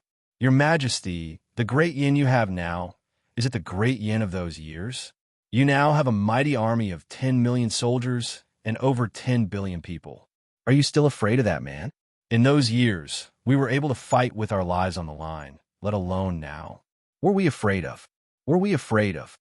Gao Jinli let out a long and loud cry as well. Vaguely, there was the sound of metal clashing, resounding through the clouds. He cried out sternly, what Jing has said is right.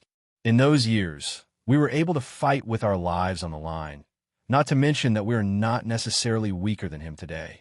Your Majesty, don't you forget that after that man's death, he was deserted by all his people and did not even have a trusted follower. On the other hand, we have this group of brothers and the spirit of brotherhood. With us together, why should we be afraid of him? Both Jing Ku and Gao Jinli's clothes were ripped and torn at the same time, while large patches of skin on their bodies cracked and disintegrated. Vaguely, new skin as fair as jade was growing out from under their cracked skin, emitting a strong golden gleam. Vaguely, cracking noises could be heard coming from their dantian, while waves of powerful and suffocating energy kept rushing out from their bodies, rolling and rocking wantonly within the Tower of Heroes. Suddenly, a large sheet of bright light burst out from within the Tower of Heroes, as countless talismans and formation diagrams rushed out, tightly restraining the energy waves emanating from both men within the tower. Even though the inside of the tower had been thrown into a mess by the energy waves unleashed by Jing Ku and Gao Jinli, the people outside the tower did not feel anything. Suddenly, Qin Yang and Tian Guang threw their heads back and let out a long and loud cry into the sky. Little boy, your words have awakened us. We are not the same as we were in the past. The man today is not the same as he was in the past. We have gone through all kinds of hardships to build the foundation we have today, and we are now at the peak of the power of the dynasty, with a strong army. So, why should we be afraid of him? Tian Guang raised up a blue long sword and sprayed out a stream of sword energy into the sky. The skin on his body exploded as well, while an enormous sword energy shot out from his dantian. Qin Weiyang's long hair stood straight up, while two strong beams shot out from his eyes that were as sharp as swords. A bright light flickered and flickered around his body. Just like the few others, he quickly entered the process of breaking his gold core and forming his nascent soul. Yin Dan stared blankly at Wuxia. After a long while, he suddenly burst into a loud laughter and said, Wuxia, Wuxia, I never thought that you were actually the opportunity for us to break through the inner devil and become an earth immortal. Yes, what is Dan afraid of? Is he afraid of death? Many years ago, my head was chopped off by my father and sent to that man on a golden tray. My soul was roaring and roaring furiously in the head, but what could I do? I've already died once, yet I still can't see through this after over 2,000 years of hard work. What a waste of 2,000 years of painstaking cultivation. An energy ripple that was much stronger and stronger than that of Jing Ku and the others was slowly rippling out from Yin Dan's body. The skin on Yin Dan's body was also breaking off piece by piece, revealing the newly born skin underneath that was as fair as jade and glowing with a dazzling glow. Yin Dan took a deep breath, murmuring to himself with a voice that sounded as if he was immersed in enjoyment. Come, come. If you're the same as Dan and have come to this place, let us continue our destined war. This time, Dan will definitely chop off your head, place it on a tray, and admire it day and night. And this time, Dan will never lose to you again. The Great Yin Dynasty today is not the Great Yin Dynasty of the past. The Emperor of Great Yin Dynasty today is me, Dan, and not that father of mine. Dan has brothers, a code of brotherhood, countless clans, tens of billions of people, a boundless land, tens of millions of mighty armies, and countless generals. What is there for Dan to be afraid of? Laughing wildly, Yan fished out a token of 8 swallows from his sleeve and threw it over to Wuxia, then cried out in a deep voice, "Ma-yi, record this imperial decree.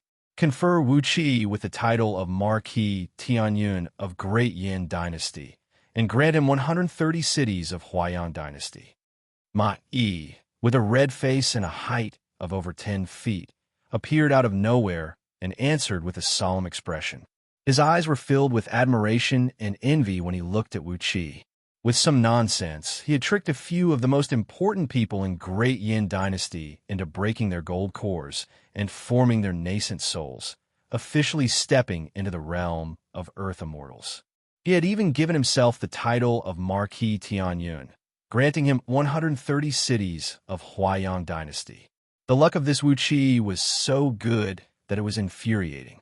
Huayan Dynasty was the most famous land of fish and rice in Great Yin Dynasty, one of the commercial centers. Not only was it rich in products, the annual tax revenue was also an astronomical figure. Although Wuxia only granted 130 cities of Huayan Dynasty, the annual tax revenue from it was roughly equal to the income of 1/3 of an ordinary province. In Great Yin Dynasty, unless one was from a meritorious clan or a member of the imperial clan, it was extremely difficult for anyone to obtain the lowest title of nobility. How could it be as easy as Wuxia? With just a few words, he had become a marquis. He glared fiercely at Wuxia, whose face was filled with a smile, and narrowed his eyes. The ripples of energy emanating from Yin Dan's body were getting stronger and stronger, and the frequency was getting faster and faster. He forcefully suppressed the energy tide in his body, beckoned at the demon bear sitting on the platform, and said, "Xianxia, you and a few of your brothers will be working for Marquis Tianyun today. Be careful and work hard. Don't be greedy for wine. Don't hurt anyone without reason. And don't transform into a demon at midnight and fool around in the beast park of Imperial Palace. Do you understand?" The tall and burly man, Xianxia, was struck dumb. With a frown on his face, he came next to Wuxia reluctantly, cupped his fist, and bowed to Yin Dan with a low, muffled voice. Yin Dan smiled at Wuxia, pointed his finger at Xianxia, and said, "This fellow and his brothers are a total of 12 demon bears who have transformed into human form. Their skin and flesh are tough, and they could be of some use. You can use them as well. Let them work for you in the future." After assigning Xianxia to Wuxia, Yin Dan's expression changed abruptly. Hastily, he ordered Wuxia and his men to leave at once. After that, a few beams flashed across the sky, as he, Jingku, and all the other men had transformed into beams and disappeared without a trace. When breaking the gold core, forming the nascent soul, and stepping into the realm of Earth Immortal, there would be a thunder tribulation. No one knew where Yin Dan and his men had gone to, as they had to rely on the defensive formations that they had prepared beforehand to transcend the tribulation. So, how could they have the time to argue with Wuxia here? Wuxia weighed the token of 8 swallows in his hand, and couldn't help but let out a loud laugh. With this token, he could absolutely do whatever he wanted in G-City, right? Then, he turned to look at Xianxia, who had a reluctant expression on his face. This fellow had 11 brothers? And all of them were demon bears who had transformed into human form? That was a total of 12 demon bears who had formed the Jin Dan. Demons, these were real demons, and this was the first time in Wuxia's life that he had seen a demon that only existed in the legends. However, Wuxia had unintentionally offended this big black bear with his words just now. After pondering for a while, he patted on Xianxia's shoulder. "Big brother Xianxia, from now on, you can follow Wuxia. You can eat big bowls of wine, eat big chunks of meat, and hack people with a big blade. Wuxia will guarantee you a happy life." After a brief pause, Wuxia let out a strange laugh and said, "With the token of 8 swallows, big brother Xianxia can go to the beast park and fool around in the bear den at midnight. Wuxia will personally clear the way for you." Upon hearing what Wuxia said, Xianxia, who had a bellyful of anger just a moment ago, smiled sweetly and hugged Wuxia, calling him a good brother.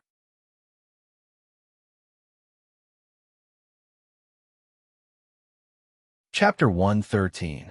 Deep in the night, a loud snoring that sounded like rolling thunder was heard coming out from Duke Yin Li's mansion, shaking the ground and making it tremble slightly.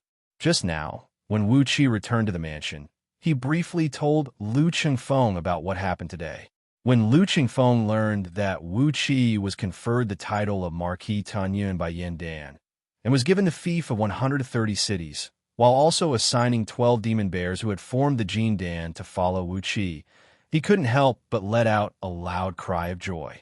Hastily, he ordered his men to prepare good wine and meat and serve them to him. A grand banquet was held in Duke Yin Li's mansion to celebrate Wuxia's great fortune today. As a result, under Wuxia's intentional action, Lu Chengfeng, Xianxia, and a few other men were half-dead drunk and were now sleeping soundly in their rooms.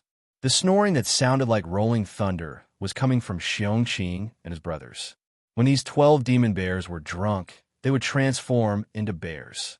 When 12 huge black bears, each with a height of 20 to 30 feet, were snoring together, the snoring would definitely make a man with a weak nervous system feel so painful that he would want to commit suicide. Wuxia viciously speculated, "Is this the reason why Yin Dan so generously threw Xianxia and his brothers to me?" From the lake in the backyard, Wuxia sucked out a hazy layer of water vapor. Using the cover of the water vapor, he transformed into a sharp arrow and sped out of Duke Yin Li's mansion, heading straight towards Mount White's Sun outside the city. Upon leaving the city, Wuxia took out a lower-tier magical item, Flying Sword, and transformed into a 3 feet long, blurry sword beam. Carefully sticking close to the bushes and trees, he flew all the way towards Mount White Sunday. While flying on the flying sword, Wuxia kept marveling at what he had seen and heard today. Because of the devil in their hearts, Yin Dan and his brothers hadn't been able to break through the Jin Dan realm. Just a few words of nonsense had actually allowed them to successfully break through. He really didn't know what they had been cultivating for over 2,000 years. There are also the 12 Xianxia brothers. They were monsters, real monsters, bear demons who had formed the Jin Dan. If they were on Earth, they would definitely be captured and dissected for research. They might even be locked in an iron cage and have hundreds of milliliters of bear bile extracted every day.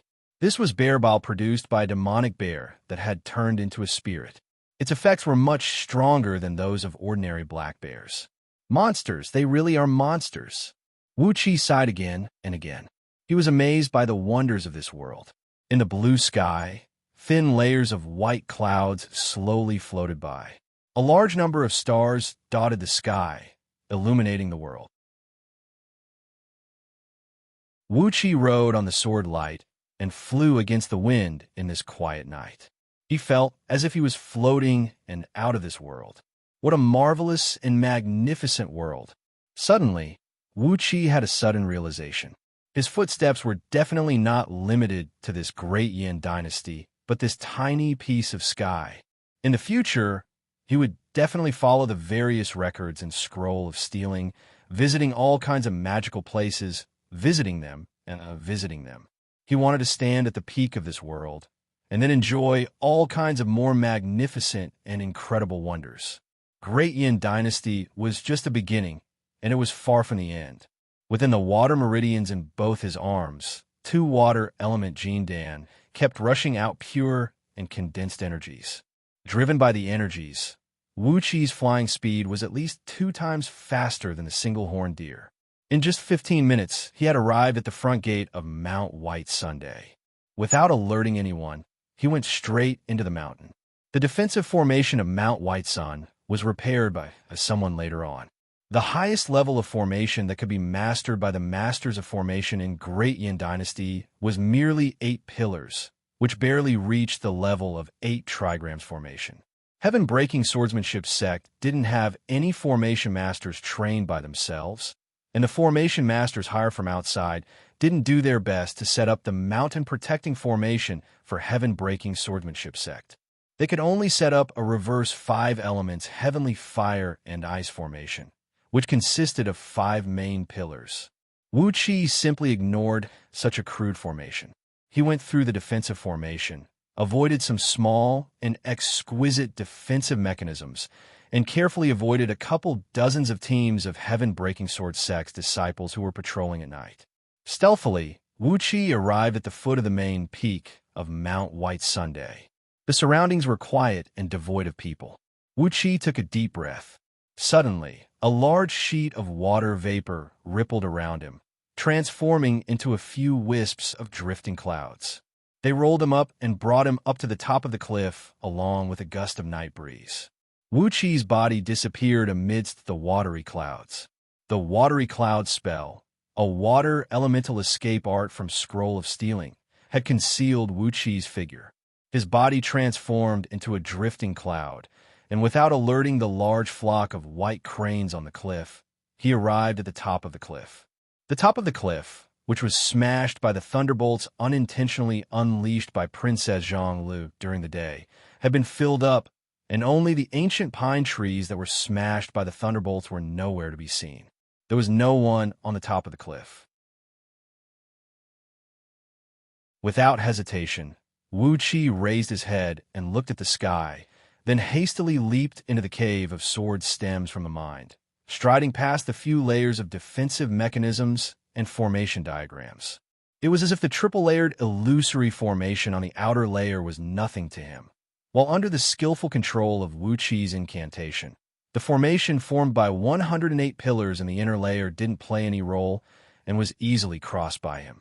At this moment, Wuqi's eyes glowed with a deep sense of gratitude towards the man who taught him the Scroll of Stealing.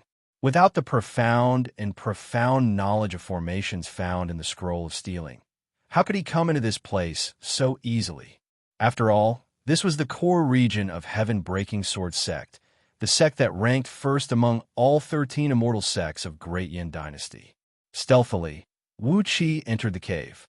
With a single step, he crossed the small river that was filled with an incredible amount of natural energies. He did not take the Jade Bridge, which was installed with at least 18 warning mechanisms. The cave was filled with natural energies, and the natural energies had condensed into a white mist, drifting and drifting in all directions. Transforming into a white cloud, Wuqi quickly took a round in the cave along with the white mist. Very soon, he found out what the people in the cave were doing. Nie Baihong was not in the cave, and he should have his own residence as the sect leader. There were 16 Jin Dan human immortals in the cave. Among them, 2 of them were mid-stage Jin Dan cultivators, while the other 14 had just formed their Jin Dan. Each of them had occupied a pavilion, sitting in meditation and circulating their energy, preparing for the nighttime cultivation of a cultivator. In the deepest part of the cave, in a small crafting room that was built into the mountain wall, Neyaunu was seen crafting 3 flying swords that were glowing with a fiery glow with the flame of magma from the Earth's core. As the energy of the magma from the Earth's core was too strong, the surging flame energy spread out in all directions, nearly dispersing the invisible watery cloud. Wuqi stole a glance at Neyaunu, who was wholeheartedly practicing her swords. After that, he dared not to look at her any longer and hastily left the crafting room. With just a quick glance, Wuqi had a rough idea of Nyeyaunu's crafting level. All 3 flying swords were made from pretty good materials, and they were made from the red child iron of fire and thunder extracted from the magma from the Earth's core, which was at least 10,000 years old. It had an extremely strong and yang nature, and was the best material for crafting fire element magical treasures. However, the 3 flying swords crafted by Neyaunu could at most reach the standard of upper-grade magical treasures, as the materials and supplementary materials used did not match with them. Judging from the sweaty look on Nyeyaunu's face, Wuqi could tell that she had spent all her energy in crafting these 3 flying swords. However, crafting a magical treasure was a technical task that required talent and aptitude. Although Neyaunu had spent so much effort in crafting the swords, in the end, she could only craft 3 upper-grade magical treasures that were infinitely close to lower-grade magical treasures. With Wuxi's vision, after inheriting the Scroll of Stealing, he would not even bother to steal upper-grade magical treasures. Shaking his head, Wuxi spun and entered the peerless pavilion of sword formation, walking slowly to the portrait of Immortal Xianxia that was worshipped right in the middle of the pavilion. He gave Immortal Xianxia a glance, who was riding on the back of a flood dragon and had his face blurred. Wuxi bowed to him. Then a watery cloud rushed out from under his feet. Soundlessly, it carried him up to one of the pillars on the roof and carefully approached the dustless lamp. There are 3 types of innate spirit items in a dustless lamp. If these 3 innate spirit items are left behind by Immortal Xianxia, then his tier is at least the same as the legendary Primordial Immortal. Those are innate spirit items. If he is not a Primordial Immortal, how could he get his hands on them? And how could he be so generous as to leave them behind for his juniors? However, the defensive formation left behind in the abode of a Primordial Immortal is really lousy, and the sword techniques left behind by him are missing the sword techniques of earth and fire. Is he trying to play a joke on his juniors? Although he left behind 3 innate spirit items, he is missing 2 sword techniques of 5 elements. I'm sure Yindan and his companions are the same Yindan I know, Jingku and Gao Jinli, who assassinated Emperor Qin. But how did they get here? Moreover, Yindan had said in the daytime that his head had been chopped off by his father and brought to the Qin Emperor. His soul was still in his head, so he had seen everything clearly. He is already dead, so how could he still be here? While all kinds of thoughts were running through his mind, Wuxi was carefully dismantling the dustless lamp. With a flip of his palm, Wuxi exercised the hand of web soundlessly, absorbing a thread of innate earth element energy from the innate dust-parting stone into his body, quickly storing it in the earth meridians in his arms. After that, he placed his palm close to the innate awakening wood element energy, absorbing the thread of innate wood element energy and storing it in the wood meridians in his arms.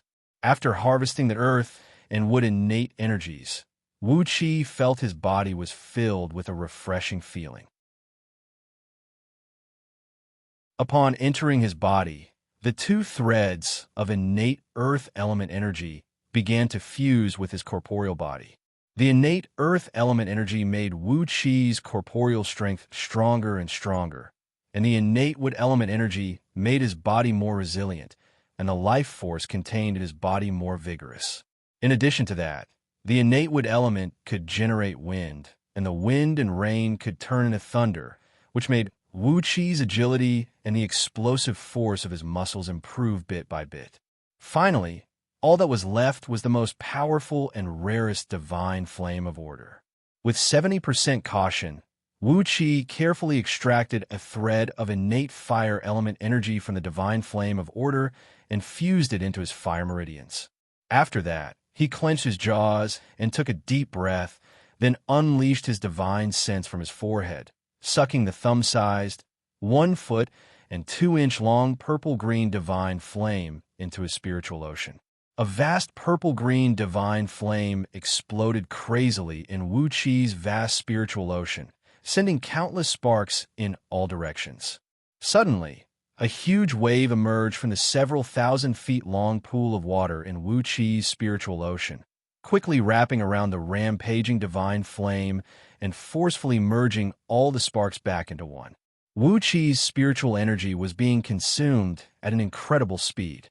He kept using his spiritual energy to form one profound rune after another in his spiritual ocean, cooperating with the water waves in his spiritual ocean to suppress the divine flame of order. All these runes came from the inheritance of Scroll of Stealing, and were specialized in restraining all yang and yin flames under the heaven, both tangible and intangible. It was the most ingenious divine art of controlling fire under the heaven. 108 crimson runes formed purely from his divine sense wrapped tightly around the divine flame of order in his spiritual ocean. Finally, Wuxi breathed out a sigh of relief. Looking at the dustless lamp, which was still in perfect condition, Apart from the three innate energies which were stolen by Wuxia and the divine flame of order, Wuxia hastily took out all kinds of materials he bought from Market of Four Seas during the daytime from his storage ring. Using the oil of the merman, which could last for 10,000 years, as the wick, and a few other materials as the auxiliary materials, a thread of purple-green flame once again burned in the dustless lamp.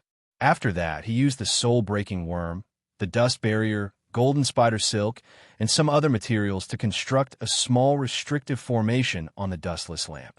With that, Wuxia had successfully completed the task of stealing the innate spirit items. Using these rare and precious items as the materials, he constructed a restrictive formation that could keep away the dust and calm the mind, which could unleash about 30% of the original dustless lamp's effect. As long as the oil of the merman did not dry up, no one would ever find out that the dustless lamp was not the original one.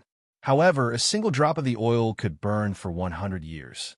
Therefore, Wuxia had added 200 grams of the oil into the dustless lamp, which would allow the lamp to burn for 10,000 years. Therefore, he did not have to worry that someone would find out that the dustless lamp was stolen in a short period of time. After giving a satisfied look at the restrictive formation he constructed, Wuxia stealthily transformed into a wisp of cloud and flew out of Mount White Sunday.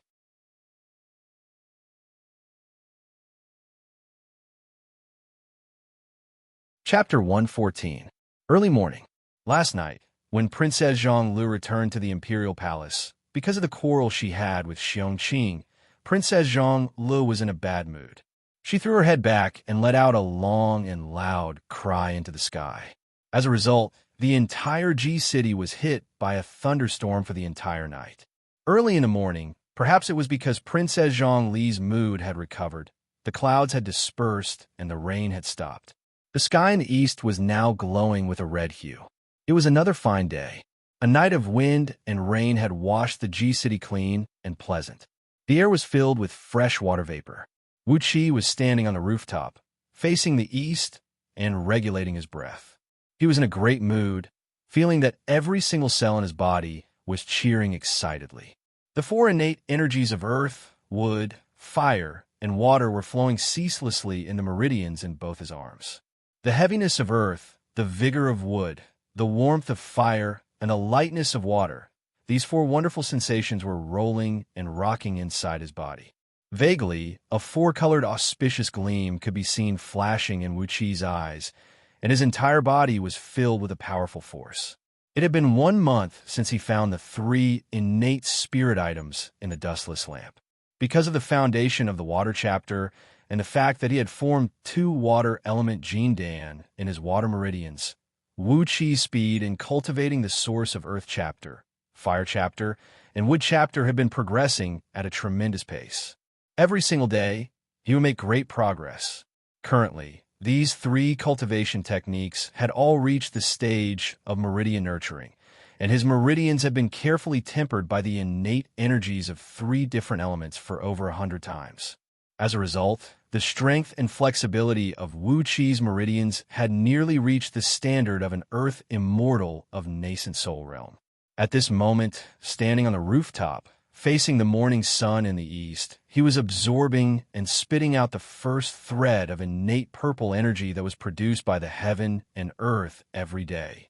The airflow was rolling and rolling around Wuxia's body, making him feel like he was about to soar into the sky and soar into the sky.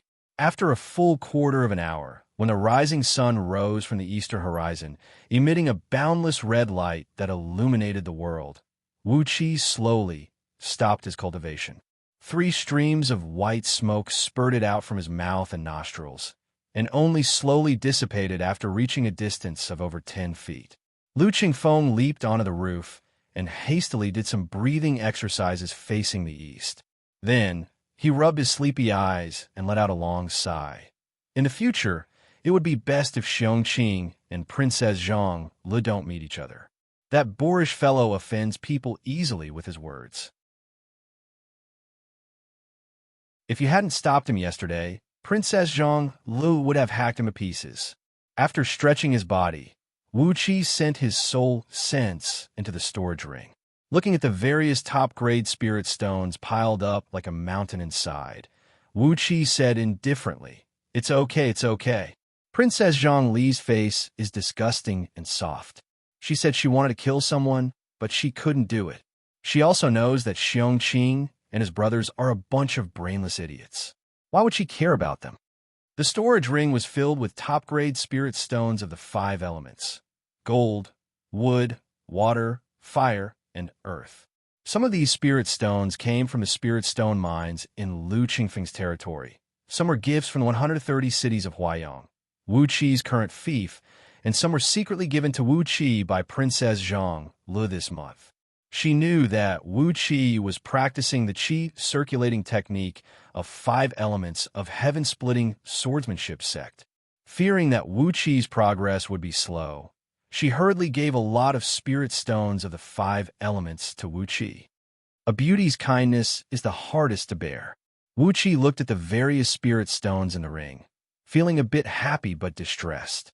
He made up his mind that if Xianxia talked nonsense after drinking again, saying that he wanted Wuxia and Princess Zhang Lu to get on the bed and have babies, he would definitely find an iron rod himself and let Xianxia know what pain in the ass was. "You could have said this to me in private. Why did you talk nonsense in front of Princess Zhang Lu? She's a young girl. You, a boorish bear spirit, are asking for trouble." Thinking of Xianxia and his brothers, who were struck by a series of thunderbolts last night, Wuxia could only shake his head. Lu Qingfeng also stretched his back. Looking at a flock of birds flying high in the sky, he said with a smile, "That's true. Princess Zhang Lu clearly knows what kind of people Xianxia and his brothers are, so she won't really do anything to them. Xianxia and his brothers, after all, are imperial high officials personally conferred by His Majesty. Aren't they afraid that Princess Zhang Lu will really order them to be beheaded?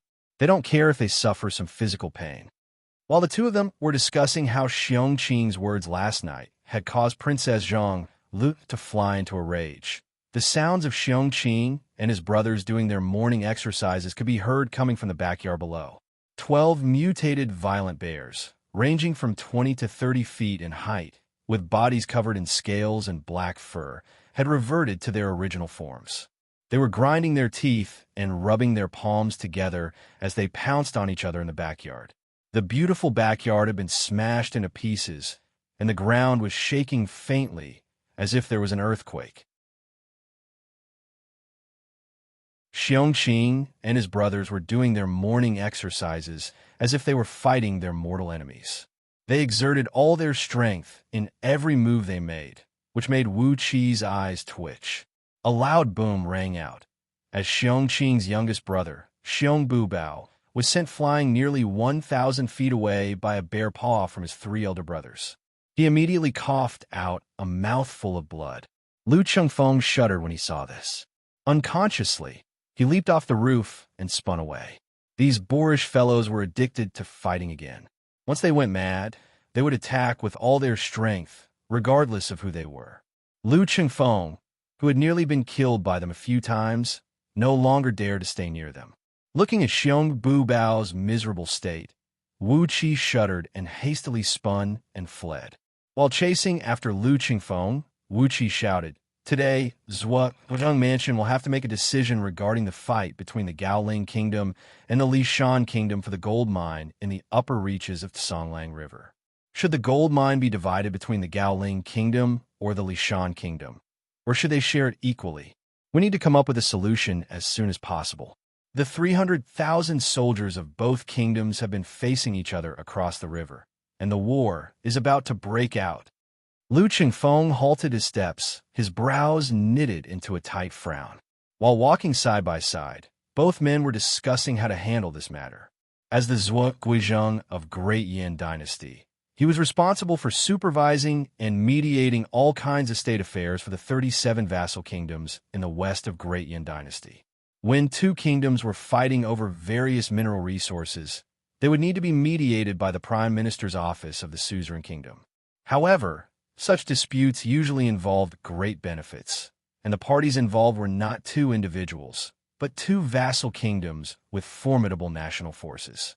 If the dispute was not handled properly, it would bring about a great trouble. While discussing along the way, Wuxia and Lu Chengfeng were having a headache. The case of two kingdoms fighting over the gold mine was submitted to them half a month ago. However, the information submitted was vague and unclear, and they couldn't even figure out which kingdom the forest in the upper reaches of Songlang River belonged to. With such a case, how could Lu Chengfeng make a judgment? After discussing for some time, when they were about to reach the main entrance of Duke Yan Li's mansion, Wuxia breathed out a long sigh, spread his arms, sneered, and said, "Why don't we do it this way? Didn't both sides send out an army of 300,000 soldiers? Let the 300,000 soldiers start the war. With a time limit of 3 days, we'll divide the profit of the gold mine according to the number of soldiers who died in the war. This will be fair and reasonable." Upon hearing Wu Qi's extremely irresponsible words, Lu Chengfeng nearly fell to the ground. He glared angrily at Wu Qi from the corner of his eyes, scolded in a low voice, "Are you afraid that His Majesty won't find fault with me? This idea, I can't do it. I can never do it." Wu Qi shrugged and shook his head disapprovingly. Speaking of Yin Dan, Wu Qi found it strange as well. Over a month ago, Yin Dan and his company had indeed entered the process of breaking their gold core and forming their nascent soul. Over the past few days, Yin Dan had officially started attending the imperial court, but there was no news about him, Jingku, and his company forming their nascent souls. Could it be that they had purposely concealed this fact? Although Wu Qi had his doubts about this, he was not stupid enough to ask around about it. He just kept it in the bottom of his heart, quietly waiting to see what Yin Dan and his company were going to do next. When Princess Zhonglu formed her Jin Dan, there was a great celebration. But this time, when so many of them formed their nascent souls at the same time, nothing happened. It was really strange. With these questions in mind, Wu Qi walked out from the main entrance of Duke Yan Li's mansion and happened to see a row of pitch-black coaches speeding towards Duke Yan Li's mansion on the main street in front of the mansion. Along the way, the coaches shouted at a few ministers who were about to rush to their own office and came straight to the main entrance with an unbridled arrogance. Those ministers who were yelled at and forced to bring their guards to the side of the road seemed to have recognized the owner of the coaches. Their faces were filled with resentment, and they kept running far away from them. There were even a few ministers who kept throwing their glances over, pointing their fingers at Duke Yan Li's mansion and discussing something. Looking at the coaches, Wu Qi coughed lightly. Then, Zhang Hu and Hu Wei led a large group of guards and rushed down the stairs, stopping before the coaches. Luo Kadi and Ma Liang stood on the left and right side of Lu Chengfeng, shielding him. Luo Kadi cried out sternly, "Who are you? Stop the coaches at once. This is Duke Yan Li's mansion. No one is allowed to cause trouble here." The coaches behaved rudely.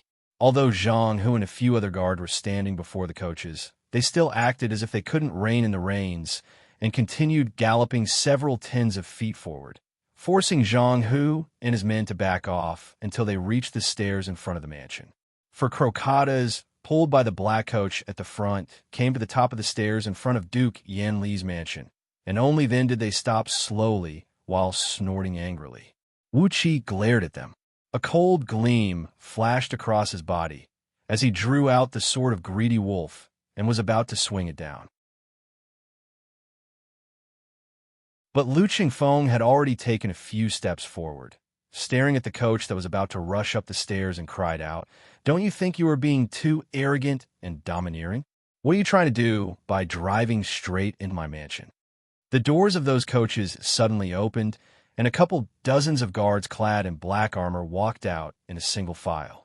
A crimson red carpet rolled out from one of the coaches in the middle. An old man with a fat head and big ears, clad in a golden imperial robe and holding a silver walking stick in his hand, walked out slowly on the carpet. The old man raised his head and looked at Wu Qi and Lu Chengfeng.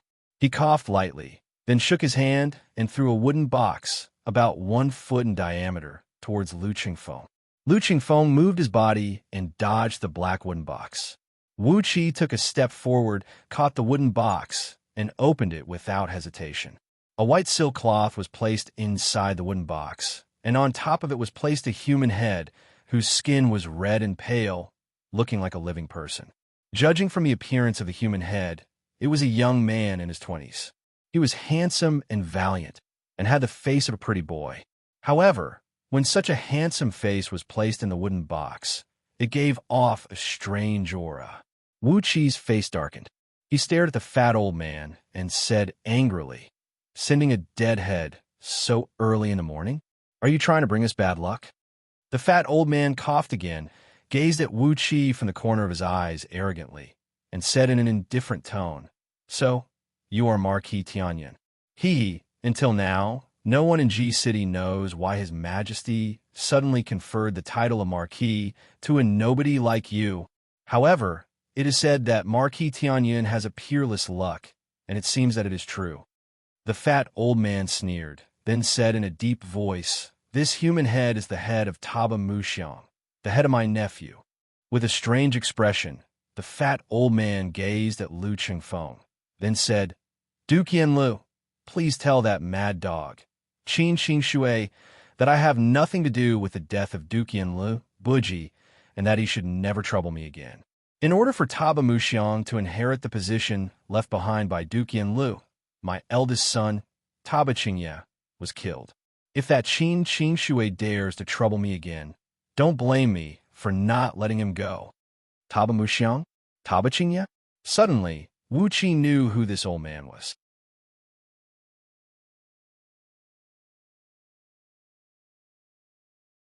Chapter 115. The Duke of Xian, Taba Ao, was the current monarch of Xian Kingdom. He was the biological father of Tuoba Haofeng and the dead Taba Xianxia, the monarch of Xian Kingdom. He ruled over 38 provinces of Xian Kingdom, 943 magnificent cities, and an army of 1 million armored soldiers. Among the over 100 vassal kingdoms of Great Yin Dynasty, he could be ranked in the top 3. According to the secret files of Scouting Office of Great Yin Dynasty, when Taba Ao was still a child, a rebellion happened in the palace. His mother was poisoned to death, and when Taba Ao was just 2 months old, he was brought out of the palace by a loyal palace maid. The palace maid was hunted down and fell off a cliff, while Taba Ao was raised by a group of moon-howling divine mastiffs until he was 3 years old. Only then was he found by the previous Duke of Xian Kingdom. As he grew up in a group of mastiffs, Taba Ao had a rude and unreasonable nature. Among all the vassals of Great Yin Dynasty, he was the most unreasonable one and had a murderous nature. Just look at his title. As the Duke of Xian had the name Ao in his name, the imperial clan of Xian Kingdom could do nothing to him. Although the Great Yin Dynasty had some complaints about this, there was nothing they could do to him. Early in the morning today, he brought a group of guards and stormed into Duke Yin Li's mansion, bringing the head of his own nephew to their doorstep. What a barbaric and cruel way of doing things. Wuqi stared at Taba Ao, whose face was trembling with ferocity. His face turned unsightly. The head of Taba Muxiang in his hand seemed to have become heavy as well. Taba Ao gazed viciously at Wuqi and Lu Qingfeng, then said with a ferocious voice, "Taba Muxiang is the illegitimate son of my sister and Yin Buji. My sister gave birth to a child out of wedlock, and if this news were to spread out, it would be bad for my reputation. Therefore, I raised him in the palace with the identity of a legitimate son. When Yin Buji drowned in the river, I admit that I coveted the title of Duke Yanlu, and that's why I came up with a plan for Taba Muxiang. Am I wrong?" Clenching his jaws tightly, he glared at Wuqi and Lu Qingfeng, who had an unsightly expression on their faces. Taba Ao grinned hideously and said, "Since Duke Qingfeng is able to inherit the title of Duke Yanlu, could it be that your hands are completely clean without any bloodstains?" Everyone was the same, so why did they have to hold on to this reason? "For the sake of the title of Duke Yanlu, my eldest son, Taba Xianxia, has been killed by you, and now I presented you with the head of the culprit, Taba Muxiang. If anyone dares to pester me with this matter again, don't blame me for being rude to him." Two streams of tears rolled down his cheeks as Taba Ao threw his head back and let out a long cry. Taba Xianxia, Taba Muxiang, you two lowly bastards, you deserve to die. Stamping his feet on the ground, Taba Ao let out a loud shout of damn it for over 10 times, attracting the attention of all the ministers and princes who happened to be passing by. After that, he slammed his walking stick on the ground, turned around, and entered the coach. A loud voice rang out, and the guards of Xianxia entered the carriages one after another. The coachman scolded them, and the black carriages turned around and went back the way they came. Lu Qingfeng was so angry that his face turned blue. He scolded in a low voice, domineering, really unscrupulous. Even though he is the monarch of Xianxia and is so arrogant and domineering, has he forgotten that Xianxia is also under my rule? His Xianxia is also one of the 37 vassal kingdoms in the west. Then he stomped his foot on the stairs, shattering a few feet wide stone brick into powder soundlessly. Lu Qingfeng gnashed his teeth and said, Taba Ao, and I will never let go of the humiliation we suffered today. Xianxia, does he think he has the right to present the head of Taba Muxiang to us? Weighing the head in his hand, Wuxia casually handed it over to Lu Qingfeng. Lu Qingfeng was stunned. Then he took over the head and held it close to his chest. He stared at Wuxia and said in a low voice, sending a head here so early in the morning. Could it be that Qin Xingshui has pushed him too hard? But why did Qin Xingshui force him to do something? Do you still remember that night? It was obvious that Qin Xingshui was cooperating with Taba Xianxia to set us up. Why is he finding trouble with Taba Ao now? Wuxia pondered for a while. Then he shook his head, frowned, and said, Taba Ao said that Qin Xingshui is a mad dog. Who can ever guess his thoughts? Young master, you can go ahead and discuss some important matters in Zhuguoxing's mansion. As for the conflict between the Gaoling Kingdom and the Lishan Kingdom, just drag it out. Wuxia has some thoughts here, and I'll explain them to young master in detail when I get back. Laughing coldly, Wuxia nodded his head at Lu Qingfeng, spun, and entered Duke Yan Li's mansion. He walked along the wall for a while, glanced to the left and right, then leaped over the wall nimbly, following the main street and chasing towards the direction where Taba Ao's convoy left. Standing in front of the Duke mansion, Lu Qingfeng held the head in his arms and stared blankly for a while. Suddenly, he angrily threw the head over to Yin Fu, asking him to bury it properly. After that, he angrily boarded the coach, brought a large group of guards, and headed straight towards the direction of Zhuguoxing's mansion. Following closely behind Lu Qingfeng, Yin Bugue subconsciously looked towards the direction where Taba Ao left, then turned to look at Wuqi's back. Hastily, he gave a signal using a unique hand signal used by secret agents of Scouting Office. A few passers-by on the street who seemed to be passing by unintentionally turned around and left slowly. When they were over 1,000 feet away from Duke Yan Li's mansion, they suddenly sped up and plunged into an alley beside the street, chasing after Taba Ao's convoy. In just the time it took to finish a pot of tea, through countless large and small networks in G-City, the news of Taba Ao paying a visit to Duke Yan Lu early in the morning and presenting the head of his nephew, Taba Muxiang, the half-brother of Duke Yan Lu Qingfeng, had been spread across the entire G-City. Those influential nobles who knew Taba Ao's usual behavior just smiled when they heard the news. The wild temperament of Taba Ao, who was raised in a pack of mastiffs, had once again broken out. Taba Ao's convoy was running amok on the long street of G-City, and countless innocent passers-by had been injured. They had nearly circled half a circle around the 6 inner cities of G-City, passing through several dozens of streets and alleys, and finally came to a stop in a desolate and deserted alleyway. There were already 3 convoys waiting in the alleyway, each with a different appearance and painted with different colors. With a gloomy face, Taba Ao alighted from the coach, randomly picked one of the convoys and got on it. After that, he gave a light shout, and 4 convoys left the alleyway slowly, disappearing into the endless stream of people on the street. The convoy of convoys took a detour on the street for a while and finally came straight to the clubhouse built by Xian Kingdom in Ji City. This was also the place where the hostages of Xian Kingdom usually stayed. Wuxia wasn't fooled by Taba Ao's camouflage. He kept his eyes fixed on Taba Ao's convoy, quietly following behind him as they circled around Ji City. Along the way, he discovered that wherever the convoy passed by, there were at least nearly 1,000 spies observing the movements of Taba Ao's convoy. Wuxia saw with his own eyes that at least 18 secret agents and informers of Scouting Office were discovered by these informers who had been planted by Xian Kingdom in advance. They were entangled with them with all sorts of methods, causing them to lose control of Taba Ao. Fortunately, Wuxia had an excellent tracking skill, and he also had an excellent hiding method. As a result, none of the spies of Xian Kingdom could discover his existence. Wuxia kept his eyes fixed on Taba Ao and followed him to a mansion located at the northwest corner of the inner second city, which was close to the palace city. The mansion was not big, but it was quiet and secluded.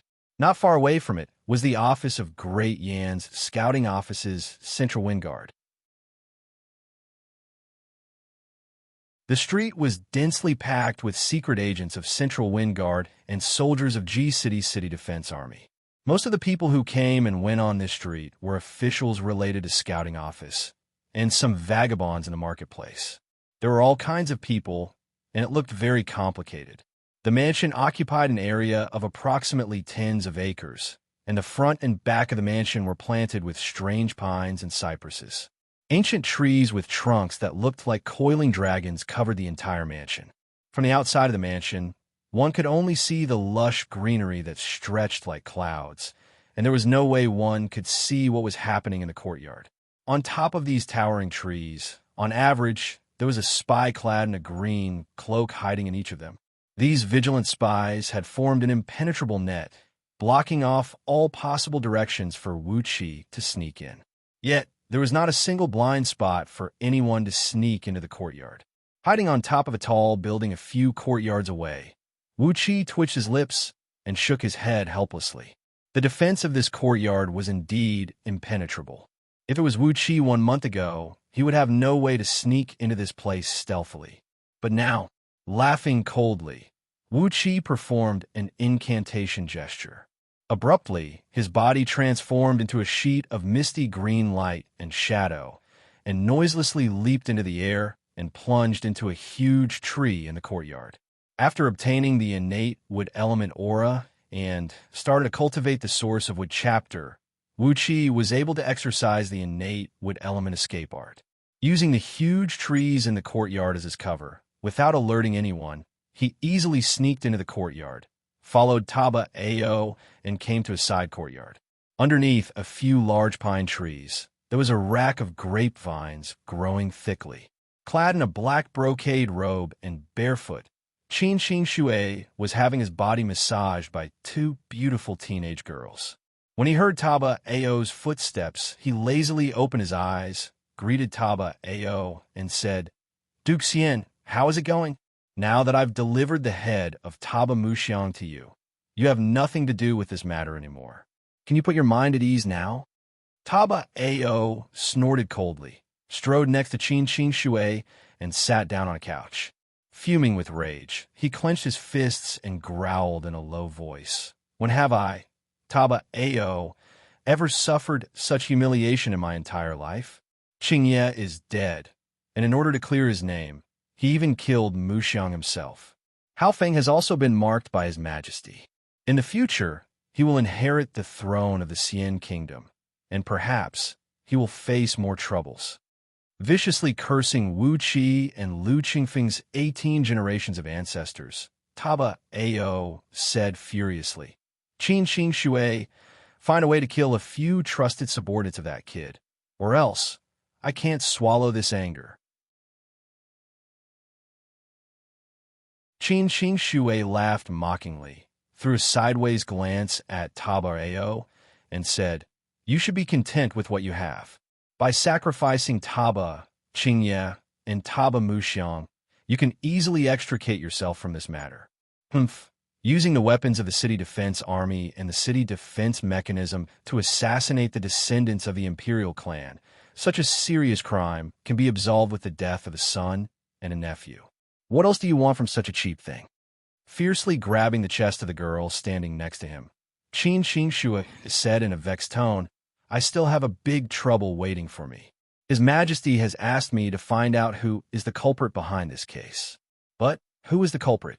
If I can't find a scapegoat and am forced to live in seclusion, Duke Xian will become a deaf and blind man in G City. Tabao's face turned extremely gloomy. He rose to his feet, glared at Xianxia, sneered, and said, No matter what methods you use, you have to deal with this matter properly. I've already lost a son and a nephew. If you're forced to live in seclusion, you have to spit out everything that you've eaten and taken from me all these years.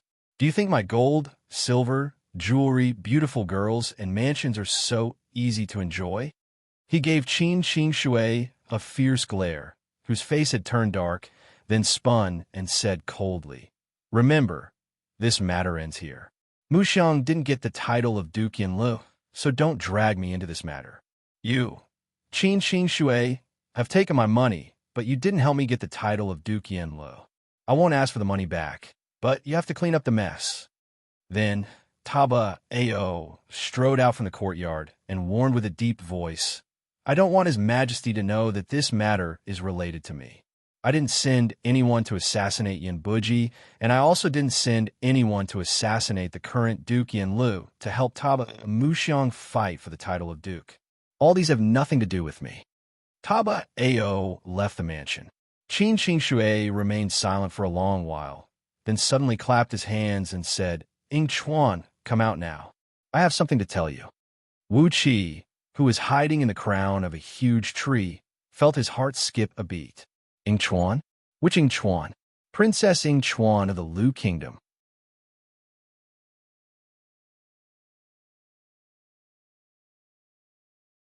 Chapter 116. A sweet moan was heard coming from a small and exquisite abode behind the grape trellis. A fragrant scent drifted in the air as a naked, beautiful lady walked slowly out of the abode. She was clad in a pink veil.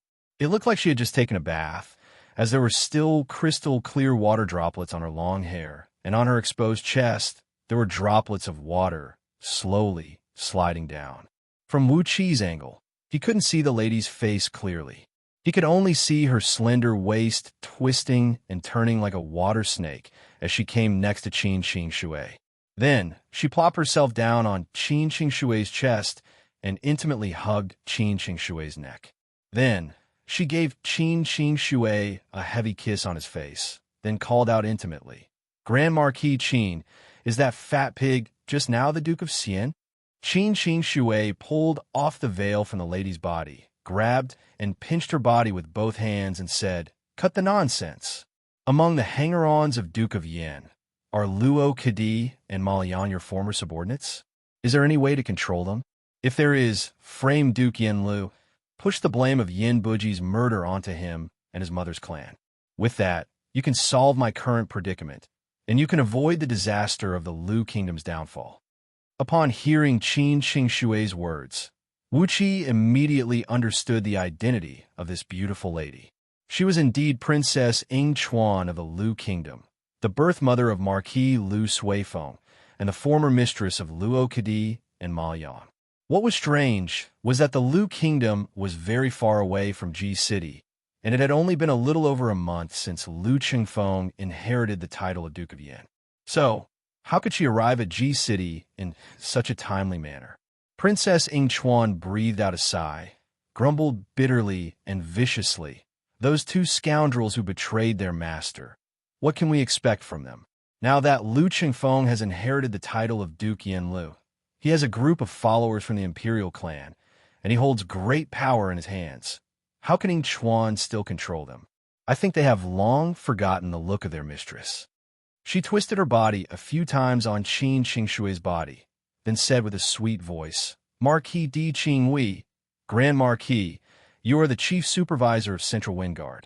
Can't you fabricate some evidence and push the crime of Yanbuji's murder onto Lu Qingfeng?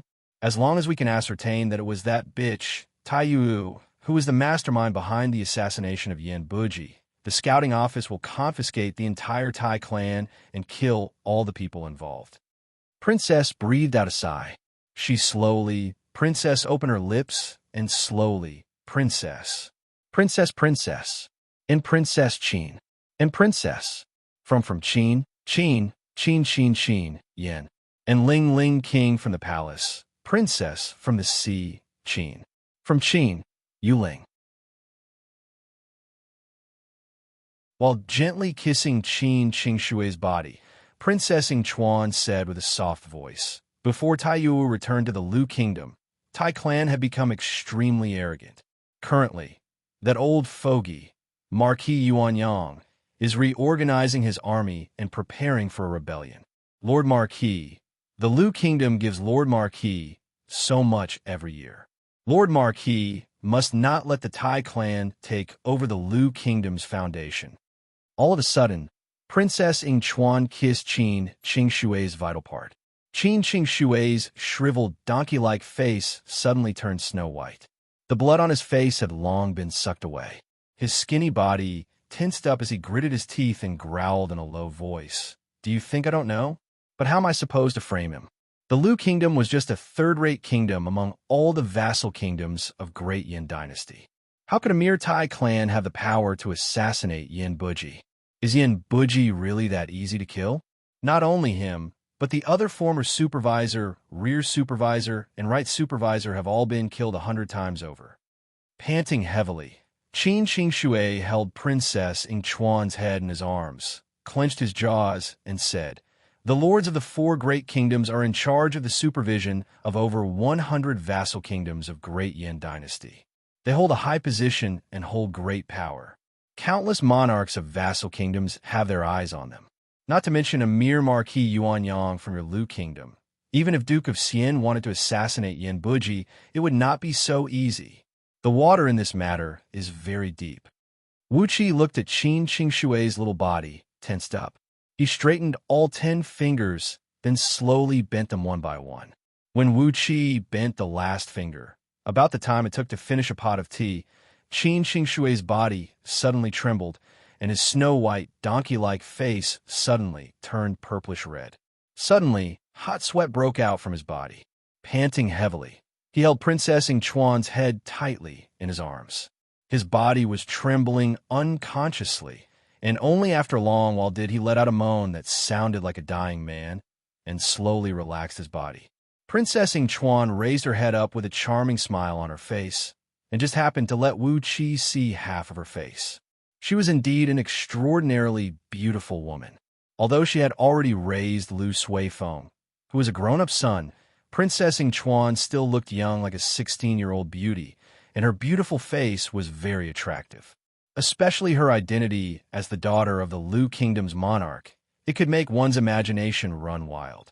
Lovingly, Qin Qingshui stroked Princess Yingchuan's face and said with a low voice, "It's not going to work if you want to put the blame on them. We need to find a suitable person to do it. His Majesty has already paid attention to the case of Yin Buji's assassination. If I dare to act recklessly in this case and don't come up with some solid and credible evidence, I won't even know how I died one day." Princess Yingchuan's beautiful brows knitted into a tight frown. With a piteous expression, she looked at Qin Qingshui, breathed out a long sigh, and said, "Marquis, you're the chief supervisor of the Central Wingard Scouting Office, a person who holds great power in his hand. Can't you find a way to frame someone else? If we don't get rid of that bitch, Tai Yuwu, and the Tai clan behind her, Yingchuan will have no home to return to in the future. If the Lu Kingdom really changes its surname to Tai, what should we do if Marquis changes his name to Yingchuan?" Intentionally or unintentionally, a stream of crystal-clear liquid flowed down from the corner of Princess Yingchuan's mouth. It was unknown what kind of seductive technique she had used, but even Wu Qi, who was lying on top of the tree, could feel his heart skip a beat, and a scorching heat was bursting out from his lower abdomen. Since he had stolen the enormous kidney energies from both of Qin Shuwen's kidneys, The strength of Wuxi's kidneys had become very strong.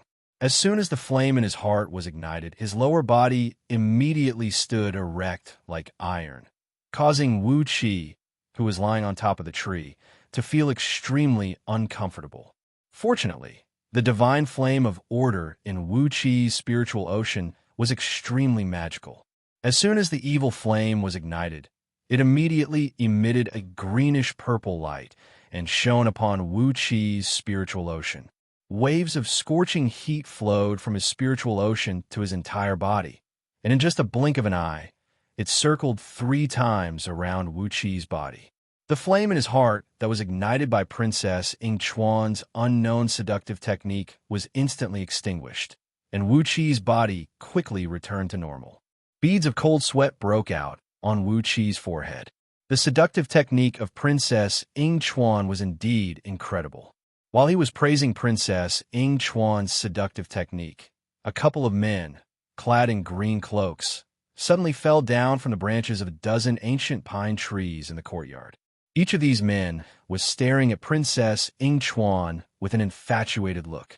Some of them even had their faces blushed, howling and leaping towards Princess Yingchuan. Princess Yingchuan let out a soft cry as her petite body suddenly curled up into a ball and shrunk into Qin Xingshui's arms. Qin Xingshui flew into a rage. He snapped sternly, "A bunch of useless fools. What's the use of me keeping you here? Do you think I want you to make a fool of yourselves here? Drag them out and punish them with 300 sticks. Drag them out and punish them with 500 sticks." A group of beast warriors of scouting office rushed into the courtyard like a pack of wolves and tigers. They grabbed these spies who fell down from the trees and dragged them out of the courtyard. Very soon, muffled noises of heavy sticks hitting on flesh could be heard coming from outside the courtyard. Those spies who fell down from the trees, because of the seductive technique, let out miserable cries. But very soon, their cries disappeared without a trace. In just a few words, dozens of spies had been beaten to death. Lying in Qin Xingshui's arms, Princess Yingchuan kept praising Qin Xingshui's manly spirit and heroic character with a sweet voice. Meanwhile, Wuxi kept shaking his head while lying on top of a tree. Under such an order, how did Qin Xingshui, the chief supervisor of Central Wind Guard, manage to hold his position so firmly? If not for the fact that he was the lineal descendant of Qin Wuyang, perhaps he would have long been kicked out of his position, and his life might even be in danger. No matter how Qin Xingshui managed his subordinates, after listening to the secret discussion between him, Princess Yingchuan, and Taba Ao, Wuxi could roughly guess the role Qin Xingshui was playing in this matter. Taba Ao was bent on fighting for the title of Duke Yanlu, but Lu Qingfeng was the first one who came to Ji City.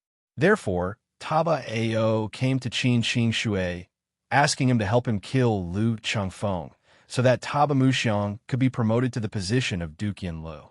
That was the reason why Taba Qingye lured and killed Lu Qingfeng, and Qin Xingshui chose to help Taba Qingye by arresting Lu Qingfeng on the spot. After Lu Qingfeng had successfully inherited the title of Duke, Yin Dan began to pay attention to the case of Yin Buji's murder. In order to clear his name, Taba Ao hastily killed Taba Muxiang as a sign to Lu Qingfeng. At the same time, without any sense of loyalty, he asked Qin Xingshui to clean up all the loose ends himself. At the same time, Princess Yingchuan came to Qin Xingshui. Supposedly, both of them were old lovers. As Lu Qingfeng had inherited the title of Zhua Wuzheng and Duke Yanlu, Taiyuewu's mother's family had begun to sharpen their blades in the Lu Kingdom, planning to strike the monarch of the Lu Kingdom. In order to save herself, Princess Yingchuan had to deal with Lu Qingfeng. But, with her identity as the daughter of the monarch of a third-tier vassal kingdom, how could she deal with Lu Qingfeng, the Duke of Yanlu? Helpless, Princess Yingchuan could only beg Qin Xingshui to frame Lu Qingfeng. However, with Yin Dan personally paying attention to the case of Yin Buji's assassination, even if Qin Xingshui had 100 guts, he would not dare to frame someone recklessly. Princess Yingchuan kept acting coquettishly in Qin Xingshui's arms, begging and using all kinds of flirtatious methods, hoping that Qin Xingshui would agree to help her deal with Lu Qingfeng. Even if she could not kill him, she could at least get Lu Qingfeng to promise her that Tai clan would not go too far in the Lu kingdom. After acting coquettishly for a while, Princess Yingchuan finally told him her bottom-line condition: if Tai clan could behave themselves and not try to usurp the monarch's position, the monarch of the Lu kingdom would even be willing to cede half of the kingdom to Tai clan, allowing them to establish their own kingdom. Qin Xingshui just gave Princess Yingchuan a vague answer with the name of Yandan. For the whole morning, both of them had made love on the bed for a few times, naked. Qin Xingshui had taken all the advantage, and Princess Yingchuan had tried her best, yet she still couldn't win a single promise from Qin Xingshui.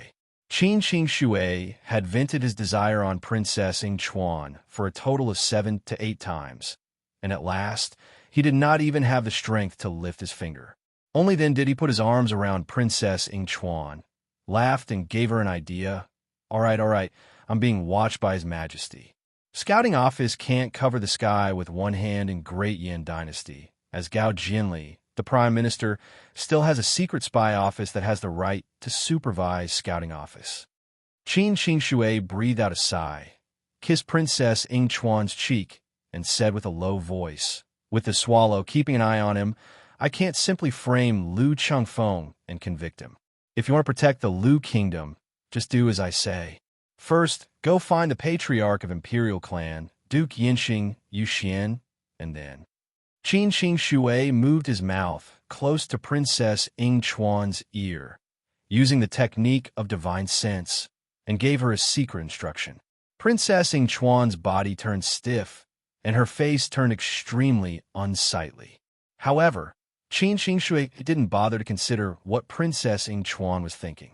After taking a few more liberties with her, he put on his clothes with the help of 2 young girls, then left without paying any attention to Princess Yingchuan. All the spies in the mansion followed him out of the courtyard. Even the corpses of the dozen or so spies who had been killed were cleaned up. Princess Yingchuan lay on the bed and stared blankly for a while. Suddenly, she let out an evil laugh and began cursing under her breath. Qin Xingshui, Yingchuan is going to wipe out your entire clan.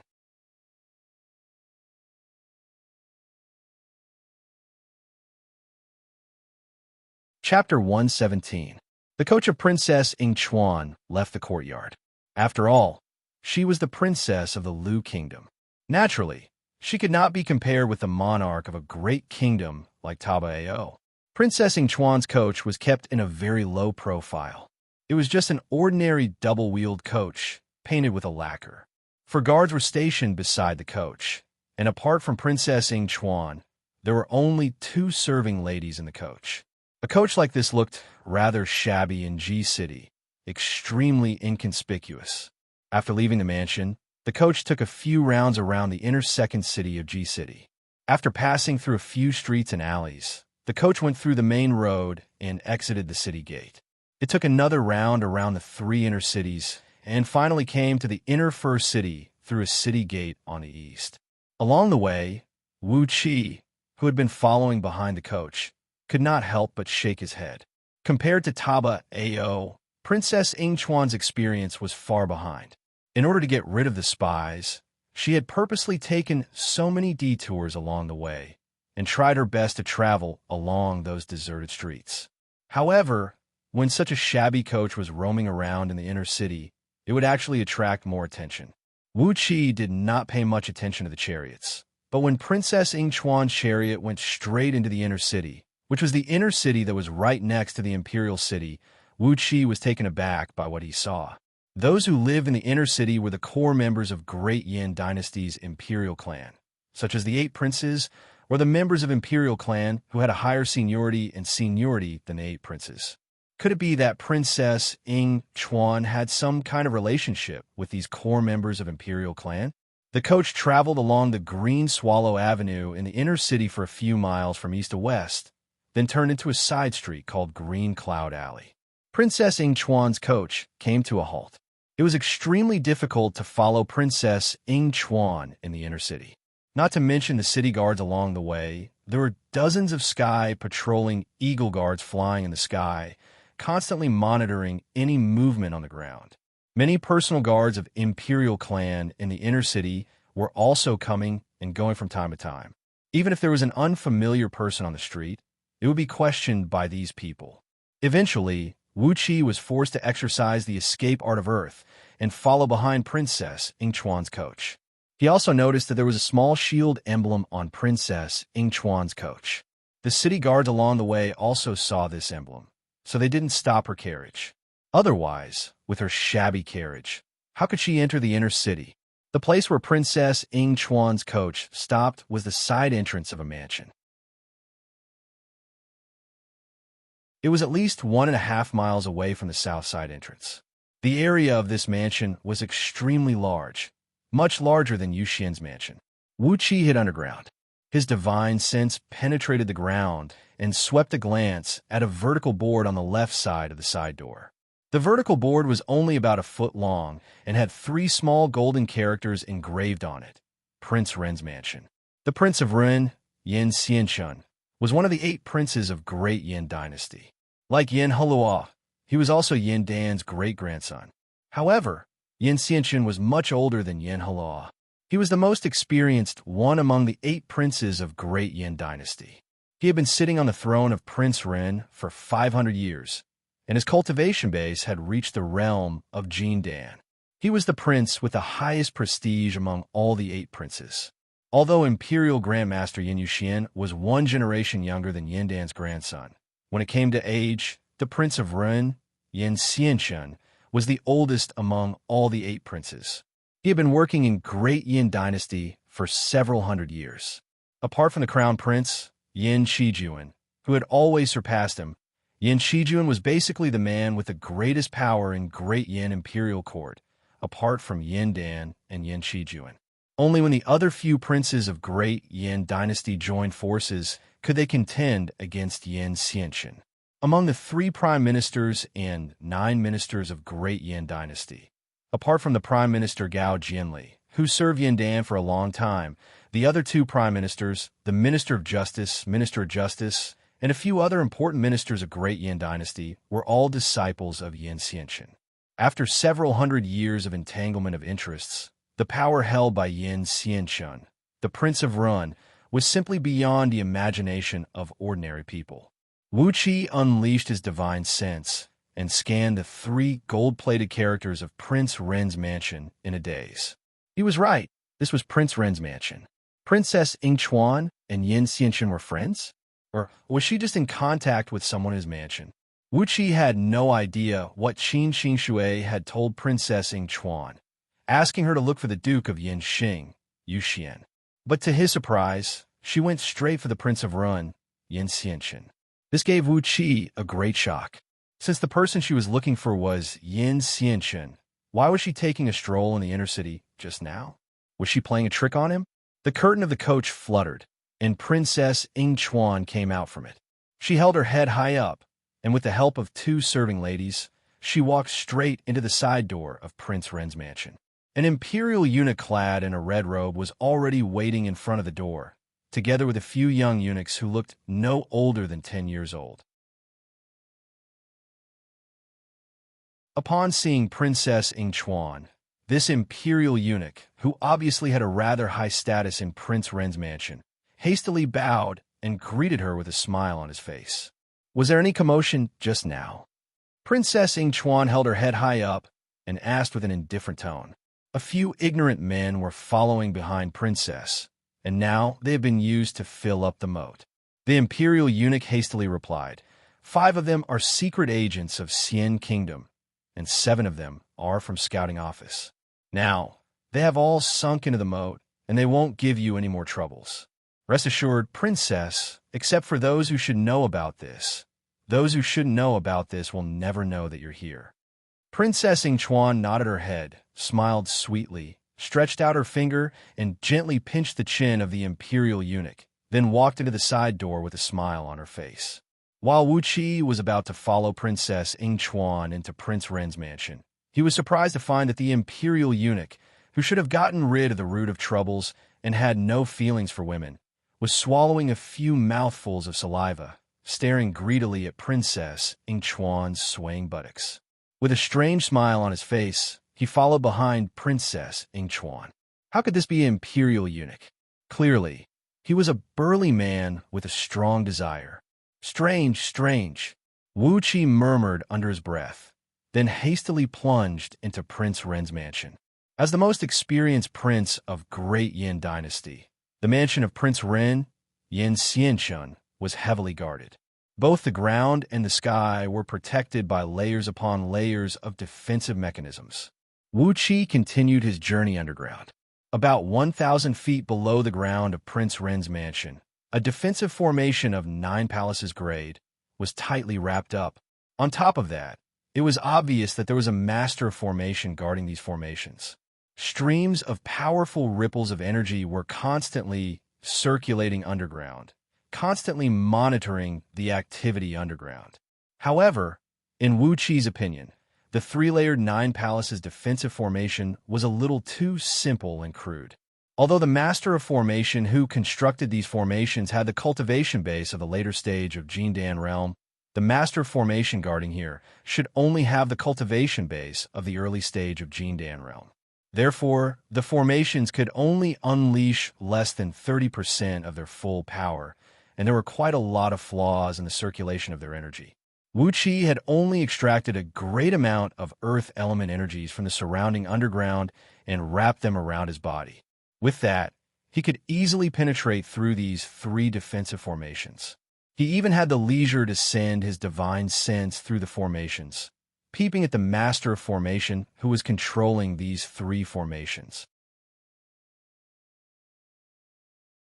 He was a human immortal of Jindan realm who was guarding on top of a tall tower located in the heart of Prince Ren's mansion. The 9-story tall tower was connected to a total of 9 defensive formations in Prince Ren's mansion. It was the core of the defensive mechanisms of Prince Ren's mansion. The dark-skinned human immortal was sitting on the lowest floor of the tall tower, performing incantation gestures with a serious expression, controlling the operation of the 9 formations. However, because of his cultivation base and the cultivation of the formations, he didn't notice that Wuxia had already entered Prince Ren's mansion. Sneering, Wuxia followed closely behind Princess Yingchuan and came to the back garden of Prince Ren's mansion. The back garden of Prince Ren's mansion was at least 3 times bigger than Lu Qingfeng's back garden. The garden was filled with luxuriant trees, and numerous abodes were hidden amidst the grasses and flowers. It was a very secretive place. With great familiarity, Princess Yingchuan walked along a path paved with golden shells and finally came to an abode surrounded by a stream. The abode was built entirely with pink, translucent strange stones, which made it look exquisite and luxurious, yet gave off a charming aura. Carefully, Wuxia squeezed his way into the abode and came out from an artificial hill that was filled with holes of various sizes. Coincidentally, there was a cave in the artificial hill that could fit Wuxia, and it was densely filled with countless fist-sized holes. Through these holes, Wuxia could see everything that happened in the abode. Peering through one of the holes, Wuxia couldn't help but gasp. Right in front of the abode was a courtyard paved with palm-sized red jade blocks. A naked man, who stood over 8 feet tall, his skin as white as snow, his body strong and muscular, and his face handsome but filled with an evil aura, was wearing a special wheel made of pure gold, about 3 feet in diameter, on his lower body. Complacently, he was turning the wheel at high speed with both hands. The man's body stood straight up, and without even asking, one could tell that the wheel made of pure gold was extremely heavy. The wheel was spinning at a very fast speed, producing swooshing noises from time to time. Sparks kept bursting out from the friction between his body and the wheel. However, his body was not harmed at all. Instead, the wheel made of pure gold had some scratches left on it. A group of beautiful girls, whose every movement was filled with an enchanting aura, had surrounded the courtyard. Their eyes were fixed on the man's erect lower body, clapping their hands and shouting, "Sect leader, you are so awesome. Sect leader is getting more and more powerful." Wuxi's teeth were chattering when he saw this. Subconsciously, he touched his private parts, grinned, and shook his head. Using a wheel made of pure gold to wrap around that treasure and spin it at such a high speed? How could this be described as powerful? This was simply an extraordinary talent, a freak among freaks. All of a sudden, the historical records of someone from Liu Xiaobai's memory rushed into Wu Qi's mind. Sure, Huang grew strong, and the Empress Dowager continued to be lascivious. Liu Buwei feared that he would be implicated, so he asked the man of the Great Yin, Lao Ai, to be his lover. Sometimes, he played music and asked Lao Ai to travel on the Tong Wheel of the Yin Pass. When the Empress Dowager heard about it, she used it to trick her. When the Empress Dowager heard about it, she wanted to get it for herself. Liu Buwei entered Lao Ai and swindled people to accuse him of corruption. In history, apart from the famous fake eunuch Lao Ai, who else could accomplish such a feat? Lao Ai must be him. When he was still immortal, he could already play with a wheel made of paulownia wood. Now, his cultivation base should be at the same level as Yin Dan, Jingku, and the others. Naturally, his innate ability was even more powerful. The wheel made of paulownia wood was not heavy enough, so it was only right that he used a wheel made of pure gold to show off his ability. Wu Qi narrowed his eyes and carefully looked at Lao Ai from top to bottom with the corner of his eye. For some unknown reason, when he saw this fellow, Wu Qi felt like he was looking at a cobra that was spitting venom. Instinctively, he felt threatened. At this moment, Princess Ying Chuan came into the courtyard.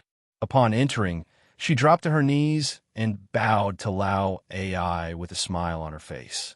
Your servant, Ying Chuan, offers greetings to the sect leader of Great Sun, old immortal Lao Ai. Princess Ying Chuan's voice was soft and languid, filled with a seductive charm.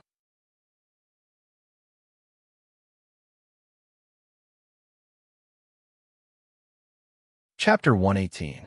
Right when Princess Ying Chuan stepped into the courtyard, Lao Ai, who had a muscular body like that of a fiend, immediately removed the golden wheel from his lower body while laughing out loud, then grabbed Princess Ying Chuan and brought her to his side. Very quickly, Lao Ai took off Princess Ying Chuan's clothes, then held the petite and beautiful Princess Ying Chuan in his arms as if he was carrying a baby. With a jerk of his body, he plunged deep into Princess Ying Chuan's body. Ying Chuan, you little bitch, I haven't seen you for a few years, but your cultivation base has improved greatly. In about 15 minutes, Lao Ai had completely absorbed the enormous energy essence from Princess Ying Chuan's body. After purifying and refining all of them, he gave 1% of them to Princess Ying Chuan, while the rest of them were transformed into energies and turned into his own cultivation base. However, after Princess Ying Chuan absorbed this 1% of energies, her cultivation base had actually improved from the respiration tier of Xianxia realm to the body strengthening tier. Princess Ying Chuan pressed her body tightly against Lao Ai's chest, giggled softly, and said, Sect Master, old immortal, it has been 5 years since Ying Chuan last saw you. During the past 5 years, Ying Chuan has enjoyed himself with 43 Xiantian warriors and 1,759 peak stage Hotian warriors. The cultivation technique taught by Old Immortal is really incredible. Ying Chuan has plucked the innate yang energy from those people, and they still have no idea about it. A strange, four-colored gleam flickered in Wu Qi's eyes. He could clearly see a heterogeneous yet powerful energy essence bursting out from Princess Ying Chuan's lower abdomen, flowing into his body through Lao Ai's penis. Lao Ai's long hair stood up one after another, with countless wisps of white mist rising up from them. His muscles began to swell, turning from streamlined and smooth muscles into sharp and angular muscles that looked like they were cut by an axe. Yes, said Princess Ying Chuan in a deep voice. Qingxing Shui wants Ying Chuan to find the Duke of Yinxing, Yu Xian, and Suzhua Jing, Duke of Yinlu, for being a traitor and unfilial. His father was assassinated, and instead of avenging his father, he had colluded with his mother's clan to seize the foundation of Great Yin Dynasty. After pondering for a brief moment, Lao AI waved his hand and drove away the few beautiful girls. He sat down on a jade bed, smiled at Princess Ing Chuan, and said, "Fortunately, you came to find me. If not, Yin Chengfeng would be in great trouble, and you, Ing Chuan, would be dead for sure." "Hey, Qin Qing Shui, this descendant of Qin Wuyang is quite ruthless. It's a pity that he's still young and anxious when something happens. How could he do such a thing?" Laughing coldly, Lao AI closed his eyes and pondered for a while. Suddenly, he waved his hand at Princess Ing Chuan and said, "Come, I'll tell you something. Later on, you'll go find Yin Chengfeng and make a deal with him. Ask your father to give the Tai clan a few prefectures in the Lu Kingdom and let them form their own kingdom. They are not allowed to have any designs on your family. The condition is..." Lao AI sneered and said, "Ever since Yu Xian became the Imperial Grandmaster of Great Yin Dynasty, I've been keeping my eyes and ears around him. Over the years, he had gotten to know him quite well. This fellow is greedy, lustful, and pretentious. But there is one good thing about him. When he accepts someone's money, he will definitely help them get things done." Yin Chengfeng bribed him with a county, asking him to help him with the matter of inheriting the title of Duke Yinlu. Yu Xian is a man who never hesitates when he accepts money. Now that he has accepted a county, the title of Duke will be secured for Yin Chengfeng. Judging from Lao AI's performance, he should have formed his nascent soul. However, until now, he still hadn't discovered that Wuxia had sneaked into his courtyard. Clearly, his cultivation base in soul and nascent divinity was just ordinary. No matter how powerful his energy was, no matter how strong his nascent soul was, a cultivator with a weak nascent divinity would eventually be like a pillar in the wall, and his achievement would always be limited. Wuxia felt his scalp go numb. No wonder Lady Riyang cursed Princess Ing Chuan as a slut who could sleep with any man. In just a short span of 5 years, 43 Xiantian experts and 1,759 peak-stage Hotian experts had become Princess Ing Chuan's personal guests. The frequency of this was really astonishing. No wonder the tiny bit of energy Lao AI fed back to her. After he purified, it was able to raise her cultivation base by 2 realms. Lao AI enjoyed the remaining enormous amount of energy all by himself. Perhaps this energy was equal to at least 100 years of laborious cultivation of a Jindan realm cultivator.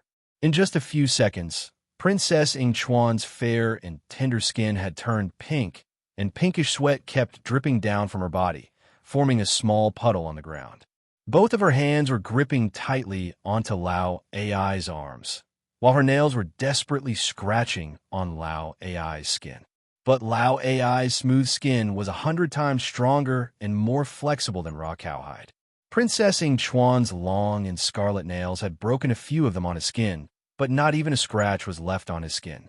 Inside the artificial hill, Wuxia, who had curled up into a meatball, had his eyes filled with a myriad of colors. What he saw made his divine soul tremble, and he had no idea where he was.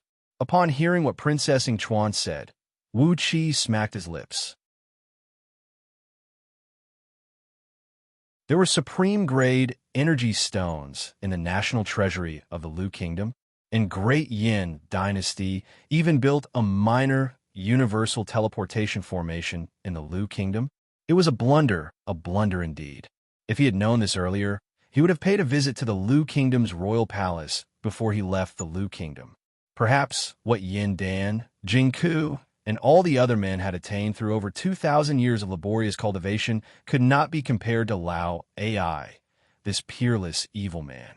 However, the cultivation base obtained from this evil cultivation technique was, after all, not a stable foundation. Wuxia thought to himself, no matter how strong Lao AI's cultivation base was, there was no need for him to be afraid of him.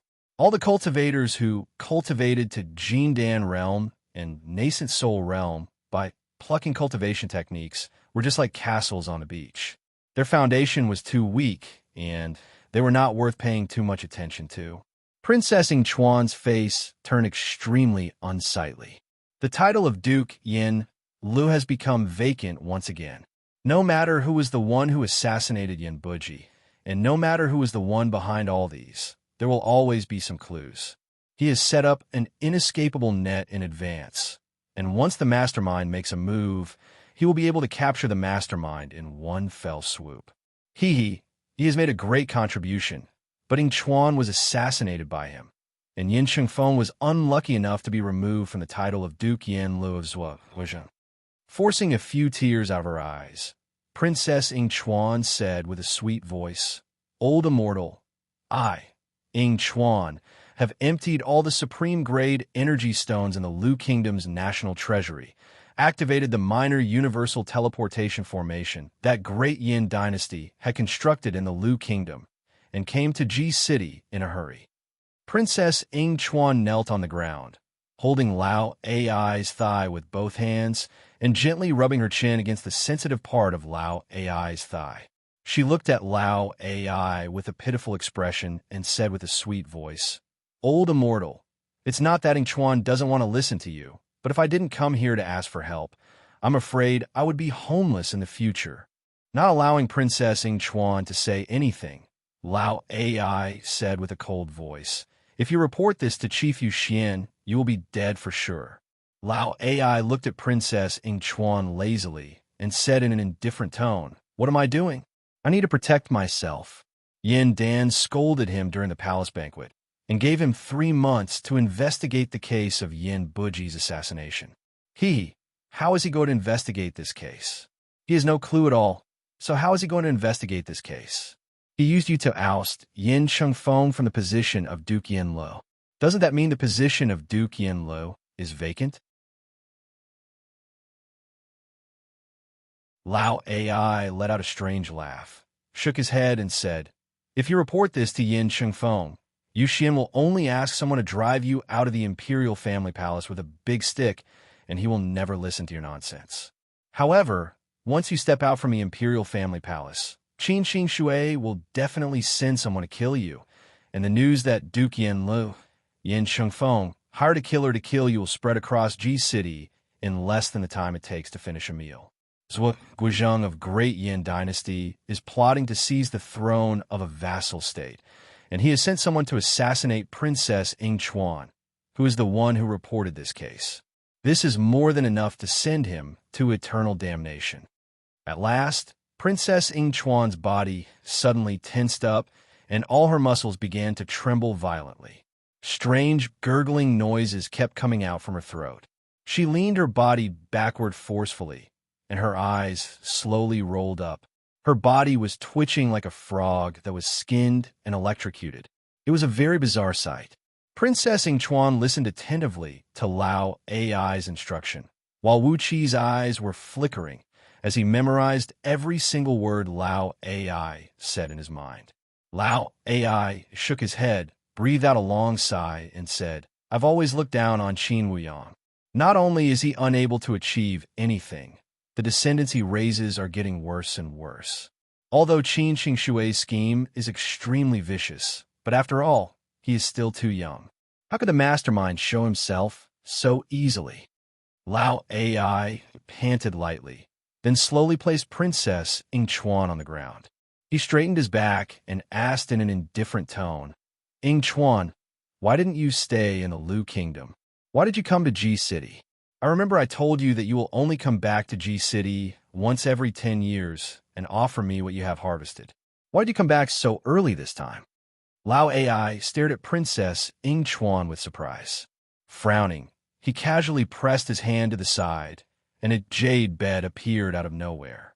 Lao Ai lay down on the jade bed, then called over a few beautiful girls who stood under the eaves of the abode, asking them to climb onto the bed and have some fun with him.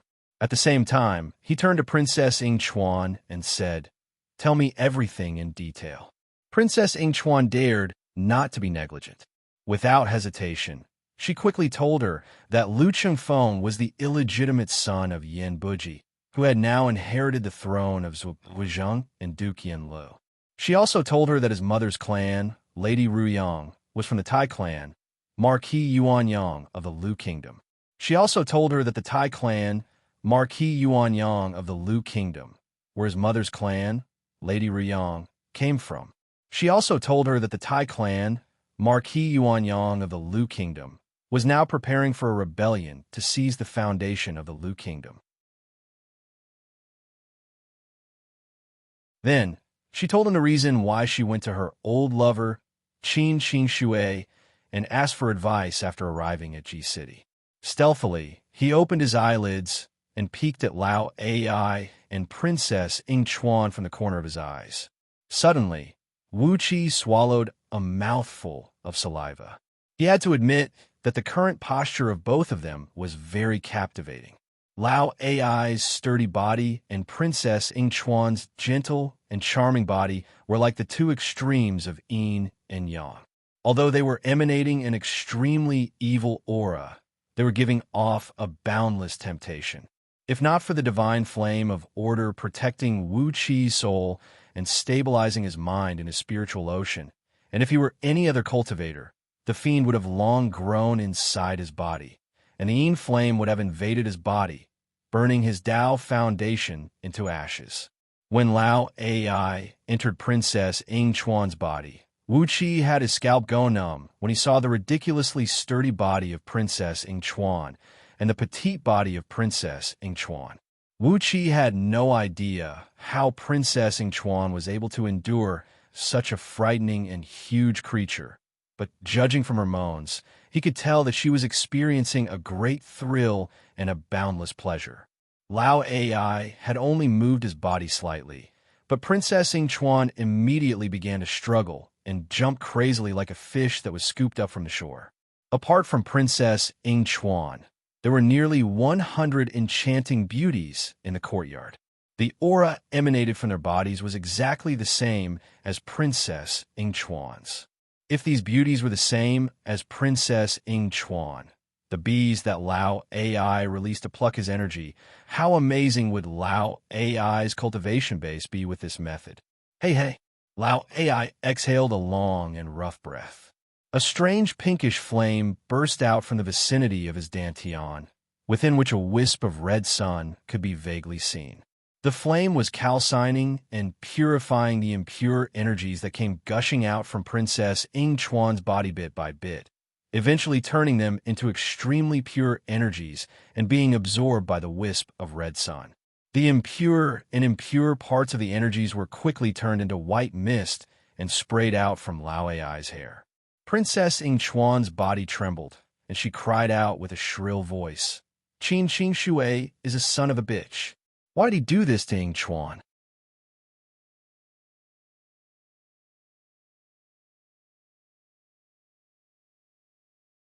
Chapter 119.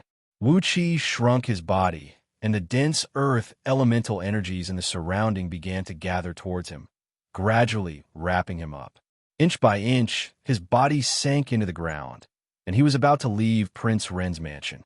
Right at this moment, a knock was heard from the entrance of the courtyard where the abode was located. An old man with a ruddy complexion and a big beard, who had a dignified appearance and a majestic bearing, walked slowly into the courtyard.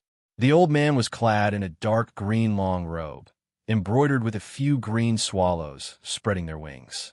Obviously, it was the imperial robe of a king of Great Yin dynasty. Upon seeing the naked Lao Ai and Princess Ing Chuan, the old man's expression remained unchanged. He bowed at Lao Ai without looking sideways and said, "Master, your disciple has something that I need to discuss with you." Wu Qi, who had more than half of his body sunk into the ground, had a solemn expression on his face. He nodded his head lightly, then quickly fled with the fastest speed possible. The Prince of Run, Xianxia, was actually Lao Ai's disciple. If this news were to be spread out, perhaps Dan would immediately come here with a sword in his hand. But why did he give this news to Dan for free? Wu Qi narrowed his eyes and continued traveling at high speed underground. Along the way, He kept thinking about what Lao AI had told Princess Ingchuan. Suddenly, he let out a cold laugh. Sure enough, this Lao AI was a man who wished to see the world plunged into chaos. Perhaps he had been restraining himself for over 2,000 years, and now he had the intention to stir up a storm. Come to think of it, it was about time for him to come out and stir up a storm. Xianxia was his disciple. That also meant a large number of ministers of Great Yin Dynasty and countless vassal kingdoms had actually become Lao AI's forces. For a peerless evil man like him to hide in Great Yin Dynasty for over 2,000 years, it was definitely not for the good weather and happiness of Great Yin Dynasty. Interesting, this is really interesting. I really want to see what kind of expression will Yin Dan have when he finds out that Lao AI is hiding in G City. Wuxia laughed in a strange voice, then shook his head and said, No. Unless I gather the innate chi of the 5 elements and form the 5 elements Jin Dan, only then will I be qualified to fish in this muddy water. What I have now is far from enough. Before figuring out the ins and outs of the Great Sun sect, before figuring out the origins of this world, rashly intervening in the affairs of this place, even if they could gain a little advantage at the beginning, if they were not careful, their souls would scatter and scatter. No matter how magical the scroll of stealing was, Wuxia was just a little cultivator at the early stage of Jin Dan realm, and he had only inherited the water element Jin Dan. He had not even found any innate gold element spirit item yet. So, what made him take the initiative to provoke all these troubles? Low key. No matter I am the inheritor of Scroll of Stealing, or the sect leader's disciple of Underhand sect, I travel 1,000 miles just for the sake of wealth. What does the fate of Great Yin Dynasty have to do with me? Wuxia kept reminding himself of his duty. He escaped from Prince Ren's mansion through the Earth escape art, found a secluded and deserted alley, and came up to the surface. Using his divine sense, Wuxia carefully peered into the sky.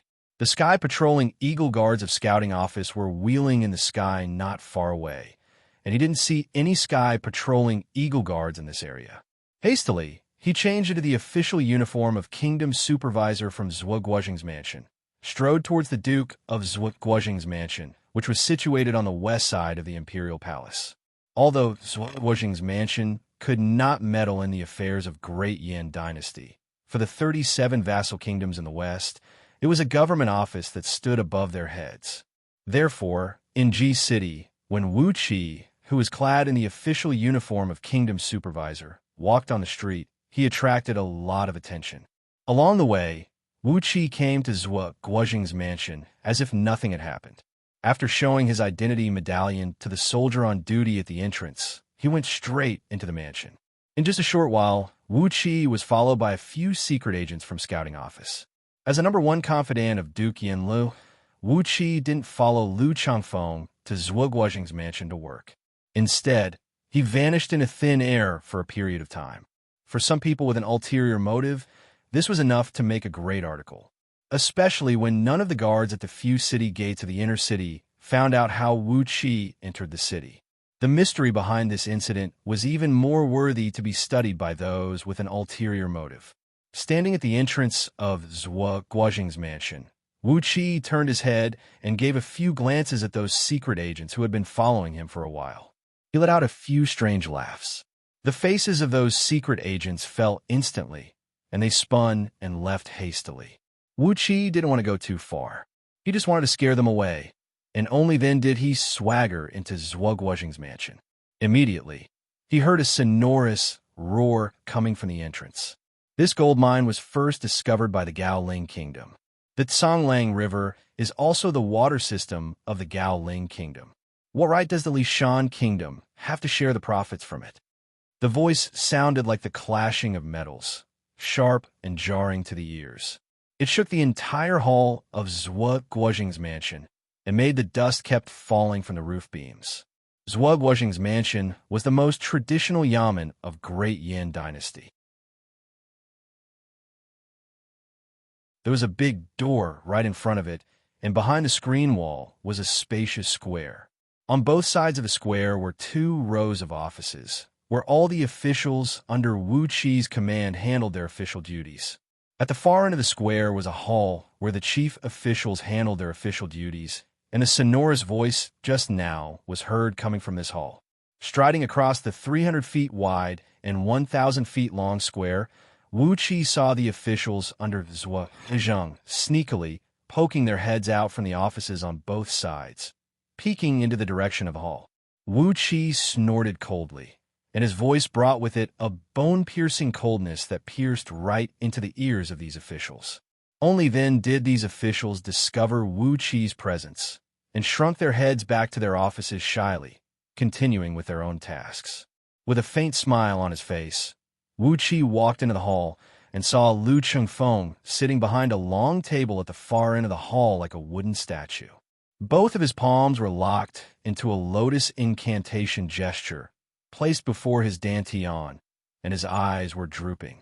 He didn't pay any attention to the group of burly men who were fighting fiercely in the hall. Instead, he was exercising his cultivation and cultivating. Inside the hall, which measured about 300 feet in both width and length, Yin Bugui, Luo Kadi, Zhanghu, and a few others were standing with their backs against the walls. Apart from Yin Bugui, who was keeping a vigilant watch on the 2 groups of men who were arguing fiercely in the hall, all the others had their minds drifting away. Perhaps Zhang, who was thinking about the new lover he met in a brothel in Ji City, as his saliva nearly dripped down from his mouth. Just like Lu Chengfeng, Luo Kadi, and Ma Liang, 2 warriors of Xianxia realm, had their eyelids drooping and were quietly regulating their breaths. Inside the hall, a tall and burly man, clad in a pale yellow battle robe and a chain-link soft armor, was shouting loudly. Judging from his voice, he was the emissary from the Gao Ling kingdom. Standing next to him was a young man, clad in a dark green battle robe, and underneath it was a half-body armor of Qilin, Devouring Heart. His right shoulder was bared, and his left armguard was actually a lower-grade magical item. He was emanating a faintly discernible ripple of energy. He was pulling and pulling the emissary from the Gao Ling kingdom, arguing with him with a loud voice. Next to both of them were several dozens of attendants from the Gao Ling kingdom and the Lishan kingdom. They were greeting each other's mothers, and he was greeting each other's ancestors. They were pulling and tangling each other like prostitutes soliciting customers on the street. If not because they were in the hall of Great Yin Dynasty's Zhua Guojing mansion, perhaps these attendants, who had the cultivation base of at least 40 to 50 years, would have long fought each other. Stealthily, Wuxia walked into the hall, sticking close to the wall on the right and bypassing the group of nearly crazy emissaries. Stealthily, he came next to Lu Chengfeng, lowered his voice and asked, "Isn't it just a gold mine? Why are they making such a ruckus?" The overall strength of the Gao Ling kingdom and the Lishan kingdom is stronger than the Lu kingdom. 1 gold mine less or 1 gold mine more won't decide the fate of the 2 kingdoms. Why are they doing this? Lu Chengfeng opened his eyes. Soundlessly, 2 6-feet-long streams of white mist sprayed out from his nostrils. When he saw Wuxia, a smile bloomed on his face. Then he lightly knocked on a scroll placed on the table with his finger and said, "It is fine if it is just a gold mine. This is the information sent by the West Wind Guards of Scouting Office just now. The gold mine that has the reserves of approximately 80 million gold coins is just an associated mineral vein. Underneath the gold mine is a purple gold mine that stretches for 30 miles. Both kingdoms have excavated purple gold marrow of excellent quality from this mine. Beneath the purple gold mine is an extremely high-quality metal-attributed spirit stone mine. Right now, the spies of the 2 countries and the West Wind Guard stationed in the 2 countries have yet to survey the range and quality of the metal-attributed spirit stone mine." With a flick of his sleeve, Lu Chengfeng shook out a white and dazzling energy stone about the size of soybean. He said indifferently, "This is an energy stone sample found by the secret agents of West Wind Guards after they robbed and killed a mine master from the Gao Ling kingdom. It is an upper-tier gold element energy stone of excellent quality, and it has a pure and single element. In the entire Great Yin dynasty, there are only 7 gold element energy stone mines of such quality. Grabbing the tiny gold element energy stone, Wuxia sensed the extremely pure and sharp gold element energy contained within it. Then he nodded his head. Among all the energy stone mines, the most common ones with the lowest value were the earth element energy stones, or those mixed with earth element energy stones of other elements. The energy stone mines were hidden deep under the ground. As the earth was of earth element, therefore, the earth element energy stones were the most common ones, and they were also mixed with fire and water element energy stones. In the vicinity of volcanoes or lakes, one could often find fire and water element energy stones. Therefore, apart from the earth element energy stones, the value of these 2 types of energy stones was slightly higher, and they were also relatively common. The rarest of them were the pure wood and gold element energy stones. Metal element energy stones were only found in huge metal mines, and it was extremely difficult to mine them, and it was extremely difficult to form them. As for wood element energy stones, unless they were found in a spirit land that was formed by the natural wood element energy, it was impossible for them to form naturally. Generally speaking, the value of metal element energy stones was ranked second among all the energy stones, especially the pure gold element energy stones, which did not contain any impurities. Not only could it help in cultivation, it was also an indispensable supporting material for crafting all kinds of divine weapons. In addition to that, all kinds of powerful killing formations required pure gold element energy stones as the energy core, or else they would never be able to unleash the incomparably sharp killing force of gold element energy. Princess Yingchuan is going to come and request an audience with Young Master. Young Master, you just need to agree to her condition, allowing Tai clan to separate from the Lu kingdom and form their own kingdom. But Young Master, you need Princess Yingchuan to promise you that the army of the Lu kingdom will cooperate with the army of Tai clan to attack the Gao Ling kingdom, and also cooperate with the Lishan kingdom to attack the Gao Ling kingdom. Wu Qi sneered and said, the Gao Ling kingdom is the mortal enemy of the Lu kingdom. They will never reject Young Master's condition. Lu Changfeng asked in a low voice, join hands with the Lishan kingdom? Fine, what about that mineral vein? Wu Qi said in a low voice, I'll go talk to the emissary of the Lishan kingdom. The army of the Lu kingdom will cooperate with the Lishan kingdom to attack the Gao Ling kingdom. And after seizing that mineral vein, Tai clan will monopolize 70% of the production, which will be the foundation of their new kingdom.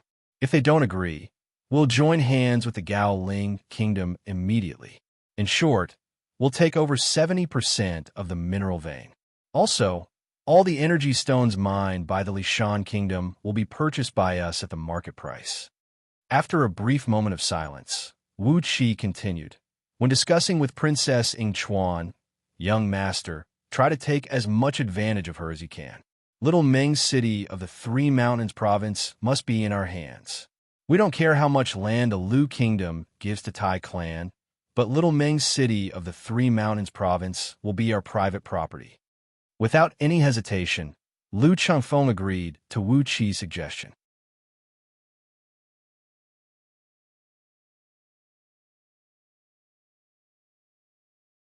Chapter 120. Before Princess Yingchuan arrived, Wu Qi had a quick discussion with Lu Changfeng. After that, Lu Changfeng grabbed a paperweight made from 1,000 years old ebony wood and forcefully slapped it on the table. At this moment, Lu Changfeng exercised his cultivation and injected a great amount of innate energy into the paperweight. It produced a loud boom that sounded like the roar of thunder and shook the entire hall. The emissaries of Gao Ling Kingdom and Lishan Kingdom were struck dumb. Chi tidied up his armor, kneeled down, and bowed respectfully to Lu Changfeng and said, Your Excellency Guizheng, forgive us for our rudeness. Lu Changfeng snorted coldly, gave both of them a fierce glare, and cried out in a low voice, What is this place? Is this a place where you can make a ruckus? Somebody, please bring both of them to the side hall and calm down. Come back after you've figured out the solution to this matter. You must remember that this is G City, the capital of Great Yin Dynasty. This is a place where there are rules and laws. You're not allowed to mess around and humiliate Great Yin Dynasty. Luo Kadi and all the guards swarmed forward and separated the emissaries and attendants of both kingdoms, half forcing them to the side hall on the left and right side of the hall. After that, they closed the door. A large group of guards surrounded the two side halls, guarding them so tightly that not even a drop of water could pass through. Lu Chengfeng gave Wuxia a look, then rose and walked towards the side hall where the emissaries of Lishan Kingdom were staying. Before Princess Yingchuan could come here and bring out the conditions that Wu Qi already knew, Lu Chengfeng had to convince the emissaries of Lishan Kingdom first. Meanwhile, Wu Qi called out to Zhao Qinzui, Meng Xiaobai, and a few other men, then left Zhuo Guizhong Mansion hastily. As soon as he stepped out of the door, Wu Qi was delighted to see Princess Zhang Li's exceedingly luxurious carriage speeding towards him. 8 ghost immortals, whose bodies were shrouded in a towering Yin energy, were following close to the carriage with ferocious looks in their eyes. A dozen palace guard were riding on their mounts, trailing far behind, not daring to come too close. Seeing Wu Qi coming out from Zhuo Guizhong's mansion, Princess Zhang Lu happily lifted the curtain, revealing half of her smiling face. How did you know that Zidan was coming, and specially went out to welcome me? That's not right. Where are you going with them? Quickly walking down the steps, Wu Qi approached Princess Zhang Li's carriage and said with a smile, I'm going to do something fun. I was just fretting that I don't have anyone to use. Zidan, why don't I borrow these 8 seniors by your side? Princess Zhang Lu narrowed her eyes. With lightning speed, she stretched her hand out from the carriage window and grabbed onto Wu Qi's ear. Lowering her voice, she asked, What do you want me to borrow them for? If there's anything fun to do, you must bring me along. If you want to hide from me and sneak away to have fun, I guarantee that no matter what you want to do, you won't be able to do it. Although Wu Qi's ear was grabbed, his smile became even more joyful.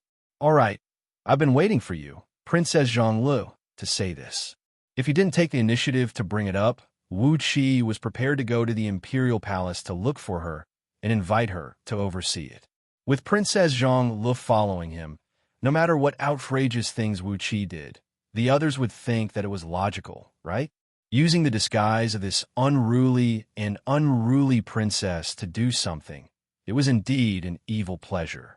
Without explaining to Princess Zhang Lu what he was going to do, Wu Qi summoned those palace guards and asked them to find a coach used by ordinary wealthy merchants for Princess Zhang Lu. After that, he asked the 8 ghost immortals to restrain their strong ghost aura, tie their loose hair into a bun, and put on some jewelry and accessories, trying their best to look like an obedient housewife. After giving the ghost immortals and the coach a glance, Wu Qi turned to look at the luxurious yet bold long dress worn by Princess Zhang Lu, which had a totally different style from the conservative and traditional palace dress of Great Yin Dynasty. Although this long dress had a strange style, all kinds of tiny symbols on it showed Princess Zhang Li's noble status. Therefore, he didn't want to alert her when he was going to do something later. Noticing the dilemma on Wu Qi's face, Princess Zhang Lu said cheerfully, Don't worry about me. Just lead the way. Bai Zhuer always has a lot of clothes on her, so I'll just change it to another one later. By the way, what are you going to do? Why do you want them to dress like this? Frowning, Princess Zhang Lu looked at the 8 ghost immortals, who had changed their appearances into ordinary housewives. She was puzzled. Wu Qi didn't explain, just pressed his hand on Princess Zhang Li's head and shoved her into the coach. Wu Qi, who had also changed into a new outfit, sat on the coachman's seat, waved the long whip, and gave a loud shout, then drove the coach towards the city gate. Princess Zhang Lu grumbled discontentedly in the coach. Then, she heard the rustling of clothes and began to change her clothes in the coach. At the same time, Wu Qi also sensed that the strange ripple in the coach, which had disturbed the surrounding energies of 5 elements, was gradually disappearing. Wu Qi nodded his head.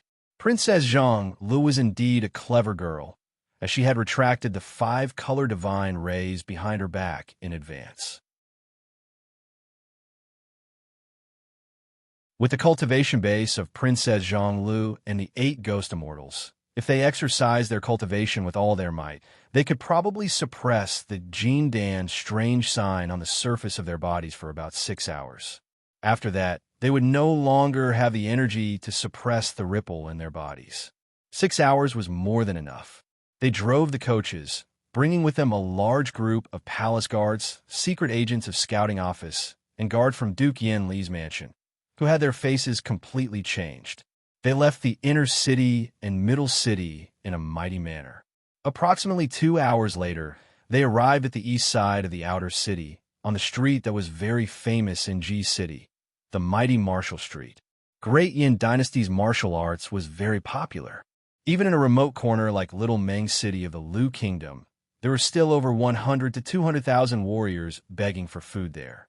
In the territory of Great Yin Dynasty, there were countless wandering swordsmen who roamed freely in the martial world.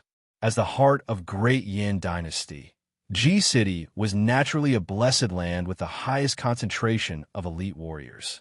Those who believed that they could make a name for themselves in Ji City could take root in Ji City or even achieve a meteoric rise in their career would gather here from all over Great Yin Dynasty.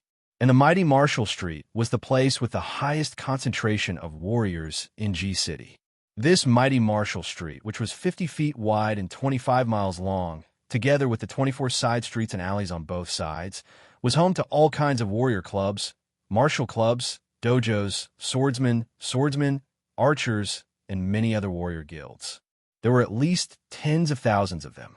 Among them, the largest warrior clubs and dojos had over 10,000 warriors under their command, and many of them were peak stage warriors of Xianxia realm. The background of these martial clubs and guilds was very complicated. Perhaps one of the martial clubs was funded and established by one of the important ministers of Great Yin Dynasty. To put it bluntly, these martial clubs and guilds were the private armies and guards kept by those top-notch nobles or super wealthy people of Great Yin Dynasty. Furthermore, they didn't need to occupy the legal quota of private armies, and they could always ask these warriors to do whatever they wanted to do, even if they were involved in some shady business. Even Scouting Office, a secret spy organization of Great Yin Dynasty, would occasionally recruit some young warriors from the martial clubs in mighty Martial Street, and after training them, they would be recruited as the lower-level subordinates of Scouting Office. Sometimes, when there was a high-risk operation, the Scouting Office or the Criminal Justice Office would directly recruit warriors here for their own use. Therefore, the mighty Martial Street was definitely the place with the most complicated population in Ji City. Hundreds of thousands of warriors would gather in this place. Fights, assassinations in the middle of the night, murders on the street, and many other things happened all day long. This was the only place in Ji City where the law of the land didn't really work, and everything was decided purely by the law of the jungle. Those in power of Great Yin Dynasty had purposely loosened the management of the mighty Martial Street and the few blocks around it. As long as these warriors didn't hurt the common people, no matter if they killed, burned, or did anything else in this area, no one would look into it. Warriors were fierce tigers and wild wolves. In order to maintain the bloodthirsty and wild nature of warriors, they had to follow the law of the jungle, and only then could they pick out the most outstanding talents. Therefore, the mighty Martial Street had always been a place where no one dared to approach. Those who dared to enter the street were either rich men who had a lot of money in their pockets and were ready to hire someone to do something for them, or they were the nobles who held great power in their hands and could help some lucky warriors achieve a meteoric rise overnight, or they were the heroes of the pugilistic world who thought they had great martial arts skills and could create a world for themselves in this place. When Wuxia was driving the coach and bringing a large group of guards to the mighty Martial Street, right in front of the coach, 2 groups of warriors were fighting each other with blades in their hands.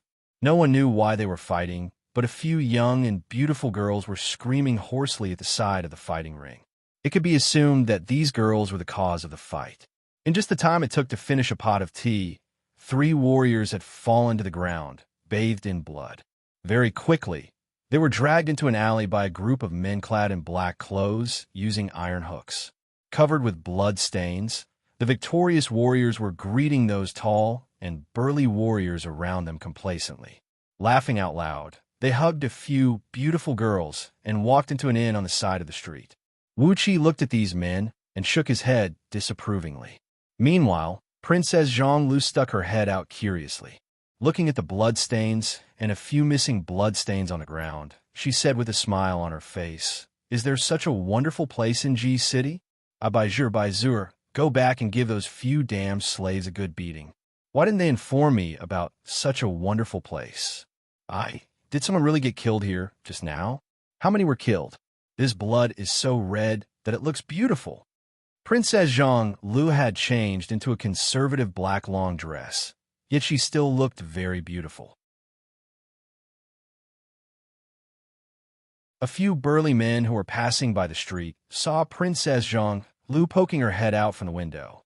They couldn't help but let out a sharp whistle and said, "Beauty, what are you doing in the mighty Marshall Street? Are you looking for someone to kill, or are you looking for your gigolo? Although we brothers look ugly, we have strong muscles and bones, and we're the best partners on the bed." Princess Xianxia's face turned green, and the faint ripple of energy once again emanated from her face. Without changing his expression, Wuxia twisted his wrist and lashed out the horsewhip with a shrill whistle. The few burly men were badly beaten and bleeding, and were sent flying several hundred feet away while howling miserably. Upon witnessing the mighty power of Wuxia's horsewhip, all the idlers lowered their heads and remained silent. The few burly men who were being beaten were experts of peak Hotian realm. The man who could defeat them with such ease must be a Taoist of Xianxia realm. A Taoist of Xianxia realm was merely a coachman for someone else. Needless to say, who would dare to talk nonsense to Princess Xianxia? Wasn't that the same as courting death? The coach passed through the crowd, traveled along the mighty Marshall Street for tens of miles, and finally stopped in front of a large-scale martial club. The front of this martial club was spacious and bright. It had 6 doors, and the 30-feet-tall green lacquer door was very eye-catching. A horizontal board, 6 feet tall and 30 feet wide, was hung above the door. 4 large golden characters were engraved on it with pure gold. "Subdue people with martial arts." Under the glittering and glinting board, a row of 18 burly men with their heads held high and chest puffed out were standing there in an awe-inspiring manner. "This," Wuxia sneered, then crooked his finger at a few palace guards who had changed their clothes behind the coach, and said, "Kick down the door, break both the arms and legs of the watchdogs, and throw them inside. Tell their club master, Xianxia, that our young miss has taken a fancy to their martial club, and we are here to challenge them." The few palace guards were struck dumb, while Princess Xianxia was so happy that her eyebrows were raised. With a kick, the coach was smashed to pieces. Princess Xianxia jumped down from the coach herself, leaped up the stairs, and kicked the door away. "Who is Xianxia? Get your young miss out here. We are here to challenge them."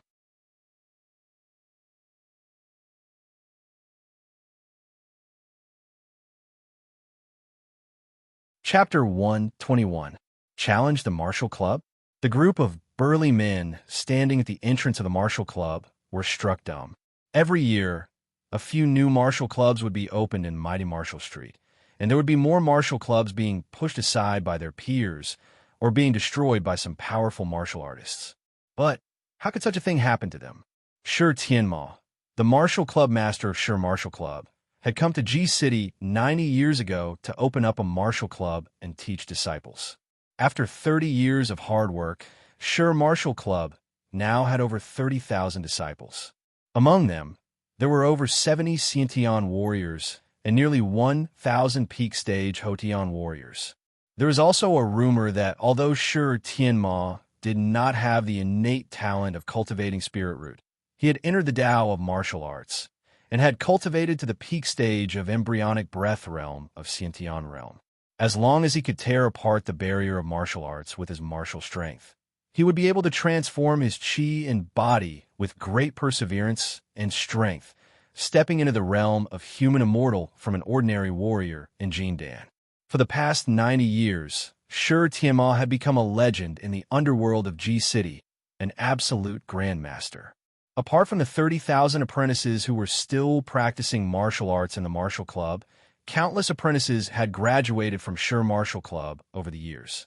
Some of these apprentices were the hanger-ons of influential clans, some are the generals in the army, and some are even the leaders of the sects in G City.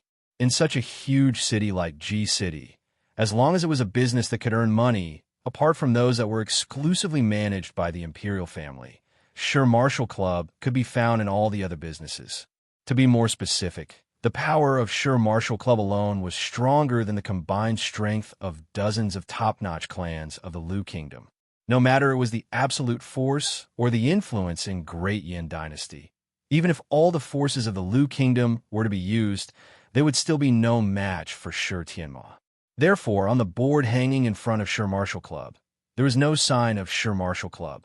Instead, there were 4 extremely arrogant characters subduing others with martial arts.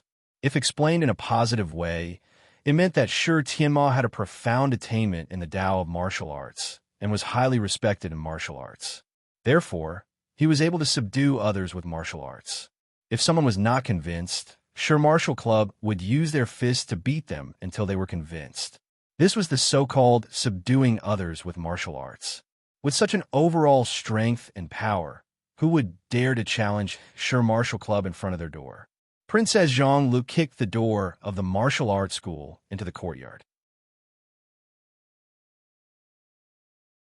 The strong men in front of the door were still in a daze. They stared at Princess Xianxia blankly. Their limbs were stiff as if they were sleepwalking, and their eyes were fixed on her. They couldn't figure out what was going on for a long time. They didn't react, but Princess Xianxia moved faster than anyone else.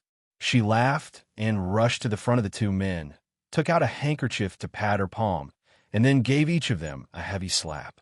A loud and clear popping noise startled Wuxia, who was standing right next to him, and made him shrink his neck. 2 burly men nimbly leaped up into the air, with wisps of blood spurting out from the corners of their mouths, and large front teeth spilling out from their mouths. Drawing a parabola in the air, they thudded heavily into the huge courtyard behind the main entrance of Martial Club, which measured nearly 2 miles in both width and length. When the 2 doors of the martial arts school flew into the courtyard, the 1-foot-thick door made from golden grain sandalwood smashed onto the ground and produced a thunderous boom. As Princess Xianxia had exerted too much force, the 2 doors slid straight into the courtyard along the ground paved with flagstones. A group of tens of young men who were practicing their martial arts in the courtyard let out a miserable howl as their ankles and tibia were broken by the door. They fell to the ground holding their calves and howling miserably. The incident happened too abruptly.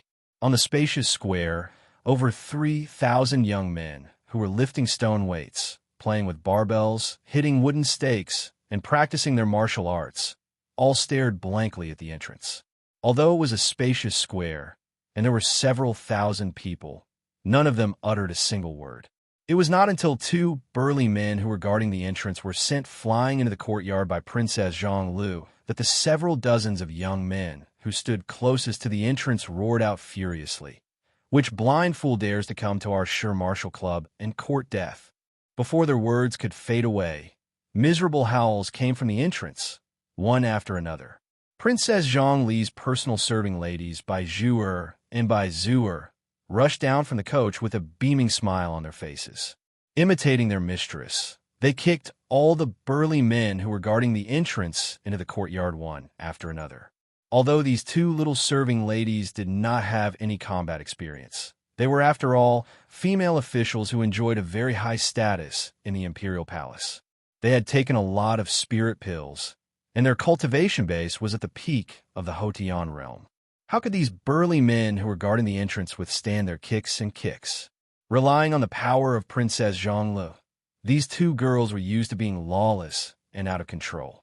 Therefore, they did not know how to control their strength. Princess Xianxia only managed to knock out the teeth of 2 burly men, but their kicks nearly broke all the internal organs of these burly men. Mouthfuls of bright red blood kept spraying out from their mouths, and very soon, a small puddle of blood was formed on the square. A series of clanging noises rang out, as nearly 100 apprentices of the martial club pulled out all kinds of blades, spears, swords, and halberds from their weapon racks, cursing furiously as they charged toward the entrance.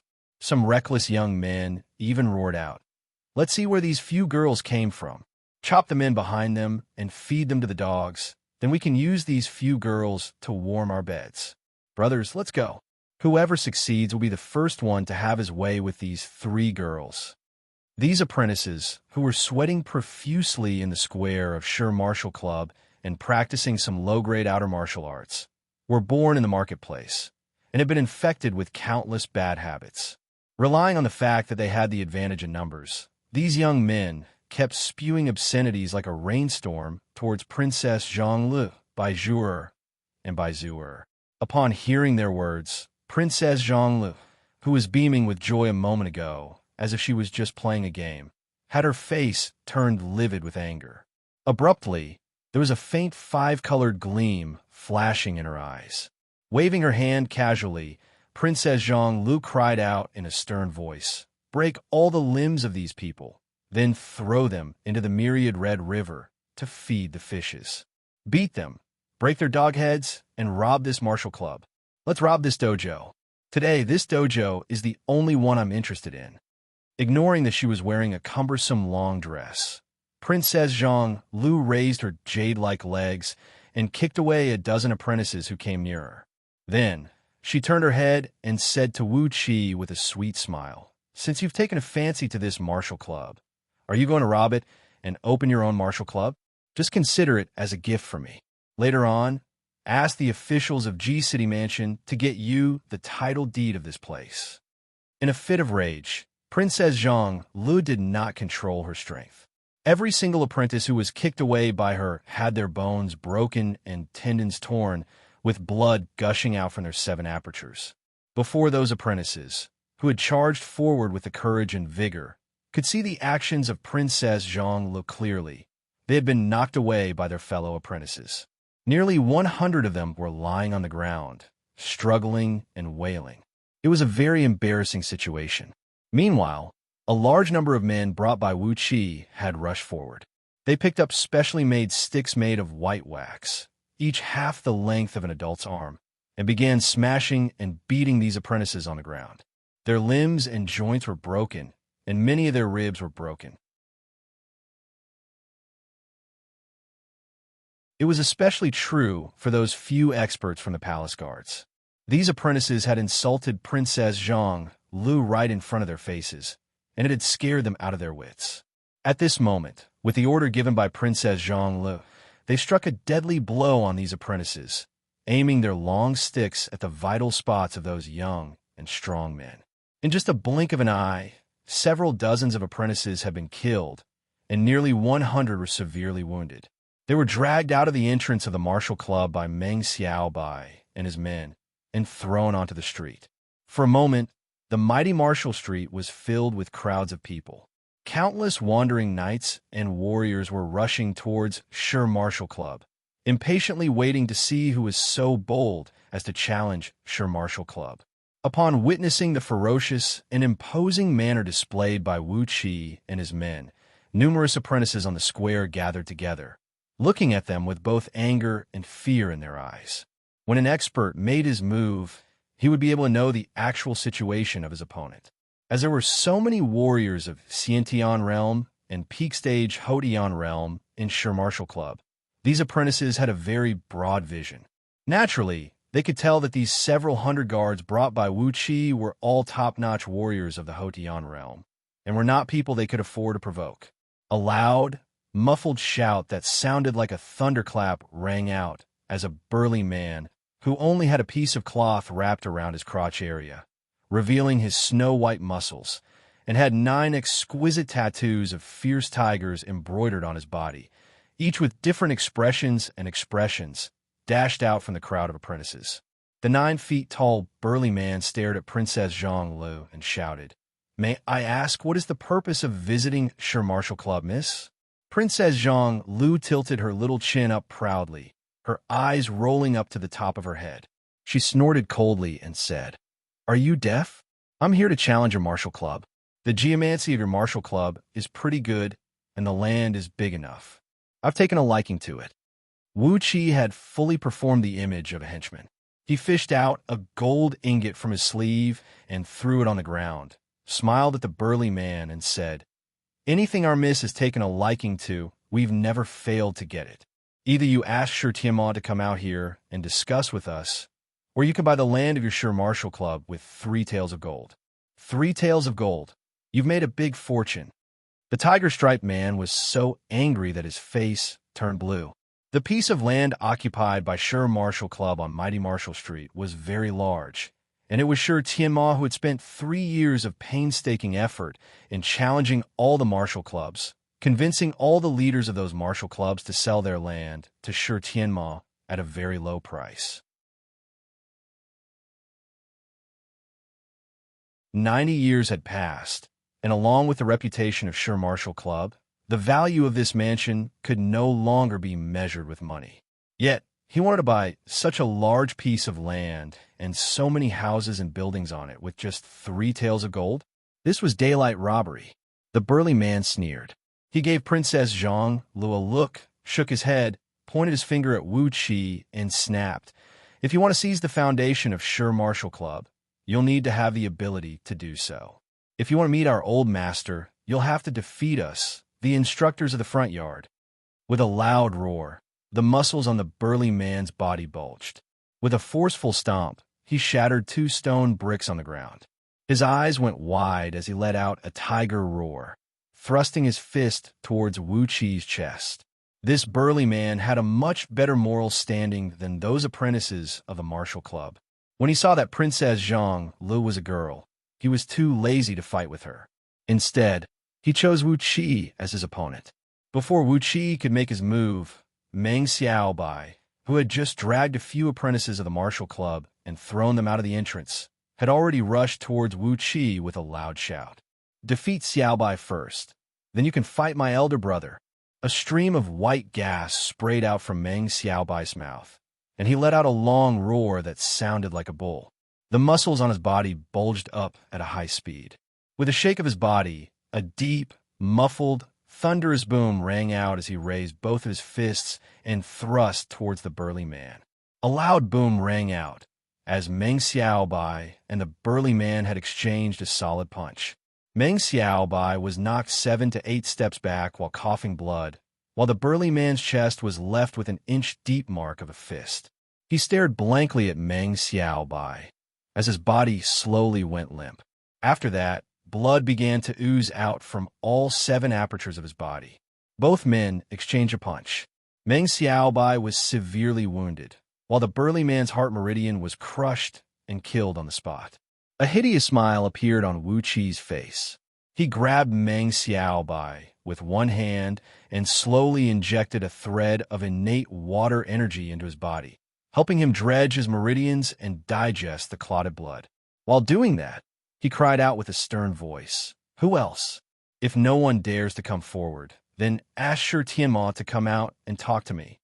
With an unsightly expression, all the apprentices of the martial club took a few steps back, but none of them said a word. Wu Qi gave Ian and these apprentices a glance. Suddenly, behind this group of apprentices, he saw a man that he had never expected to see. That day when Wei Xiaoxiao paid a visit to Lu Chengfeng, this man was one of the guards who stood beside Wei Xiaoxiao's coach. Together with a few attendants, he was standing behind the crowd, staring at Wu Qi with great astonishment. Right when Wu Qi saw him, this man immediately spun and left. You're tuning into the Eternal Immortal Ballad YouTube channel. Don't forget to subscribe and join us on this journey to catch the most captivating stories.